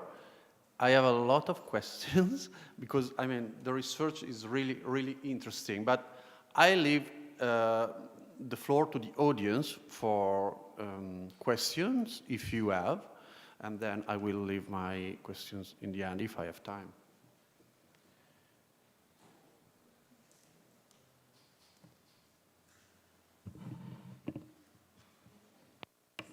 Don't be shy. Yeah.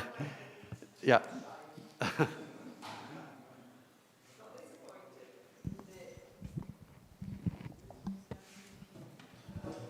There is a point in your presentation that makes clear to the participants to this conference why it was so important for us in organizing the conference to have a strong connection with this project. And the dimensions of the connections are definitely because they bring to our perspective a further layer in the interdisciplinary perspective that we were adopting in this conference. And we are bringing us to, I would say, to consideration of some challenging issues. And I don't want to mention all the issues, but I want to focus, I will bring the issues in the summary when I will refer on this panel. But there is in specific an aspect that for me was absolutely important. That is the fact that you were focusing on a space that has not only something inside, but even defining the unit, what is the space, is something that brings you inside and outside. And you link the two sides, I would say, the two dimensions of the space in a significant relation, because it's something that happens inside, that you look for the connections of what is happening outside for the workers, for example, in the case of Cristiana, for the connections in the case of Michela, who was referring to the multiple locations of companies, but also to the multiple roles of actors in the case of the innovation centers. And to the need of considering in this unit of analysis the implications for impacts that are not there for those people, but to some extent, that was reminded by Marta, has to be considered in a perspective of socio-ecological changes of technology, impact of technological change on socio-ecological systems. So I think that this for me was something that beyond the many, many issues, something that was for me a thread in reading your contributions. So it's not specifically a question, but for us it's challenging. When, as economists, we address the issue of the unit of analysis in our research, this is typically a challenging issue where we have to limit our analysis. For you, it was, I would say, a preliminary. No, it was in the constituency of your idea of observing the changes. You were immediately considering inside and outside as a unit of analysis that had no possibility of being either one or the other. So this was my impression. So I would like if you can tell more about on this or whatever you want. Other questions? Other questions or comments?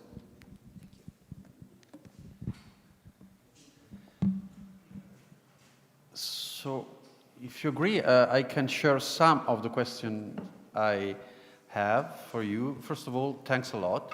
Because, I mean, I read the book, I watched the exposition, and it's really interesting that in some cases, interdisciplinary approach exists really, and it's not just a rhetoric tool.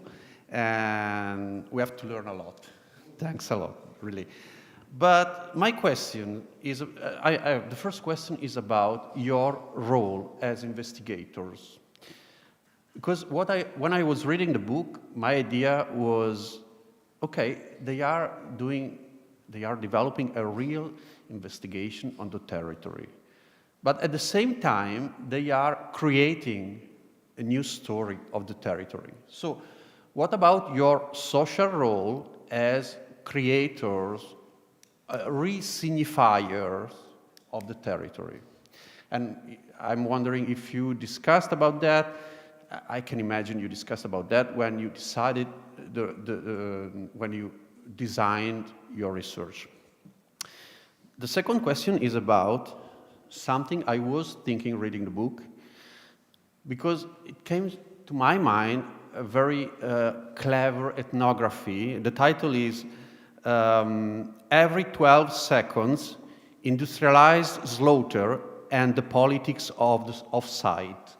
It was an ethnography in a slaughterhouse in the US, really focused on the theoretical framework developed by Michel Foucault. So what is hidden and what is visible. And I was wondering, I appreciated the idea that you said we enter in the building just to understand what is happening inside, because you can't understand from outside. But you can build connection between inside and outside. But when you are inside, I was wondering if you noticed or if you thought to understand what was visible and what was invisible.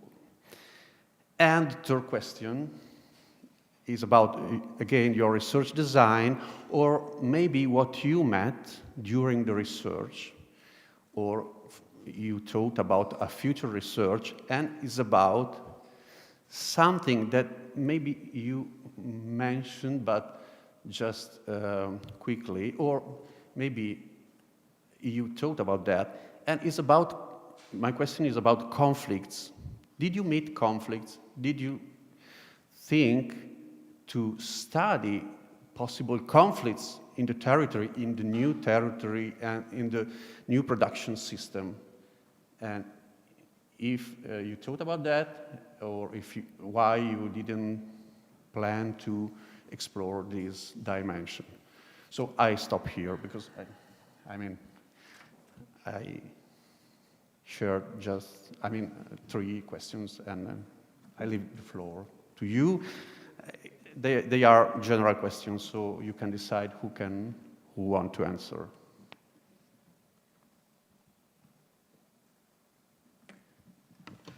If anyone else wants to add a question, so.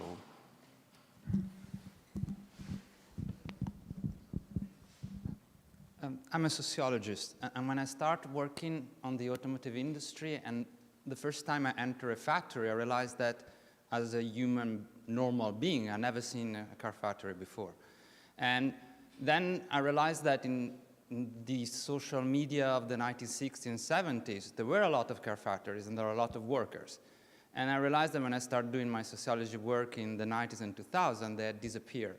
And that contributed to the idea that the end of work, when I did my research, I remember there is a couple of French sociologists, Beau and Pierrot, they asked to high school students, how many blue collars do you think there are in France? And most of the students would reply none, or very few, which actually is absolutely not the case. And so I was wondering if in your work you were thinking about this fact that the image of workers and image of people at work, in particular blue collars, has disappeared or is less and less present.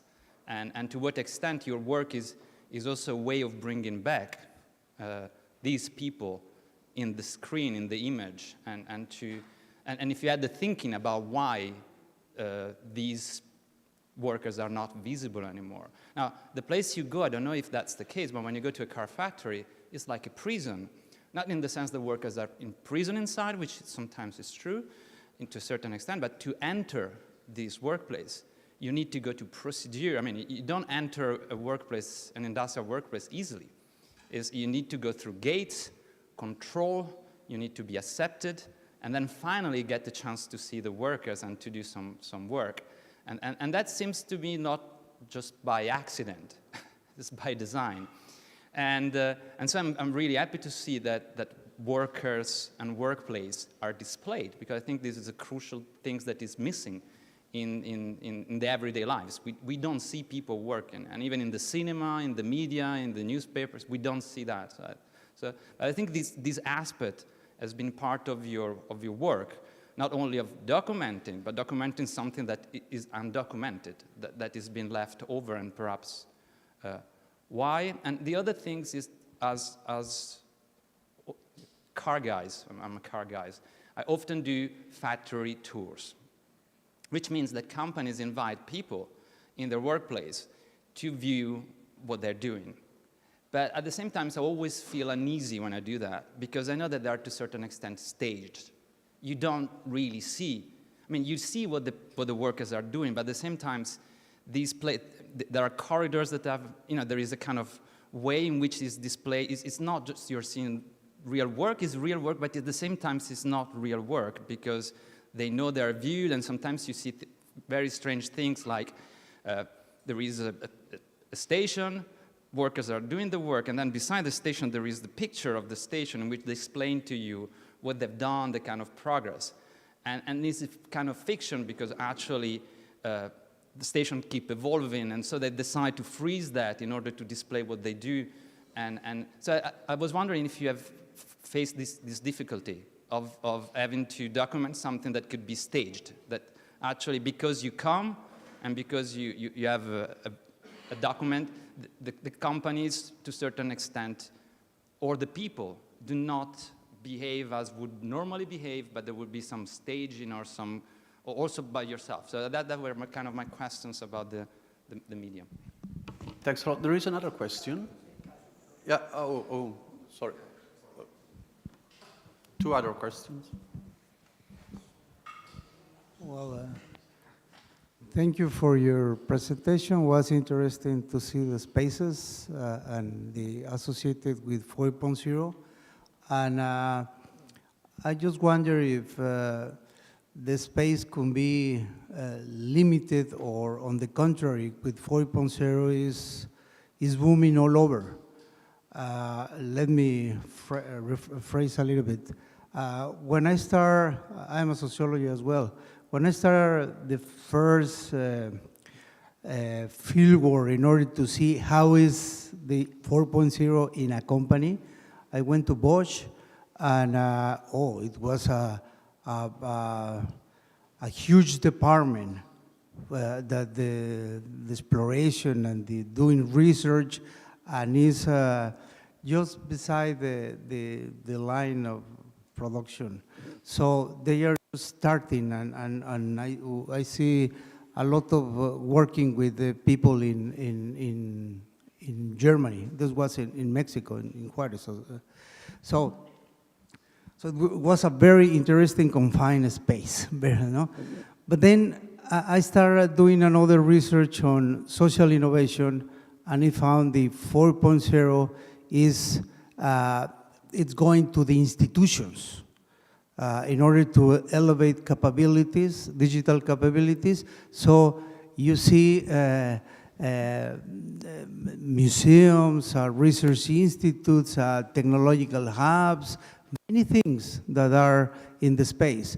And the guy which is coordinating most of the work is by car. When this is a car, they have a lot of Zooms intervention with people. Okay, so that's another type of space. And then I did some interviews with people in SMEs and small companies, and they was related with companies, local companies, but also with the global companies. And interest in for him and his ones are a huge tension, because they don't have no more schedules for work, no more time zones, because he works through the phone the whole day, because he was connected with many people. So what I'm saying is the space is like all over. So I don't know what your reaction on that. So the last question, and then we leave the floor to the speakers.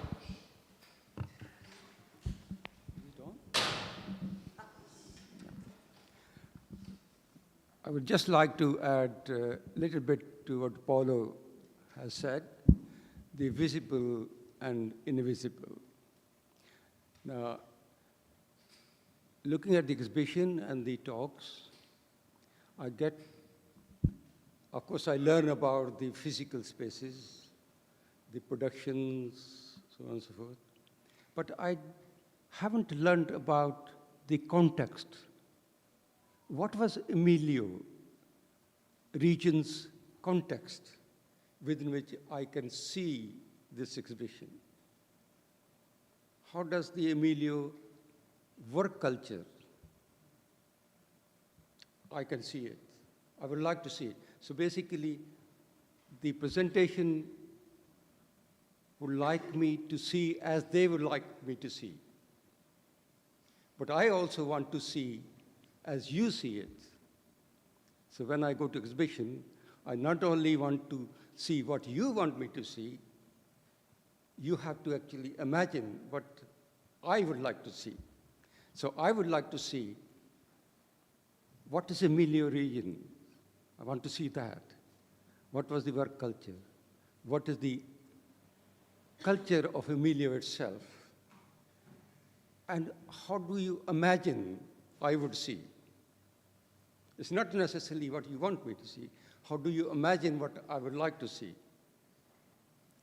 So I would like to take a picture, culture picture of Emilia region, linked to the physical image. So I'd like to see that, the richness of this, the imagination. That's what I like to see. The other people like to see. Otherwise, I can just read it. Sorry. Thanks a lot.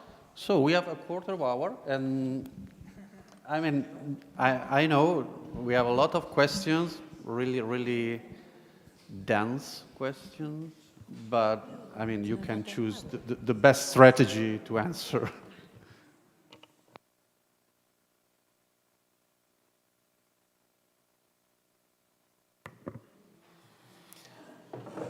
Okay, thank you for the questions. I have to admit that it's not easy to bridge the different points raised. I would start by picking up the issue raised by Margherita Russo, the unit of analysis, which is at the same time outside and inside.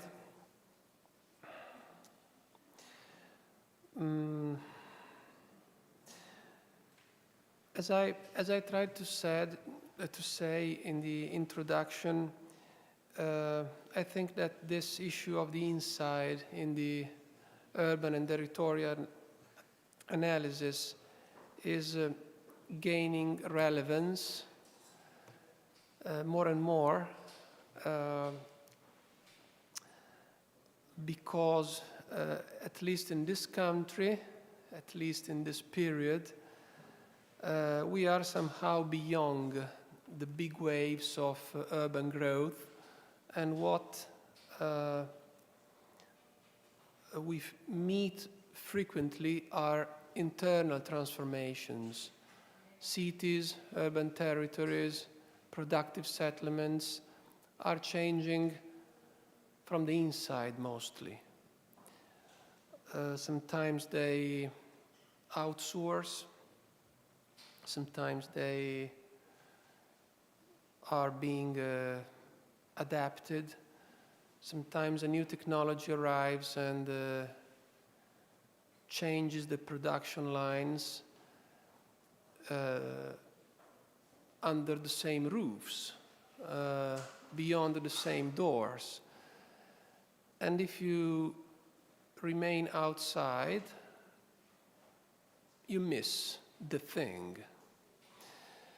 So,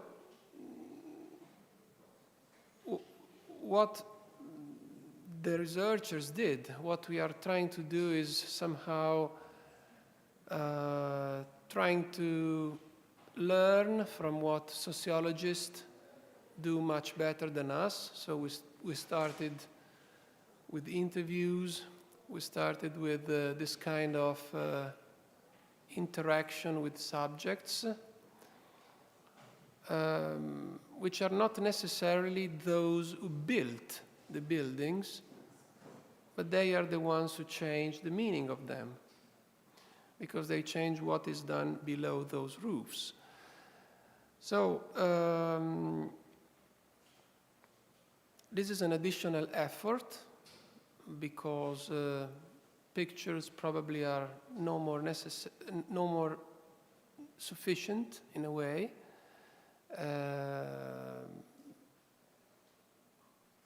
If you want to go inside, the jail, someone used this metaphor.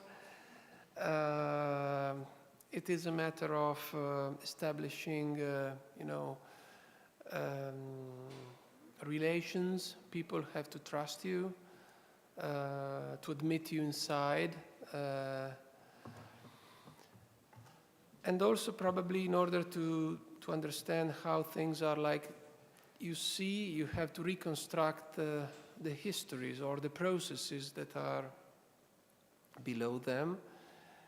And this, asks working with public and private archives, for instance, or trying to reconstruct the evolution of the transformation of a certain building or of a certain district.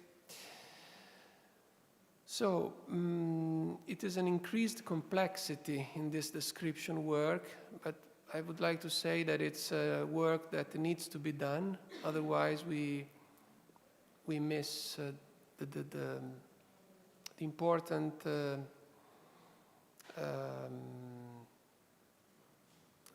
dynamics which are effectively shaping the territories.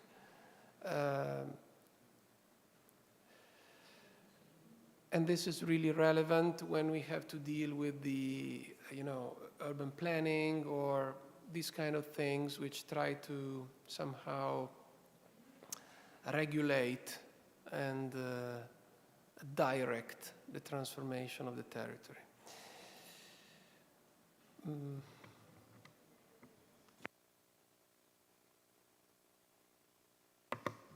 I try to add something about conflict and disappearance of workers and production spaces.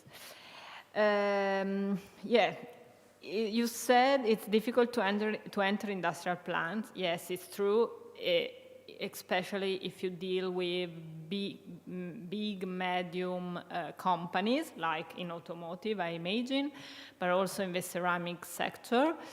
And I would add it's difficult to exit with documents from industrial plants because you are really controlled. They want to read what you produce. They want to control picture. We have to sign liberatories and so on. So it's really, really complicated. And we have also some trouble with this research because somebody, we say,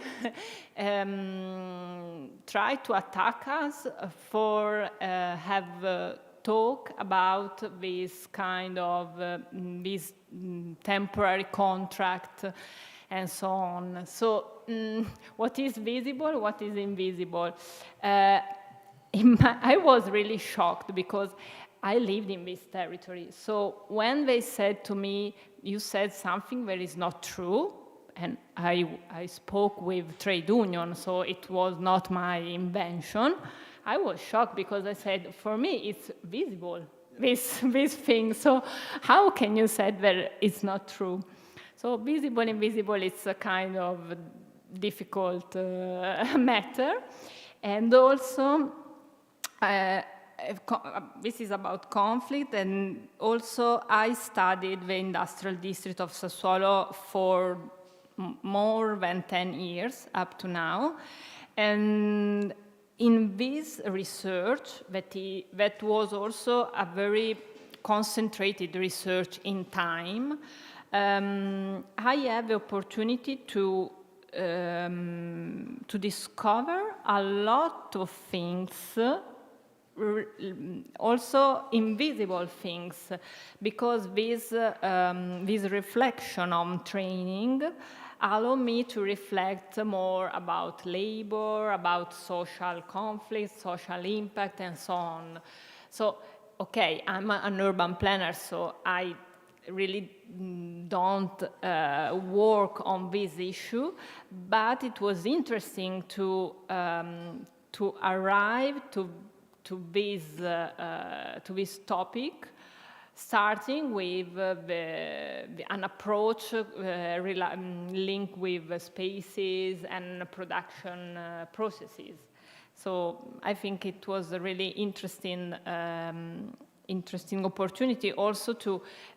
It's true. It was for me. It was with interdisciplinarity also add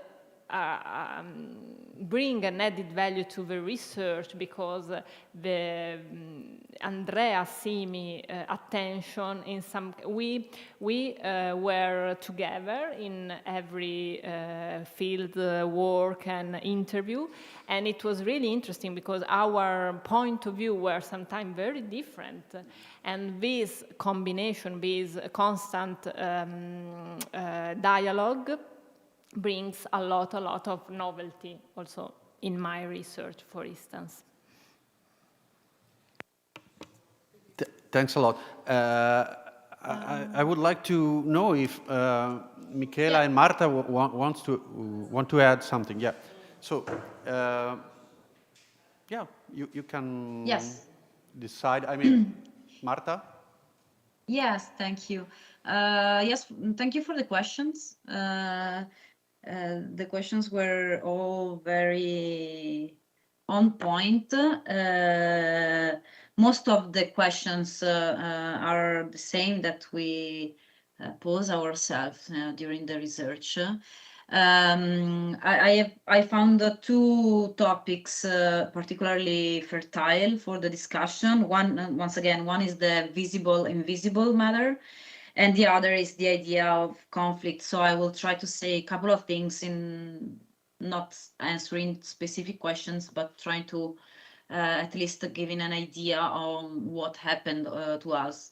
I have to say that, first of all, I mean, at the very beginning, before choosing the topic of packaging, I proposed to the photographer to work on the invisibility, in the invisible dimension of animals in agri-food production, which today now with the question, I realize that, I mean, it's true. There is for sure, I mean, our plains in Italy are full of not visible animals, but then you can imagine how hard and difficult it is to enter intensive livestock farms. So we decided to not go through that direction. So we chose packaging also for also because we had many contacts to work with. But I mean, it's true.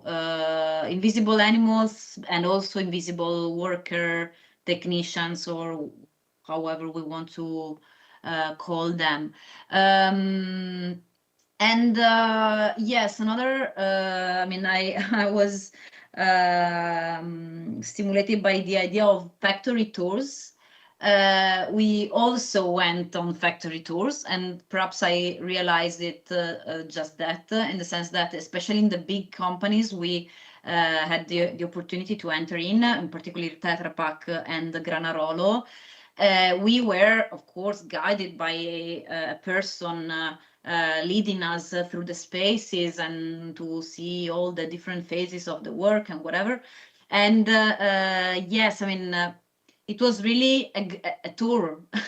We'd also, I mean, we also listened to certain words, certain phrases, certain rhetorics that are, of course, like trying to sell the brand also in terms of the productive aspect, the productive dimension of the brand.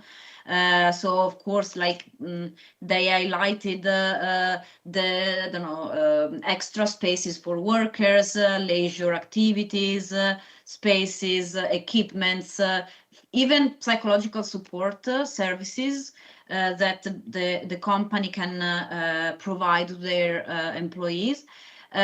Which is good, of course. I'm not saying that it's a lie. It is true, but in certain way there is a volunteer of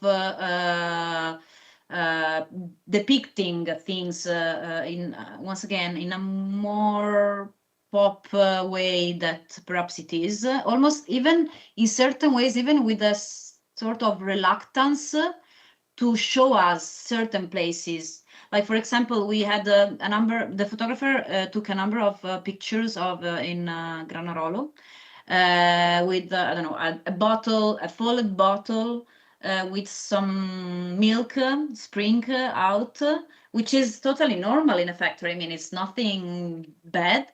but they asked us to avoid publish that kind of picture. So once again, even the image that they wanted from us, it was they really wanted control on that, and it's a kind of strange for us as a researcher, because I had the feeling sometimes that they thought that they were there like reporters or something to shoot a commercial. I don't know, which is quite strange. I mean, but it's certainly something that is a matter of controlling what it's the final narrative of their appearance in the work. Thanks a lot, Marta. And Michela, please, Yes, if you want to add I'll something. just yes, a note, maybe on another couple of things. I want to pick up the theme of our position as investigators, and I think that in a way that became obvious to us, but it was not that obvious at the very beginning, because it truly was an interdisciplinary research. And, you know, as every research and description embraces the limit of description, so it's necessarily partial. So we decided, for example, not to have photography accompanying the text that usually happens, but starting from photography, you know, with a specific point of view that, like in a frame, includes and excludes things, like a narration. And so these photographies were providing clues as opportunities of revelation, as Didier Huberman would say. And so this kind of process of investigation, this method, brought us to reason, starting from the detail and going back to the general dimension, you know, like explorers of meanings. So we really kind of followed people. We follow leads that we didn't know inside the spaces, at least Andrea and I, who weren't familiar to the environment. And so this was, I think, very, very interesting. So embracing the limit of description and being aware of being partial and acting by, you know, pulling together clues and going from the detail to the general. Then about the conflict, I will give you an example. Obviously, there are a lot of conflicts, especially when we talk about interests, business, and space. And for example, the innovation park that is set to be in the northern area wants to, well, it's part of an area that wants to build itself as a new front for the city. This means that it will have new visibility, kind of new centrality, you know, and the risk, the conflict here is to avoid the risk happened elsewhere of creating, for example, a concentration of functions and services with the supra-local attraction that is extraneous to the everyday life of the neighborhood for which they were thought at the very beginning. And so this is very special, but also, you know, it includes the ambition of the business to deal with a part of the city. And so it's really a matter of questioning the body of services of the everyday life and consider the work,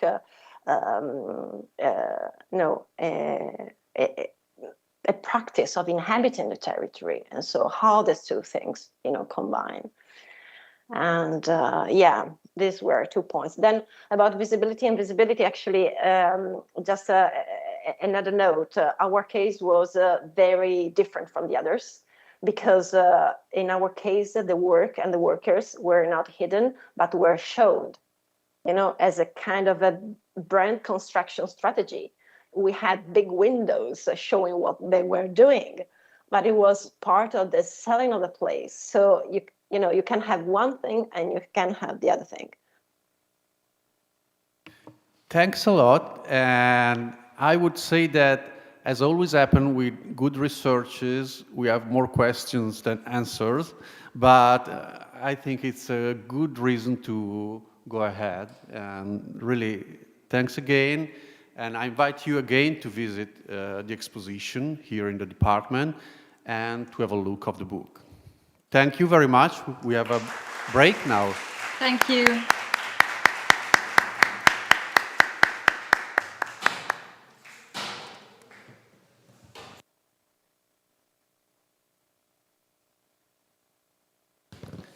Grazie Marta, grazie Michela. Grazie a voi. Grazie a voi, buon grazie pomeriggio. mille. Arrivederci a tutti.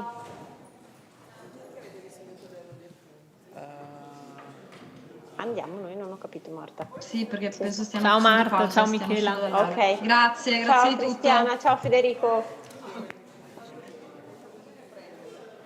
Un saluto anche a Margherita Russo, perché non la vediamo.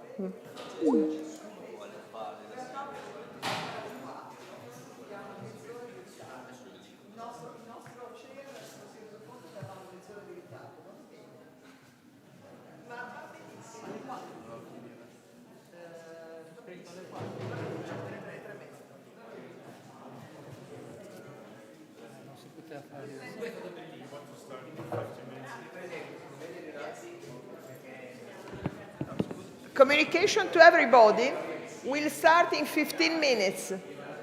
Okay?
Sono già tutti qua, Benedetta. Non so se devi comunicare qualcosa.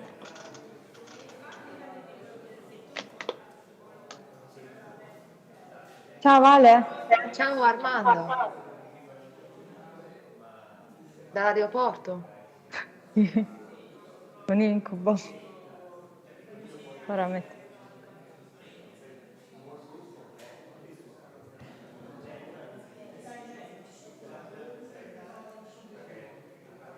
Ok?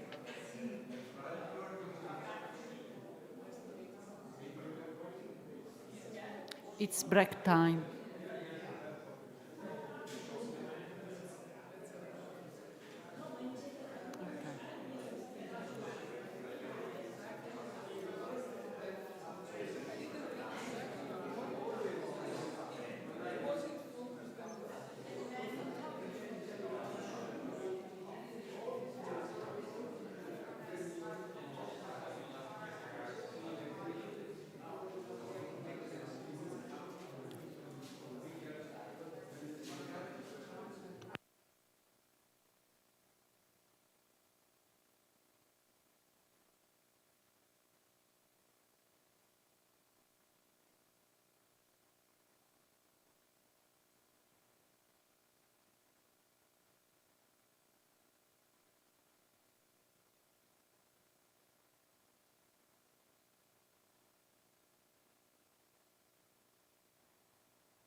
Proviamo a... perché siamo in ritardo, vediamo di recuperare un po'. Vediamo se tutti possono entrare.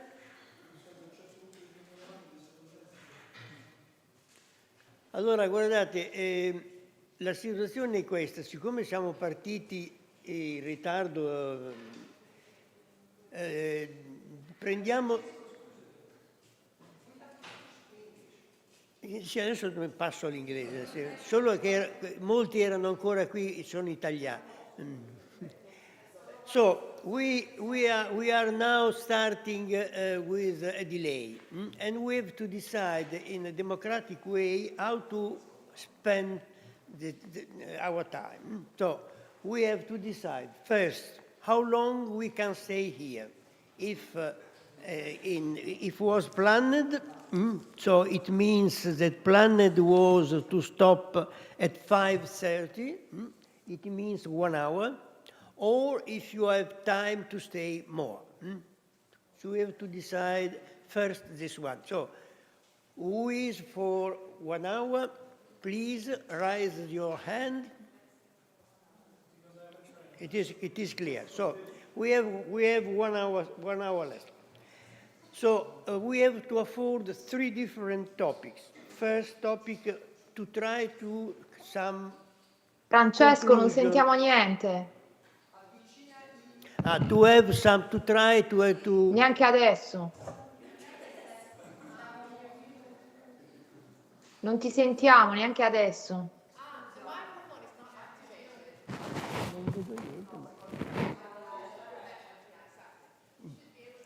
Okay, so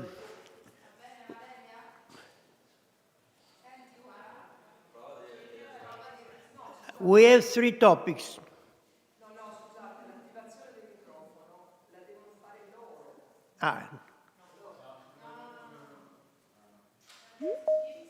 This is the microphones are running. Sì, adesso ti sentiamo. Now we hear you. Fine, it's perfect. Sì, funziona. Allora, we have 1 hour and 3 topics. Sorry.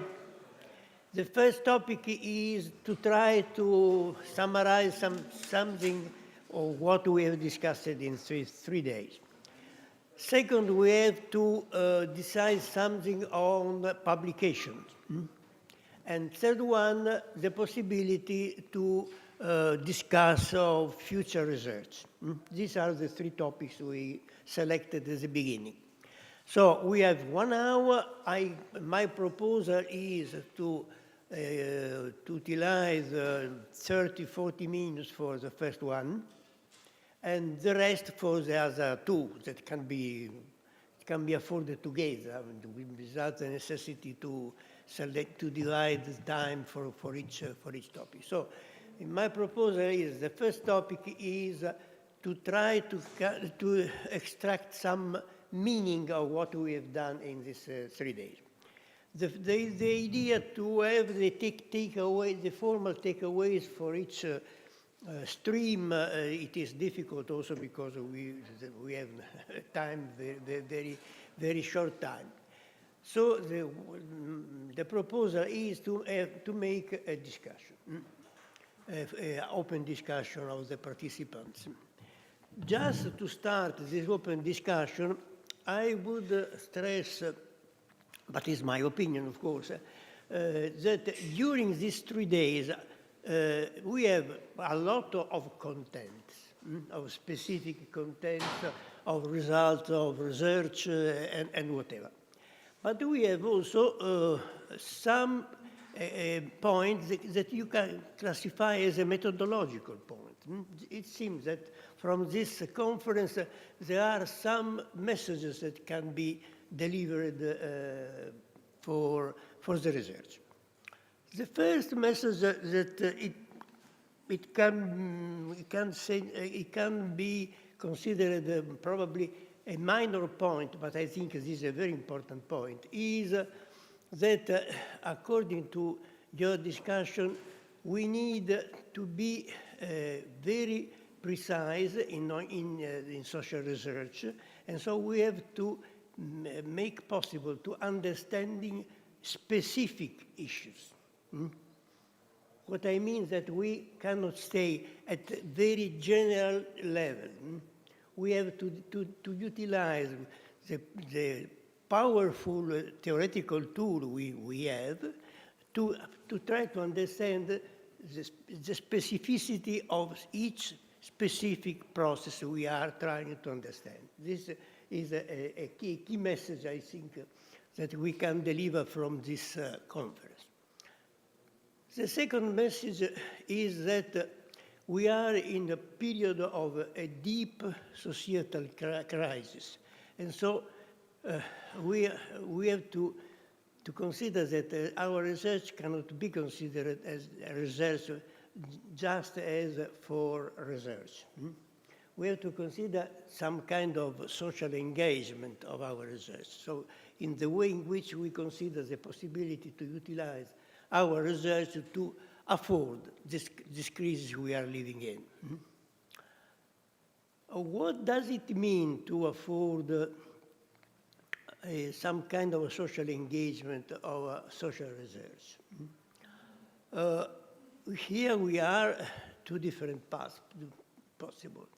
One path is the one that I'm using an expression of my friend Karamit.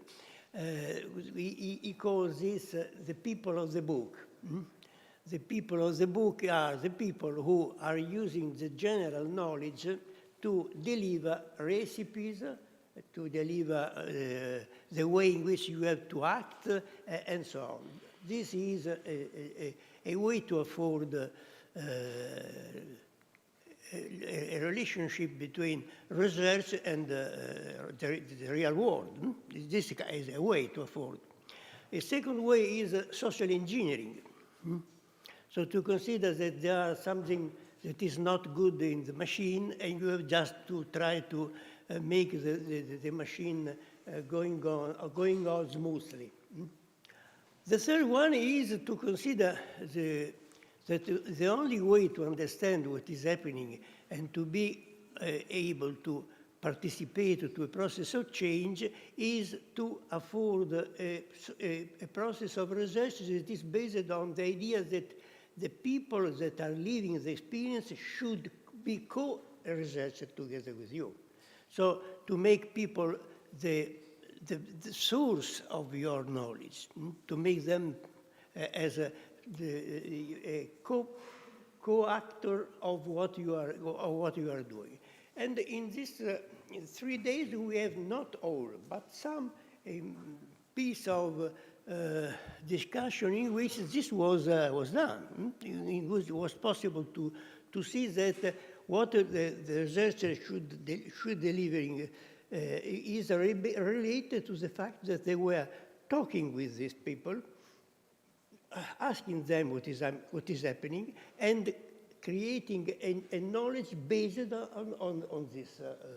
on this way of looking. Of course, I'm opinionated because, as some of you know, I spent some time with the Scandinavian researchers that they are supporting actual research. So I'm a bit opinionated on this. So I'm very clear. This is my specific option in social research. But this is a topic because we have to decide. All what you said in these 3 days was very clear. We are in a process of big change, not only change, a crisis. And so what we can do in a crisis and how we as social researchers can contribute to this without deciding to be a technician with repair the machine or to be the people of the book. And this is, I suggest this as a topic of discussion. The last, is a very important message that was very clear in these 3 days is that the boxing of disciplines the classical boxing of disciplines in academic research are meaningless. We need to consider that the only way to afford what we are trying to do is to use some interdisciplinary research. So we have to go rapidly out of this kind of boxing. I suggest to try to discuss these three ideas. Of course, you can say that what I said is totally wrong, but it's a way to start a discussion.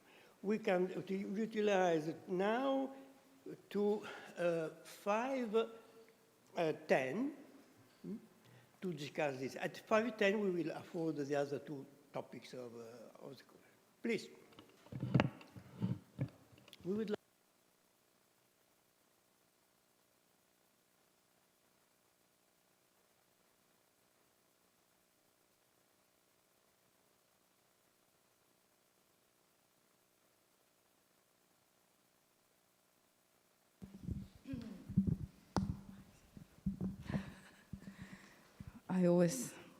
I'm always offering, I'm volunteering myself to break the ice.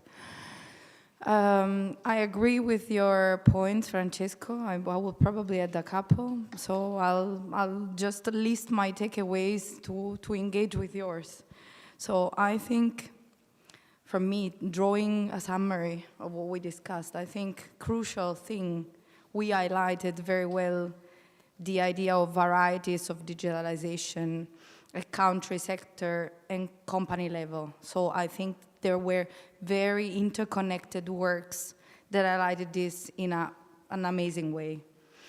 And so the idea of path dependency, and the research, at least the presentations I listened to.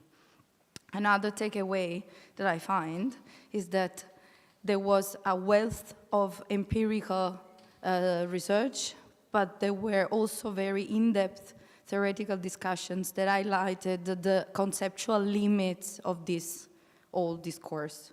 So I think we go back home with a clear idea of what doesn't work in this debate. Importance of pluralist methods, research methods, and interdisciplinarity, I fully agree.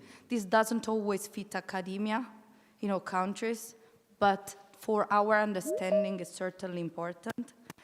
For another takeaway that I find on the study of labor, my impression after years of labor studies is that the understanding of the impact of labor is way more complex than in previous paradigms, and that our political or ideological references in terms of increasing intensification or labor displacement due to technological change are too simplistic to understand what's happening. And finally, I think also very good, the interconnectedness between different types of transitions. So decarbonization, ecological transition, and digital transition, this also emerged very nicely, I find. So I think there are many starting points for new collaborations, for publications. We will leave it for the second part. Who else wants to talk, please?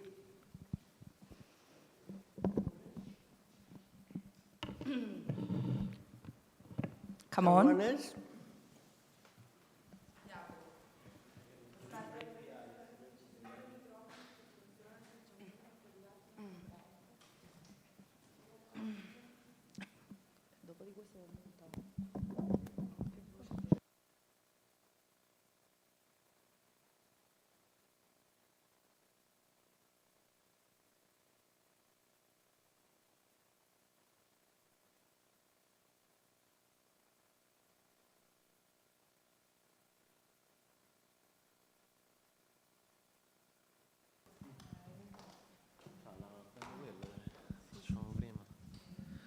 Okay.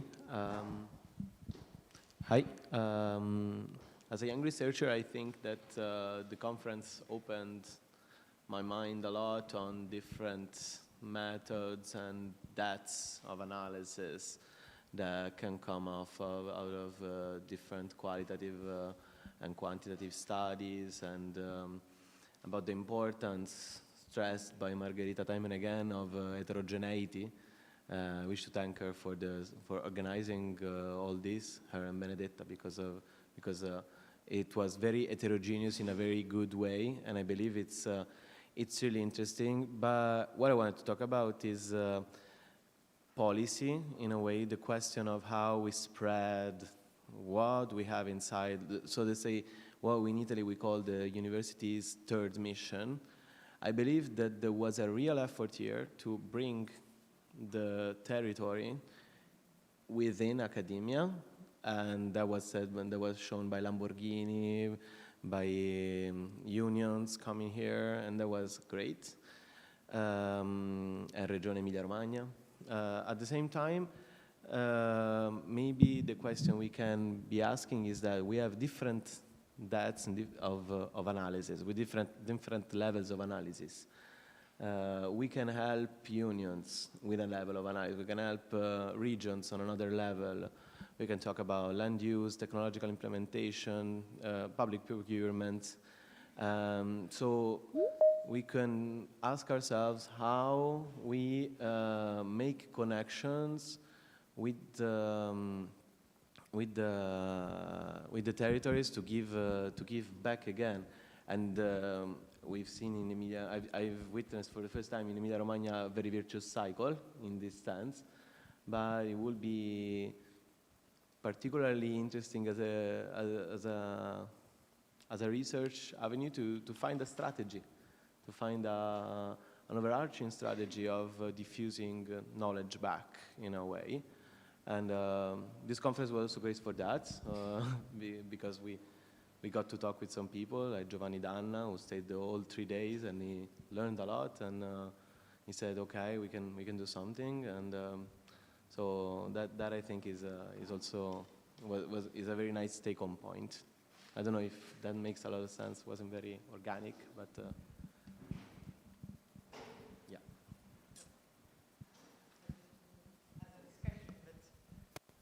No, really, I was thinking on what Jacopo was saying, and for me the feeling is the opposite. It's like I always learn from workers rather than giving them my knowledge, no, and what I extract from this kind of field research and etc. So what Francesco was saying, no, the core research, no, to be back. And this is one point, and we saw this in the field studies on automation in automotive, but also in services. We cannot interview workers when we arrive as researchers, even if with the stamp of the ILO or the European Commission. Or we saw that, okay, Emilia-Romagna is an historical ideal type for this kind of research, politically, but everywhere is different. So it is as if now we are taking, we are cherry-picking something. At the same time, we have a problem with trade unions, because in what we found until now in recent research is that they don't play any role in debating the technology, knowing the technology. They always have the same type of role, bargaining wages or something like that. So maybe it is the reverse. So how to be, how can we do co-research now within this crisis as a general context, within a political context that is not favorable for this kind of research, and in different countries, because the topic is widespread not only in Italy, but as we have seen in many, many different regional settings and regional value chains that make a lot of difference. So just to react as a discussion. No? I was thinking that we are actually saying the same thing.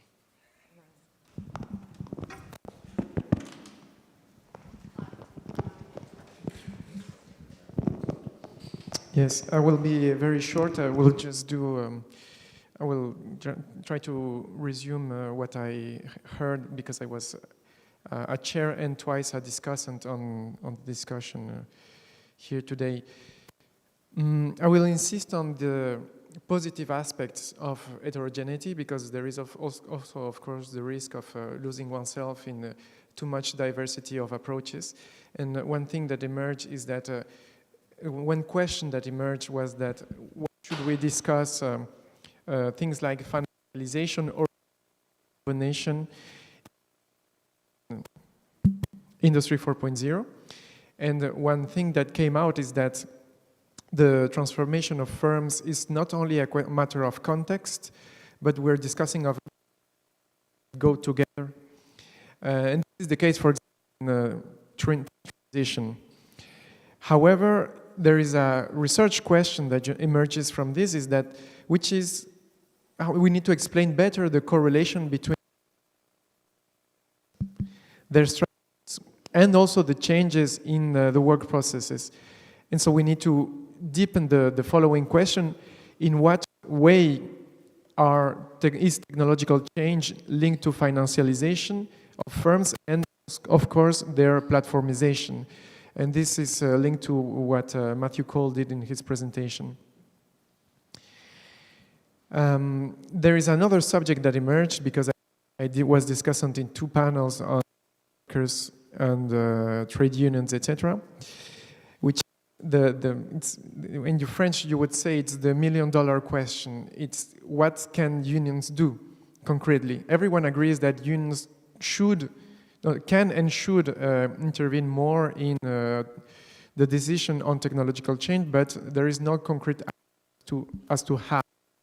One possibility that emerged, I presented this because this is being discussed in the French case, is co-determination, but this is obviously not the case in other countries. Thank you.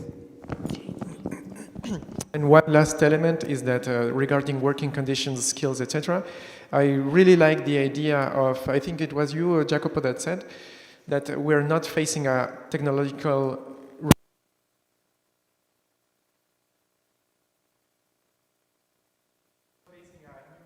Now wait, please. We want to listen to you. Everyone wants to listen. But yeah, the battery are done. You spoke a lot, guys. I will just finish. I like the idea that we're not facing a technological revolution, but an industrious revolution, because we see and we documented in this conference the degradation of work through intensification, etc., etc. Since I'm here, I'm following up. In one of my sessions, there was a paper by Florian Butolo and Lea Schnellmesser that cited Pure and Saba, which is a classic that we all read. And there was a passage that I kind of forgot, and I like it very much. And it's quite short. I'll just read it very quickly. So they wrote more than, well, exactly 40 years ago. So there is no natural path to economic success. The triumph of a technological breakthrough over competing adaptation depends on its timing and the resources available to its champions, rather than on its intrinsic superiority. In this view, competition guarantees only that the weak must follow the lead of the strong, not that the strong have found the uniquely correct solution to common problems. Progress, which we will show, is best described as a branching tree, yet the limbs of this tree thrive or wither according to the outcomes of social struggles, not some natural law of growth. Now, what I like very much in that it's perfectly resume, I believe, the position of many of us today. So things have not changed so much in 40 years. So we're talking about Industry 4.0, but we're talking about something that existed before and before and before. And I don't think that things have changed so much, because our understanding of Industry 4.0, I believe, I would summarize exactly in these terms. What is less present by comparison to 40 years ago are the social struggles. Because 40 years ago, the idea that social struggles shape the outcome of technology seems something that was evident. Today, I don't think many of us believe that the social struggles will eventually really shape the outcomes of that. So I think that is the only difference I would see between 40 years ago vision of the scholars and our vision today.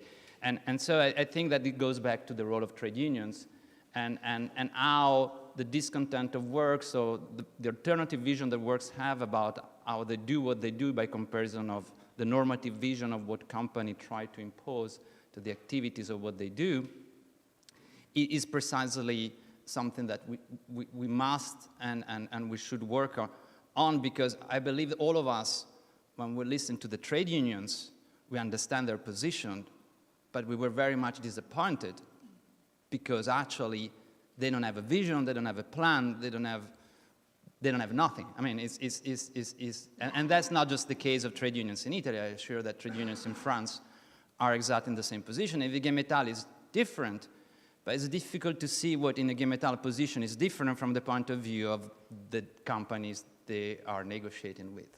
So I believe that this is an important point. And the second thing I would like to say is that, you know all the story about the street light, you know, that the drunk man looks for the keys where the light is. He doesn't know if the keys are there, but there is a light, so it looks there. And I believe that Industry 4.0 can be a problematic concept. I have the feeling that many economists, for example, are trying to find evidence, and I heard many presentations of that, and some of them were actually pretty good in terms of methodology, that there is an outcome of Industry 4.0 technology, and they try to measure the impact of that through very sophisticated tools. And eventually, it seems to me that they get to the conclusion that it's really unclear. There is no clear evidence between these concepts and more efficiency.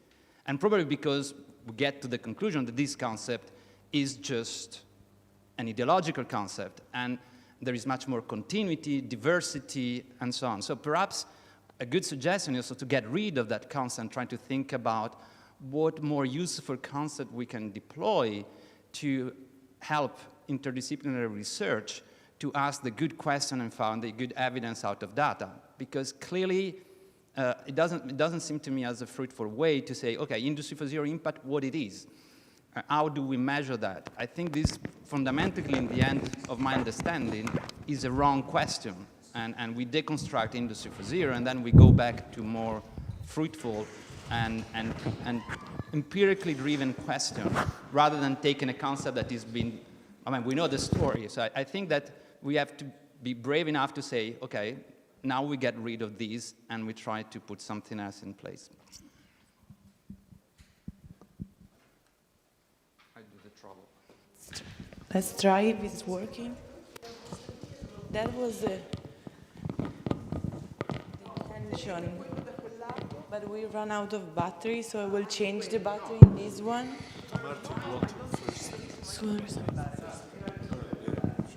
Try this, it works. No, yeah, okay. Okay, oh, that's loud, sorry. This is better, I guess. I want to make just 2 points. So, one, about this question about how we deal with heterogeneity. I think the only way that we can deal with it is that we contextualize more.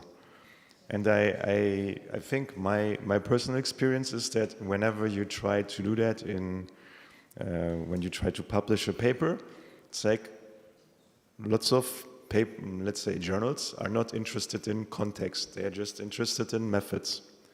So we maybe have a problem with contextualizing when we want to publish, but we should at least try, right? That we also maybe try to make the claim that we need to contextualize if we want to understand differences better.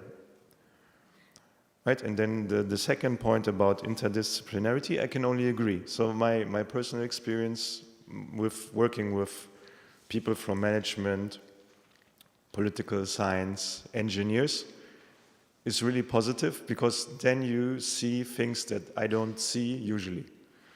And I think I can only propose to everyone that especially engineers are really interesting collaborators, because they have a completely different view than other social scientists do. So that's, I think, is interesting, but it's also, again, like practical issues. Can you get the funding? Can you convince them to work with you? But that's, let's say, worth the effort, I guess. And that's all. Thank you. Yeah. Well, from the previous statements, I would agree completely, especially on the topics related with interdisciplinarity. And this was one of the most important outcomes that we can get from this conference. The thing that eventually we could develop more, and considering also what Tommaso just mentioned, is the question of the topic, of the title of the conference. Then it's about, okay, the focus could be or should be more on this concept, on this vision of the Industry 4.0, and then what happened 10 years after. And there I didn't found that the whole presentations were focusing on that. Perhaps it's something, from my point of view, we could learn more for the next conference that could be developed in this topic. Then this needs a more focused presentations or studies or outcomes from those studies, what we could get from this application of these new concepts. This means not only at the local level of each company, but also in terms of national policies related with that. Did they result positively, negatively? What was the context in which they were developed, and which outcomes we can get from that? Not from the econometric, just the econometric approach, but from social and political approaches that we perhaps could learn a lot on these. Then the messages that we can bring home are, from my point of view,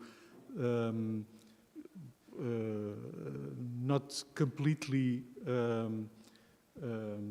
diversified on this answer. Now, what happened 10 years after? This vision that was shared by among some social partners could be achieved, and what is about it? Because it was very clear at the beginning. We know 2011 and 12 or 13, so to say 10 years, that was very clear. There was a mobilization of different social groups towards the application of such a vision. This vision was not shared among all European countries, and now many more than in Europe are talking about this kind of policy making. This is quite clear in China, in US, and then we could have more from those approaches as well. I would say perhaps we could get more information from them to bring it here, and I hope not to answer 15 years after what happened, but perhaps 12 years after what happened.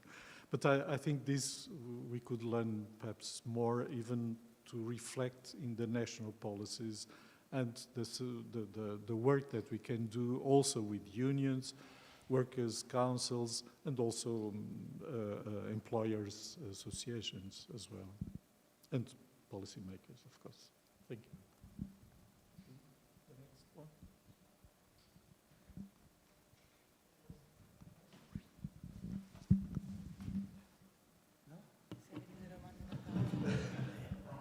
More questions also for the people online?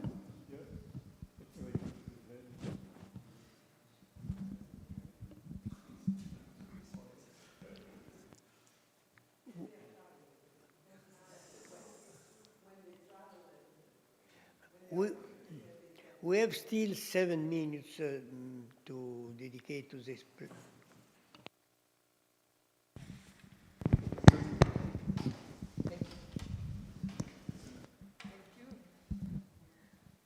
I have 3 points. One is that I would suggest a negotiation of meaning, in the sense that I wouldn't summarize the main issue as interdisciplinarity, but definitely as multidisciplinary research. Why? Because what we were discussing during the lunch break is that we have seen economists doing some sociology and the other way around.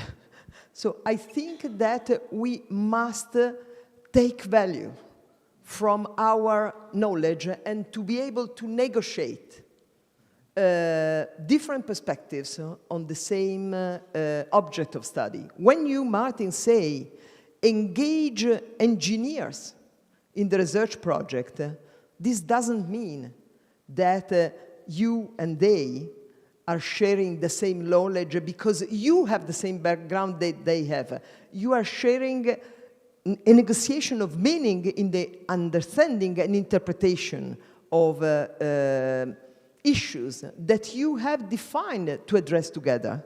But their knowledge, the sociologist's knowledge, the economist's knowledge, is built in some ways, the urban planner's knowledge, the photographer's knowledge. They bring a richness to the complexity of the issues that we are dealing, that we cannot, so we normally use, we normally refer to interdisciplinary research, but I would stress the risk of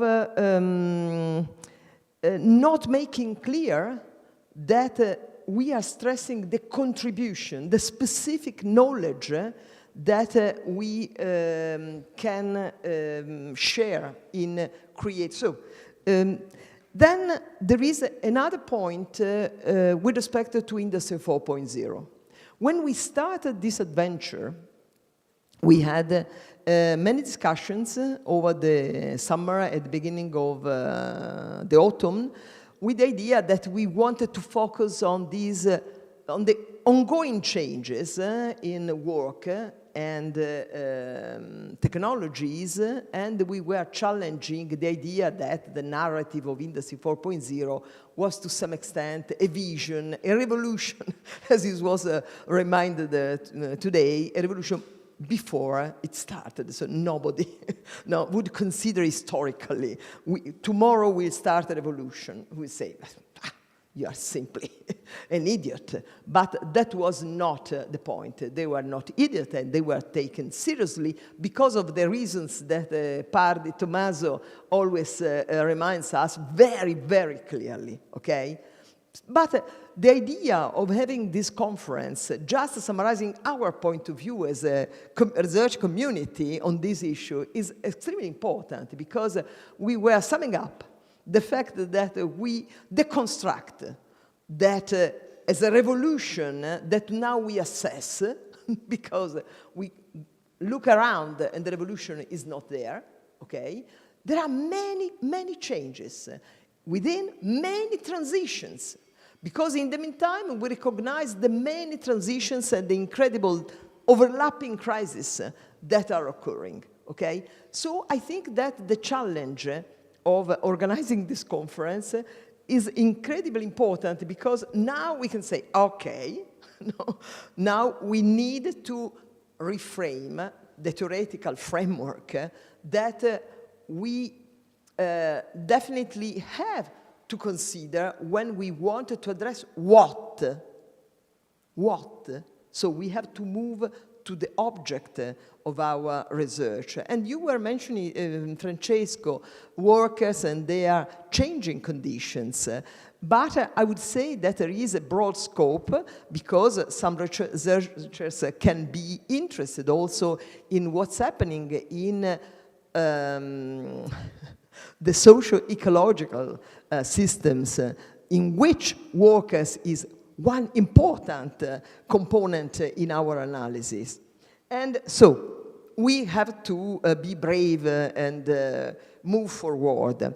And the third, but it's not irrelevant, the consideration of Industry 4.0 as such, because while we were deconstructing, while we were focusing on what's happening really in the companies, while we were looking at the impact in the territories, the governments were saying, we saw yesterday, the debate with the stakeholders giving account of national instruments, I would say, not policies, in Italy. So, but governments started one after the other, pushing forward the idea that somebody else is doing Industry 4.0 policies. We have to stay in the same level, okay? So while we deconstruct, they name this as a line of action. So we have to be prepared to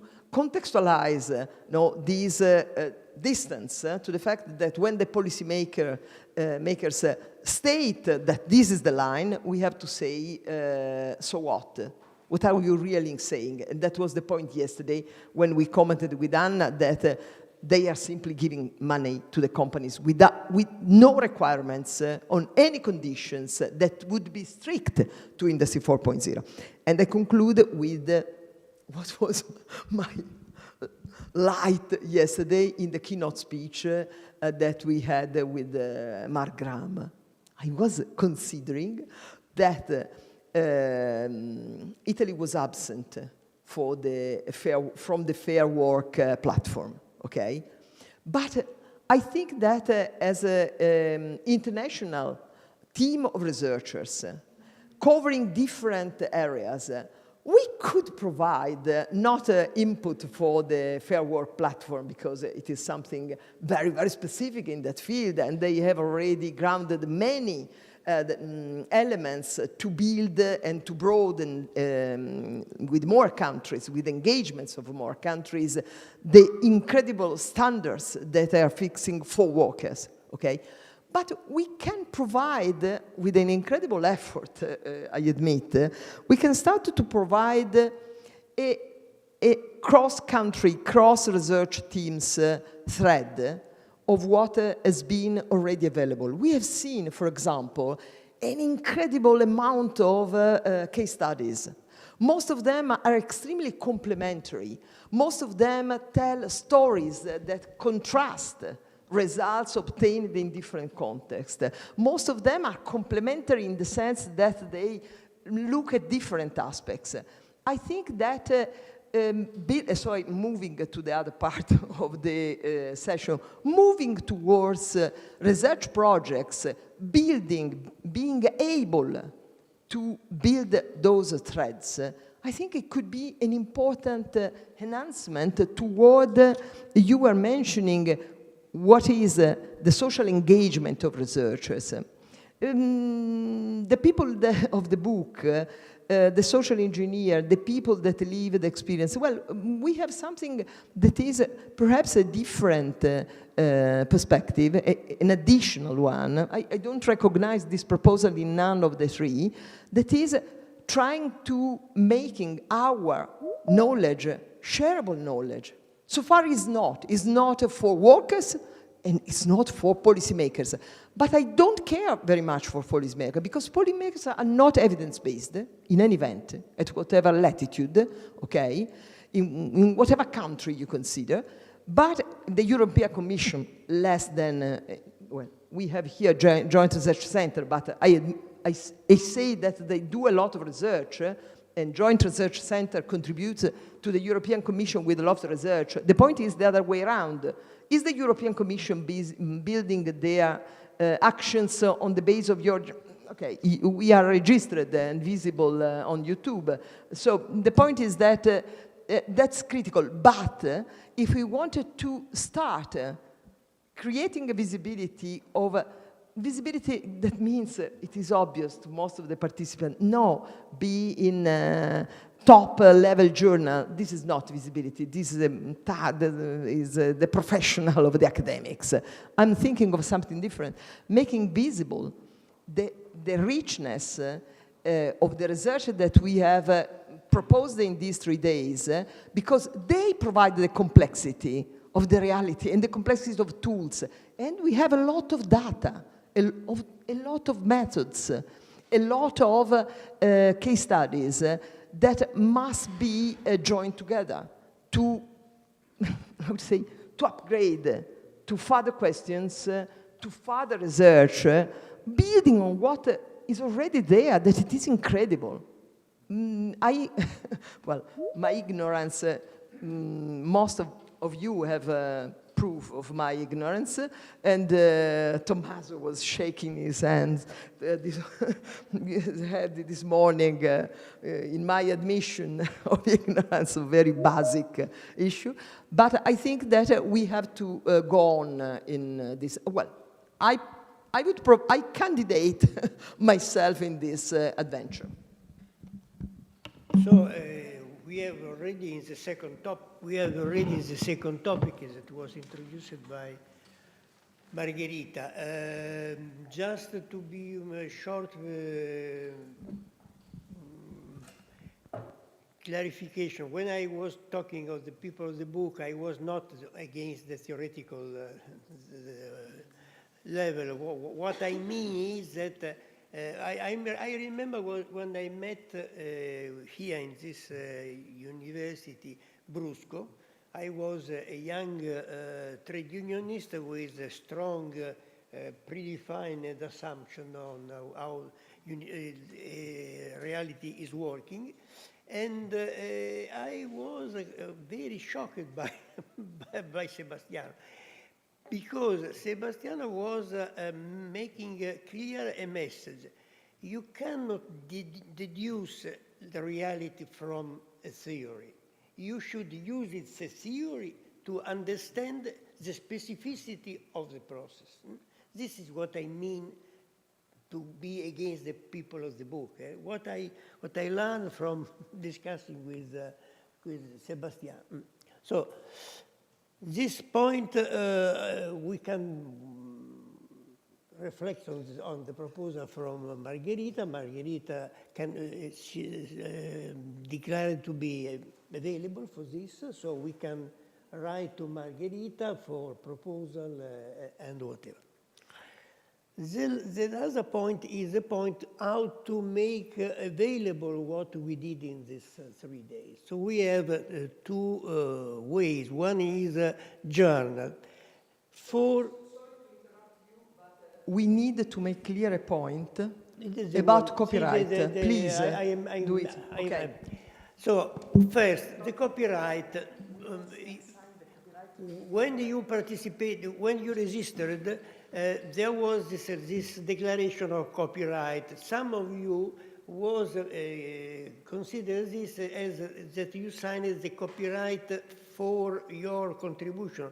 It is only the copyright for your image, because in order to make the registration, we need to have the copyright of your face and of your speech.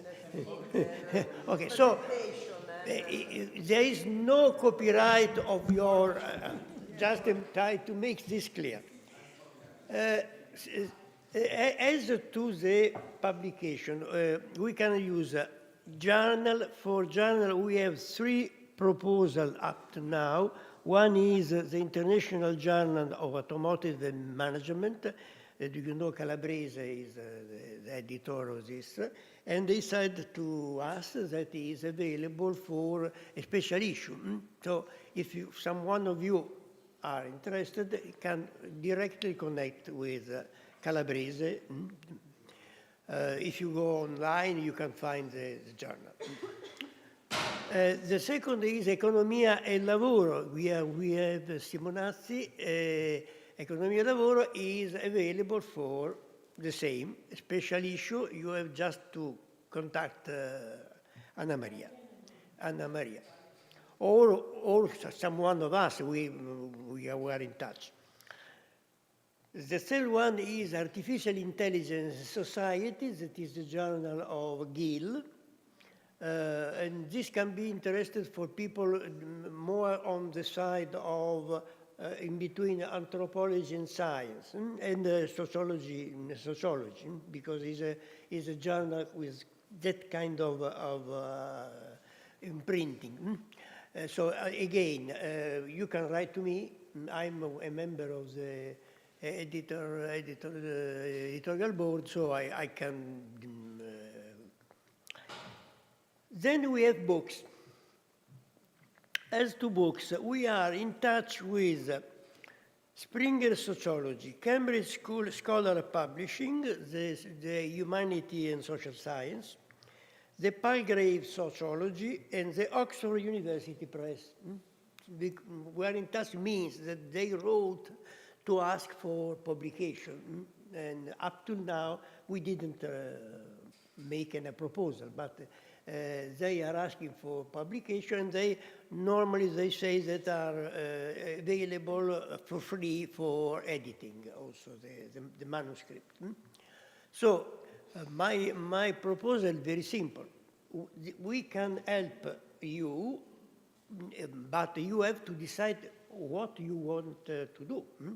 So the simpler way is that you organize yourself with your colleague to make a proposal on a book, and we can help you in finding the way to deliver this to this kind of publisher. As to this point, I think that is helpful to remember to you that this conference was organized on 7 tracks. If you look at your program, you will find that there are A, B, C, D, A, F, G, and it is quite clear, but I think that it is useful to make this evident, that each letter is a stream. And so we have 7 streams. So, of course, the more natural thing is to think that each stream can be a starting point for preparing a publication. The idea of a proceeding is not, I think that is not interesting. It's not interesting for the academic people because they are without any value. But it's also not so interesting also for other people. Proceeding, normally, people don't read proceeding. So it's better to think to some book on a very specific topic you can choose. And again, you can stay in touch with us, and we will give you help as far as we can. Last thing before leaving, then is something we have not done up till now, but we are here in Emilia Romagna. We are in a situation that you have seen on the newspaper. I think that we have to express our sympathy for the family of the victims, and to express our participation for the institution and the people of these regions that are in this dire situation. The last thing is that we are, of course, very grateful to Margherita and to the university team, because it was not easy to make this conference running in this situation, and so we have to thank them.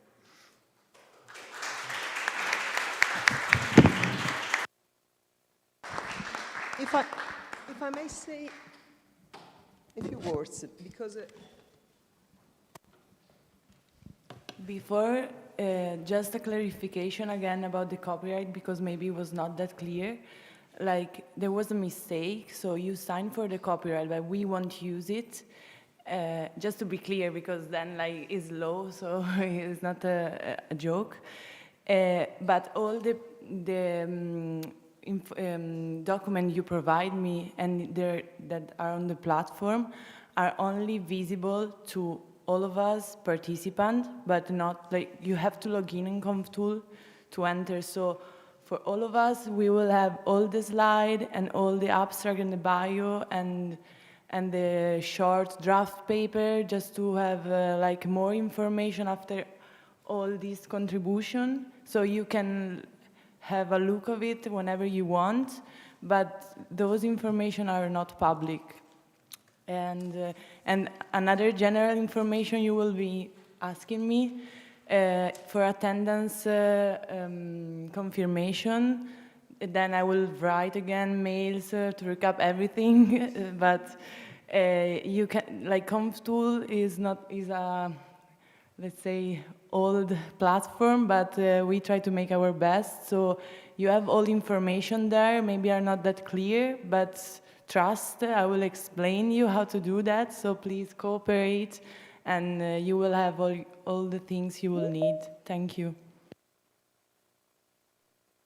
Words on my side, in the sense that the conference has been a really exciting experience for me.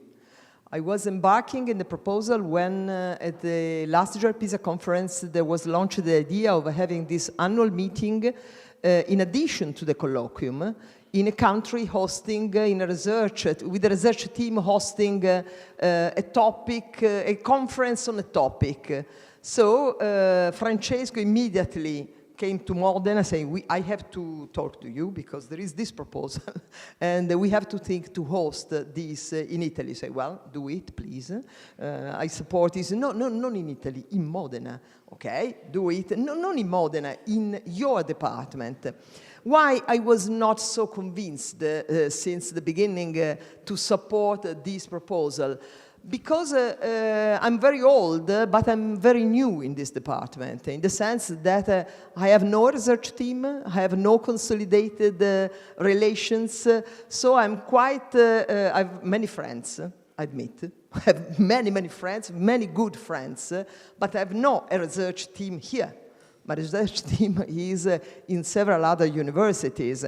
So it was very difficult for me to rely on my research team to organize this in my department. And I had an incredible opportunity in my life.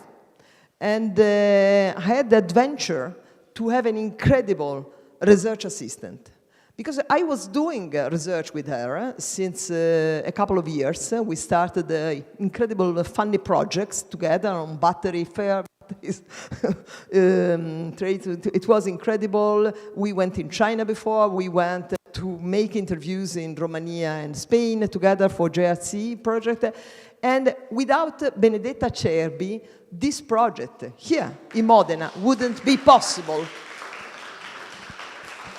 Because Benedetta was a partner to create the proper environment for a research conference.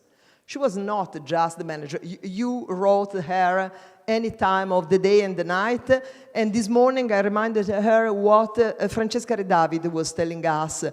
Which are the workers who has not the right to be disconnected? And sometimes I remind her that she must be disconnected, but all of us were relying on her to be always connected from Brazil to Scandinavian countries to have answers. Okay, so thank you, Benedetta, for staying with us and staying with me. Thank you. So I'm in the point. Notwithstanding my distance, they were really keen to support whatever request I was doing, and you can imagine my requests were really infinite, in the sense that there were no limit. Thank you, all of you, for coming, and thank you, Margherita. You were to make me cry at some point, so it was a great experience, first in my life, but it was very fun. And maybe I was a bit tired today, but I hope everyone enjoyed. So thank you very much, all of you, and very good conference, Margherita. Thank you for making this possible. Okay, so I think that we can conclude this. And you have the possibility for we have the possibility for the dinner. I think that you have already reserved the... Yes. Okay. We are very final edition, because that was a mistake yesterday from my department. Okay, so I'm wrong.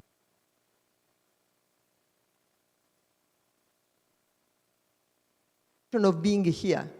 We are in the Department of Economics, but we jointly organized this conference with Matteo, Rinaldini, and Sara, CARIA, and they are from our university, but from a different department.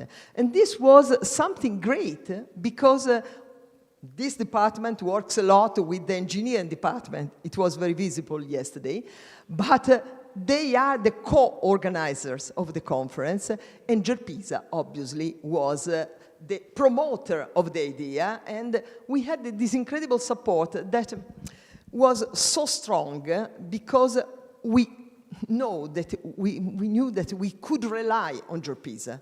Whatever we knew, Sebastian and Lorenza, obviously Tommaso was the pillar, but Sebastian and Lorenza were always there for supporting whatever we needed, and Tommaso was a reference ineludible. How can you say? The word in English doesn't make sense.